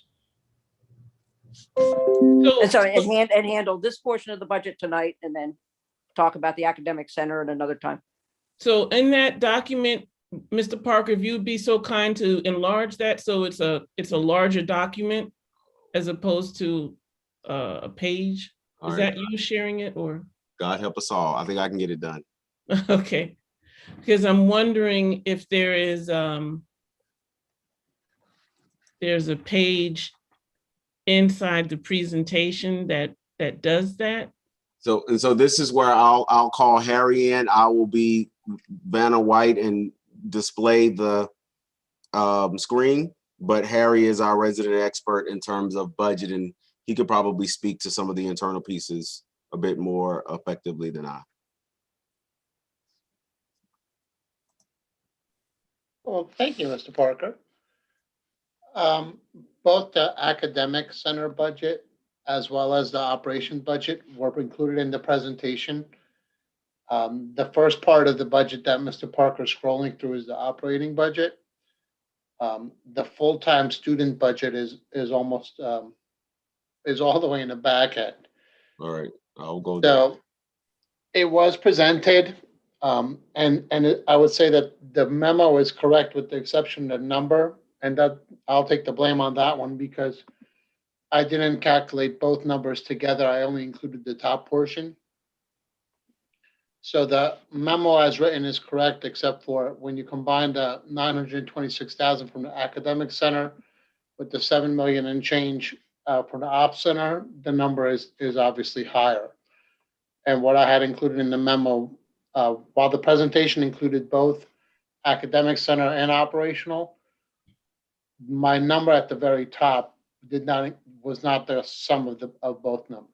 Okay, so then it sounds to me like this is a little bit more of a correction via amendment than it is that they did not submit the necessary materials for us to make a decision.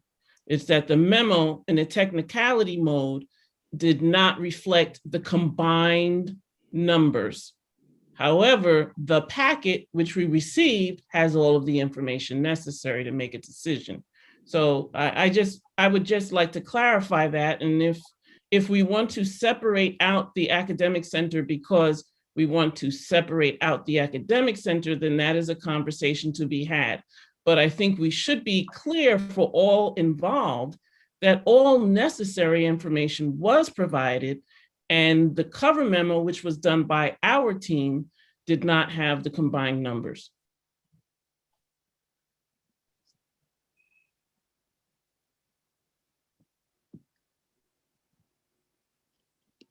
Thank you, Mrs. Johnson-Watts. Mr. Miller? Just wanted to say to Linda's point that, stuff like that would be an easier push or easier sell to that if we had a better representation. We make up, I think, about 80% of their budget, or in that ballpark, and we have a lack of representation. And, a vote approving this budget is a validation for their representation system by the feudal system. So that's why I'm a no vote on this.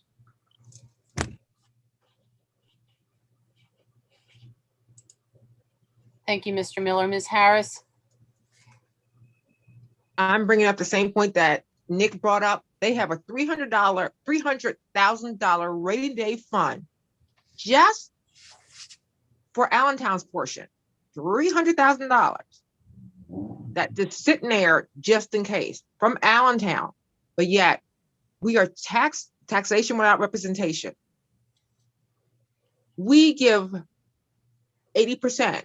Of what is it? It's like 35 cents out of every dollar comes from Allentown or more. Yet we don't have representation. And that's all kinds of shades of wrong. But yet we are keeping them going.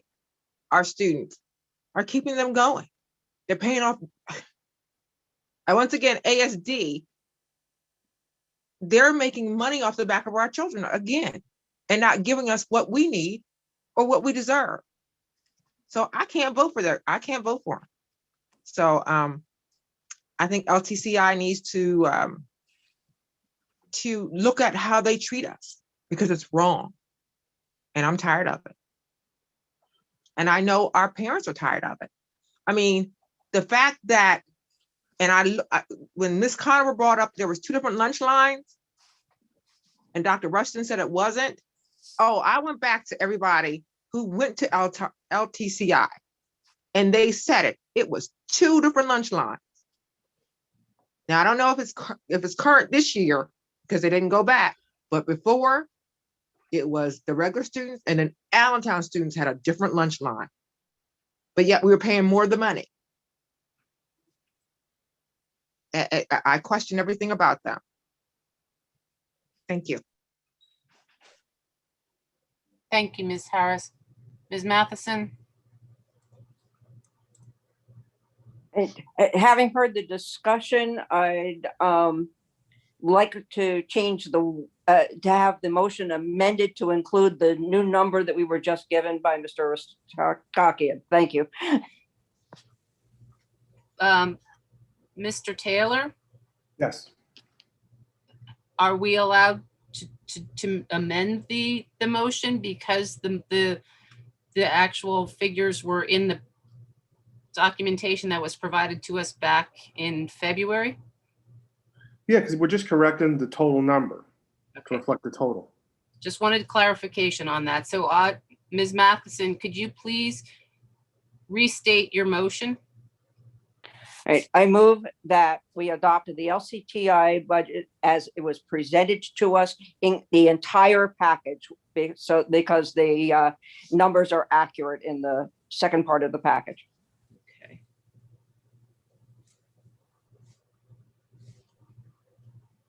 So adopt as presented to us in the entire package, which represents the accurate budgetary figure. Correct. I'll accept that wording. Thank you. All right. Is there? I'll second it. Okay, Ms. Johnson-Watts. Any further discussion? Yes, I'd like to discuss. So there's two conversations that are going on here. One is the representation and the other is the budget. So the representation, I think we need to do documentation, making it very clear, spelling it out, what we expect in the future. I think that they have made progress over what has been required of them, the same way that the district has made progress over what we have required of them.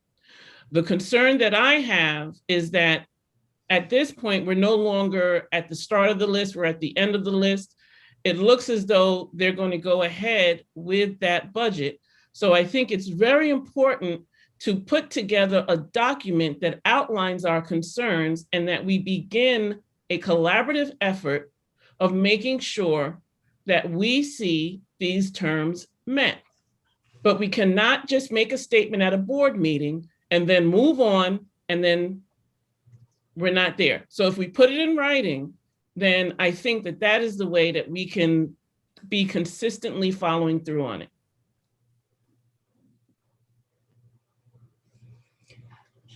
Mr. Parker, question in reference to Ms. Johnson-Watts's request. What does the board need to do to ensure that that happens? Essentially, I would say maybe direct the concern. You know, obviously administratively we'll do the legwork, but it sounds like the concerns are a bit broad in terms of multiple board members. So perhaps we can do some level of a survey so that you all can communicate explicitly to us what those concerns are. We can compile them into a communication. Okay. Would that would allow us to then share with you all of our concerns, and then they can be addressed in the memo to LC or moving forward is what I'm hearing. Okay. And I would actually say perhaps finance or some level of a joint finance and education committee could review the document before it goes out so that it's clearly, I guess, addressing the concerns of the board. Okay, thank you. Thank you. Ms. Matheson? Yes. Your hand is still up. Did you have another comment? Oh, I'm sorry. No, I didn't. I just didn't take it down. Okay. Is there any other further discussion? I see no hands raised. Madam Secretary, can you please call the roll? Mrs. Brace, No. Ms. Conover,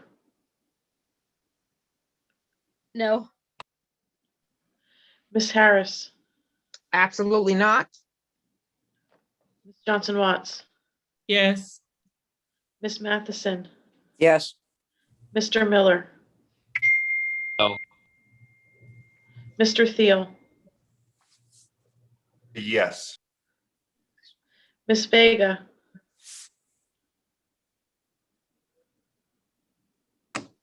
No. I'm sorry, was that a no? Correct. Thank you. Mrs. Wilt, Yes. 5 for the motion. No, yep, it fails. Sorry. Thank you, Madam Secretary. Is there any other old business? I'm sorry, new business. I'm confused. Is there any other old business to come before the board? Are we in new business? We're in new business. Thank you. Thank you, Mrs. Brace. Okay, I have a new business item. Back in April of last year, we passed a motion to suspend policy 006.1. And so I'm making a motion to reinstate policy 006.1 that requires I'm sorry, let me rephrase this. I am making a motion to reinstate policy 006.1 that requires 5 members to be publicly present to constitute a quorum to do business. I'll second that motion.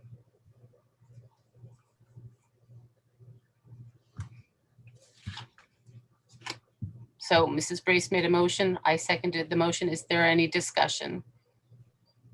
Ms. Vega?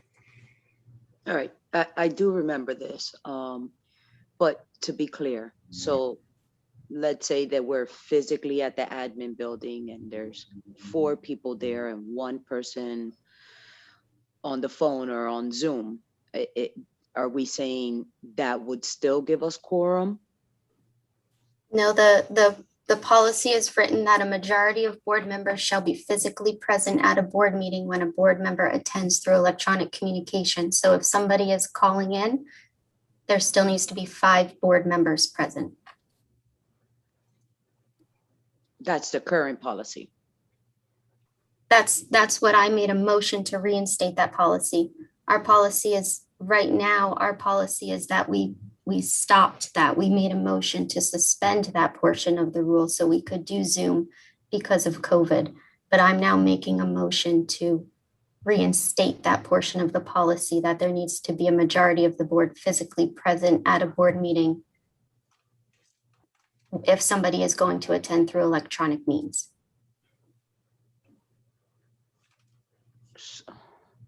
So there needs to be 5 people in our boardroom in order for us to have a board meeting. Or whatever room is deemed our boardroom. Ms. Vega, did you have another question?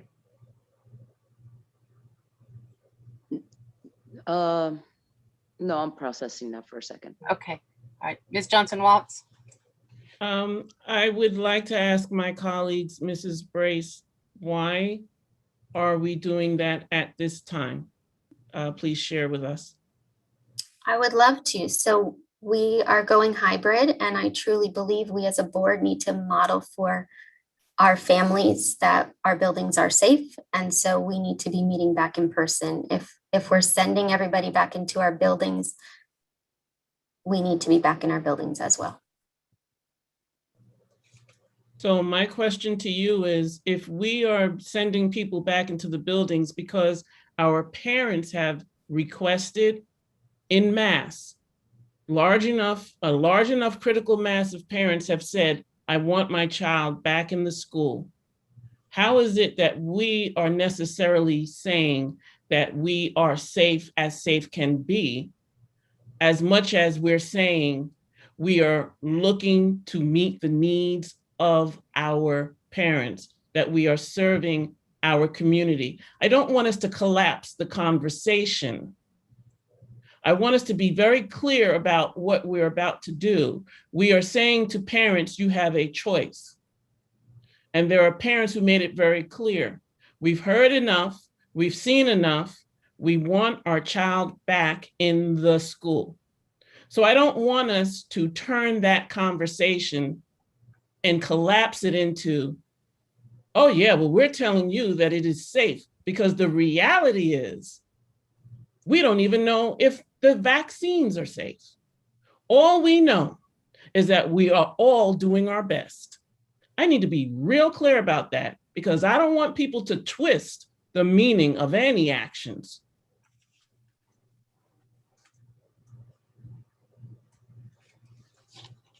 Thank you, Ms. Johnson-Watts. Ms. Conover?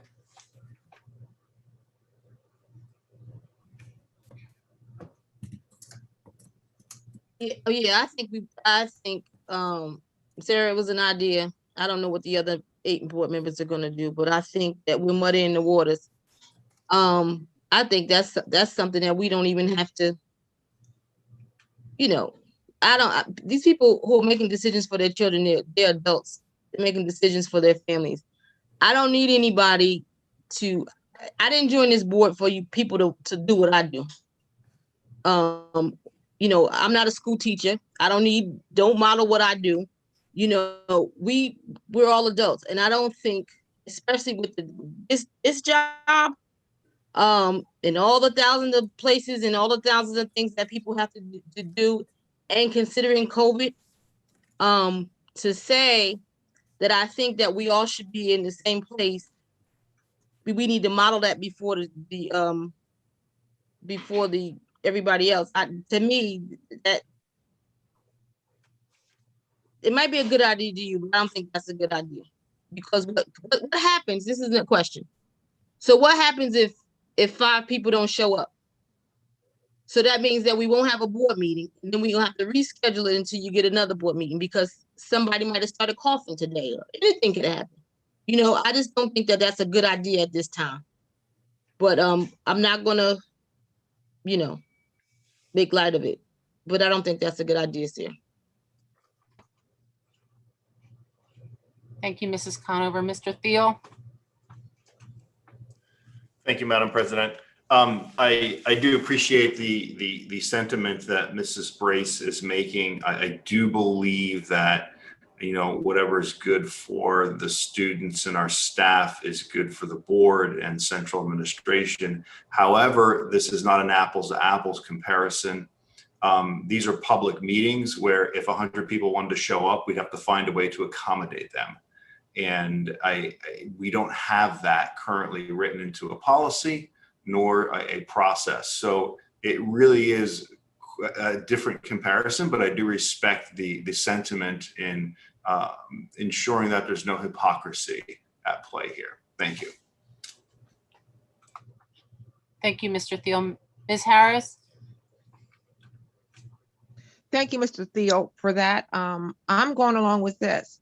We are giving the parents a choice. We gave the families a choice. So we should be giving the board members a choice.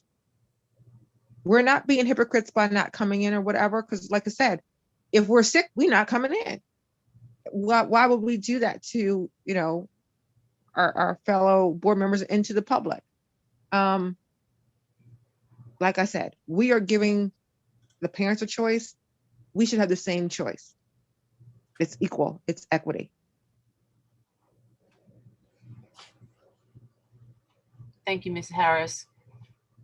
If I could just ask my colleagues, if you do still have a comment, keep your hand raised. If it's just up from before, could you please take it down?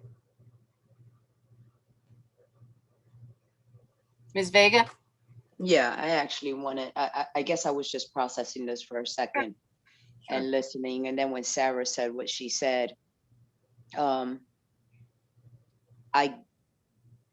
guess I get what you're saying, but at the same time, as a school board member, I voted as a school board member how my community wanted me to vote for them. But I have publicly stated in many public meetings, my child is not going to school. So I'm one of those parents who want that parent choice.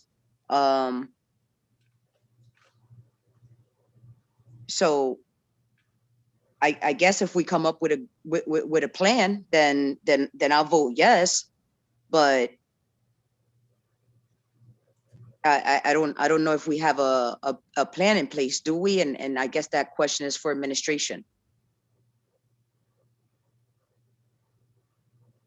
They wouldn't have a plan because they had no idea I was going to put this motion forward, but I will say that we have already had board meetings at the high schools. Our boardroom is not the only place we can have a board meeting. And I'm not saying publics still can't attend. We can still Zoom and allow public comment via Zoom. And if our schools are equipped with tech to allow Zoom to happen constantly in our classrooms, then there should be a way to allow the public to still be able to attend via Zoom and public comment. You can have it in an auditorium in a high school where we can spread out. Any public that wants to come can spread out up to whatever certain amount would be allowable in that space.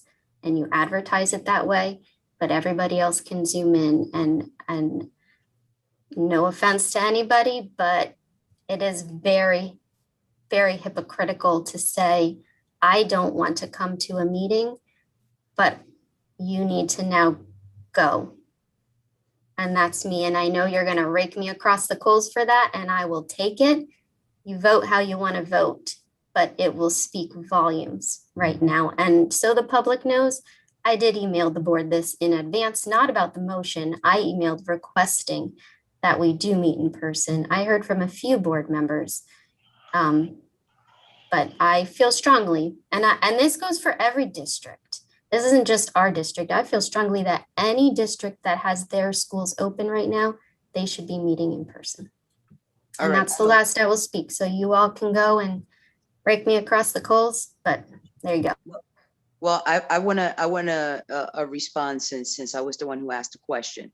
So first off, be very careful with the word hypocritical, because I promise you that I put myself before more people in this community than you do on a day-to-day basis. So if you're gonna attack me, I'm I just gonna said- leave the meeting. Please You don't just said- attack my You just called us character. hypocritical.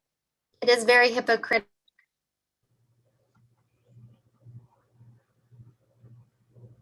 So what I was trying to say was, I'm not opposed to in-person meetings. I go to meetings. I'm already out there. I just wanted to make it clear that it shouldn't be a apples for apples, or if you don't do it, you're hypocritical type of deal. That's not a fair decision to make.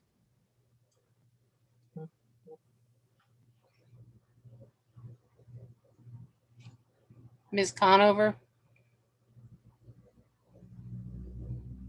Yeah, so what Ms. Conover was gonna say is, I'm not being hypocritical.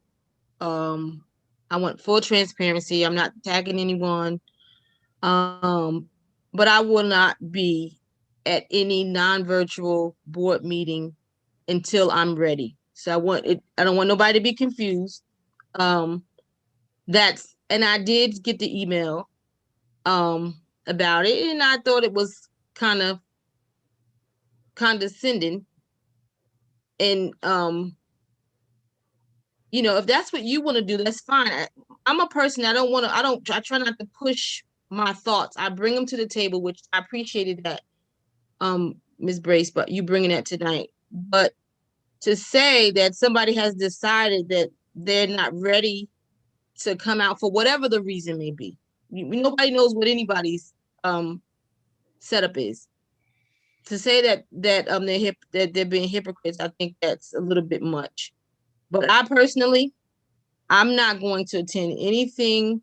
I vowed to be, I am an elected official. I do attend most meetings.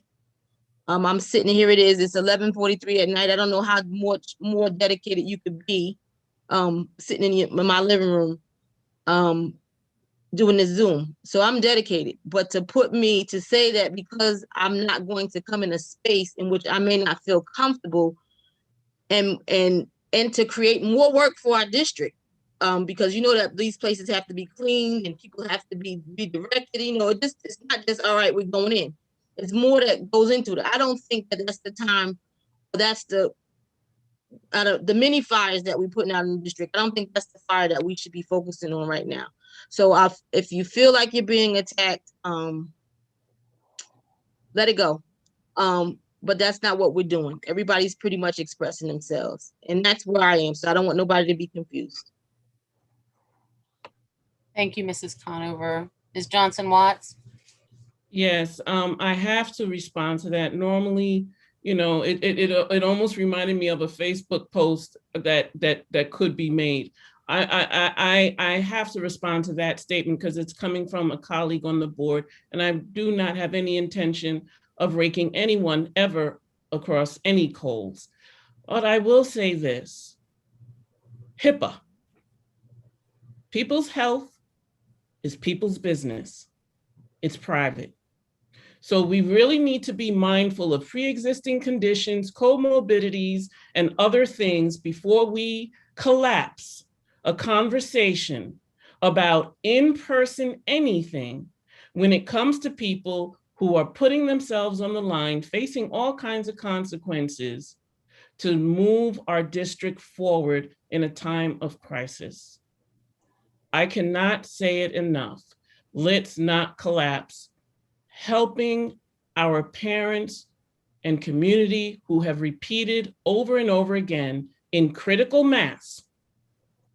Us responding to them and their desire for choice does not necessarily imply that everything is perfect right now, nor does it say that we as individual board members are in a position to be out and about in everybody's midst without concern. So let's be very clear about where this conversation heads. I do not think this is the time to pursue this. I do believe it is the time that we begin to think about what it means to be a board member and get to the business of doing the legislative work rather than worrying about trying to look good in front of people. Let's just get work done.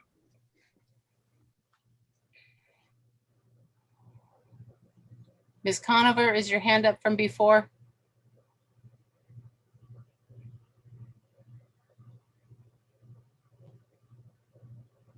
Okay. If you're responding, you're muted.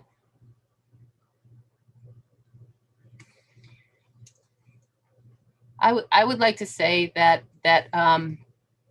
while I'm not in favor of the motion on the table to mandate that 5 board members be in person, for the reasons that my colleagues have stated, in particular Ms. Johnson-Watts, with HIPAA and medical issues, I am in favor of us having hybrid public meetings or school board meetings. And if that means that there's 4 of us in person, 3 of us in person, and the remainder are Zooming because that's due to health issues or whatever the case may be, then that allows us the opportunity to have those public meetings. It allows us to still have public comment over Zoom, but it also allows the public to come to the meetings if they so wish.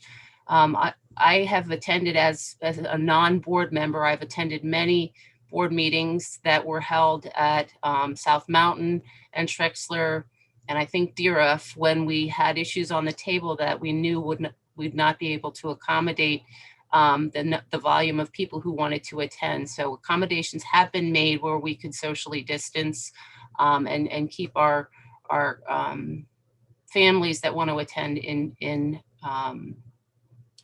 safe distances as well. So I guess I'm finding I'm in the middle here somewhere. So while I won't support the motion to mandate 5 people in person, I do support the avenue of finding a hybrid way so that we are moving forward in that direction. So with that said, is there any other comment from my colleagues? I have my hand raised. Yes. So this could be seen, Nancy. Yes. I heard you, and this could be seen as some community type suppression, because to me, I'm looking at earlier today, I think we had about 200 and some odd participants. I don't think we ever had the numbers we've had since we've gone virtual. And so doing the hybrid thing again, the one thing that I'm not against it, the one thing that we have to look at is the cleaning, the security is going to have people come in and go out. There's a lot of work that has to go into that. And my question is, do we want to stop what we're doing in terms of educating our children and start focusing on how to get board members, 5 board members or 4 board members, however many is going to show up in the building, and to get the few people that are going to come out, and also have technology set up so that people can actually communicate and participate, engage like they have been in these board meetings. My thing is, it's not broke right now. Why are we trying to fix something that's not broke? We got September coming. September, hopefully things will be a little bit better, and then we can turn around and we can go back into the building the same way we've been doing, if the coast is going to be clear. But I don't think that, again, us switching rooms and and coming in and modeling as board members, you know, we only get paid out of the outcomes of the education of our children. So that's our paycheck. So I don't think we should be taken away from them by worrying about where we're going to be. I think we should stay focused on getting some education between those two ears and leave this alone. And maybe we can revisit this next year. But right now, let us be the adults and be the board members, and let's continue to do what we've been doing. Allow our people, our panel, our attendees to log on and have a say, and just keep moving the way we do. Let's not give our administration any extra stuff to do. I mean, we talked about deadlines earlier. So let's just keep it the way it is. That's my thoughts. Thank you, Mrs. Conover. Is there any other discussion or comments from my colleagues? So the motion on the table is to, and I apologize, Mrs. Brace, I did not write down the exact verbiage the way that you stated it, and I apologize for that. So correct me if I'm wrong. The motion on the table is to reinstate policy 006.1, which requires 5 board members to be in a public space to have a quorum and conduct a board meeting. That's correct. Okay. So a yes vote is in support of what I just said. A no vote is not. So everybody clear on that? Ms. Ramos, Madam Secretary, can you please call the roll? Oh, actually, hold on. I'm sorry, Ms. Vega, your hand went up right as I said that. Go ahead. Yeah, actually, it's been up for a minute. I just didn't want to interrupt you. Oh, I'm sorry. Go ahead. Before we vote, and it's important that I say this because there are people in the community who have been sitting on this meeting for hours with us. And I apologize to them because I just received a bunch of messages. I'm going to say it publicly. The assumption that if we vote no, we're being hypocritical is extremely unfair. It's not fair to us or to anyone else, no matter how they vote. Regardless of how I vote, we should never have said you would be hypocritical because you don't know, I don't know, Nancy, what you do outside of this school board or anybody else, what we each do or how much we put ourselves in danger every day in this community to do the work that we do. It was completely inappropriate, and I'm saying it out loud, and I'm apologizing to the people who are on here, who are supporting us and felt the same way, and I apologize that you guys had to hear that. Thank you, Ms. Vega.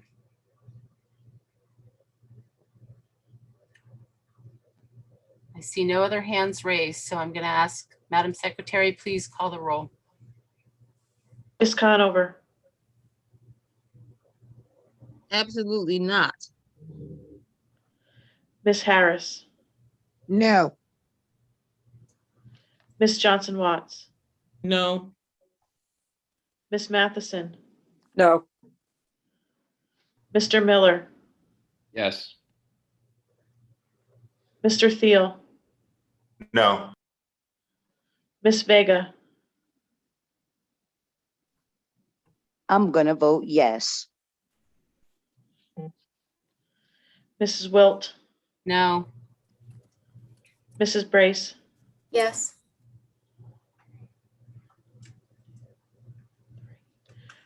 Three, 6, motion fails.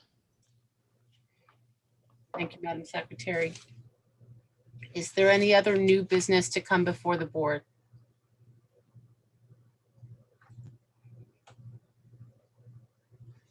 Seeing and hearing none, may I have a motion to adjourn? I make a motion to adjourn. I second. Ms. Conover, Mrs. Johnson Watts, all in favor? Aye. Aye. Thank you. Good night, everyone. Thank Good you. night. Good night.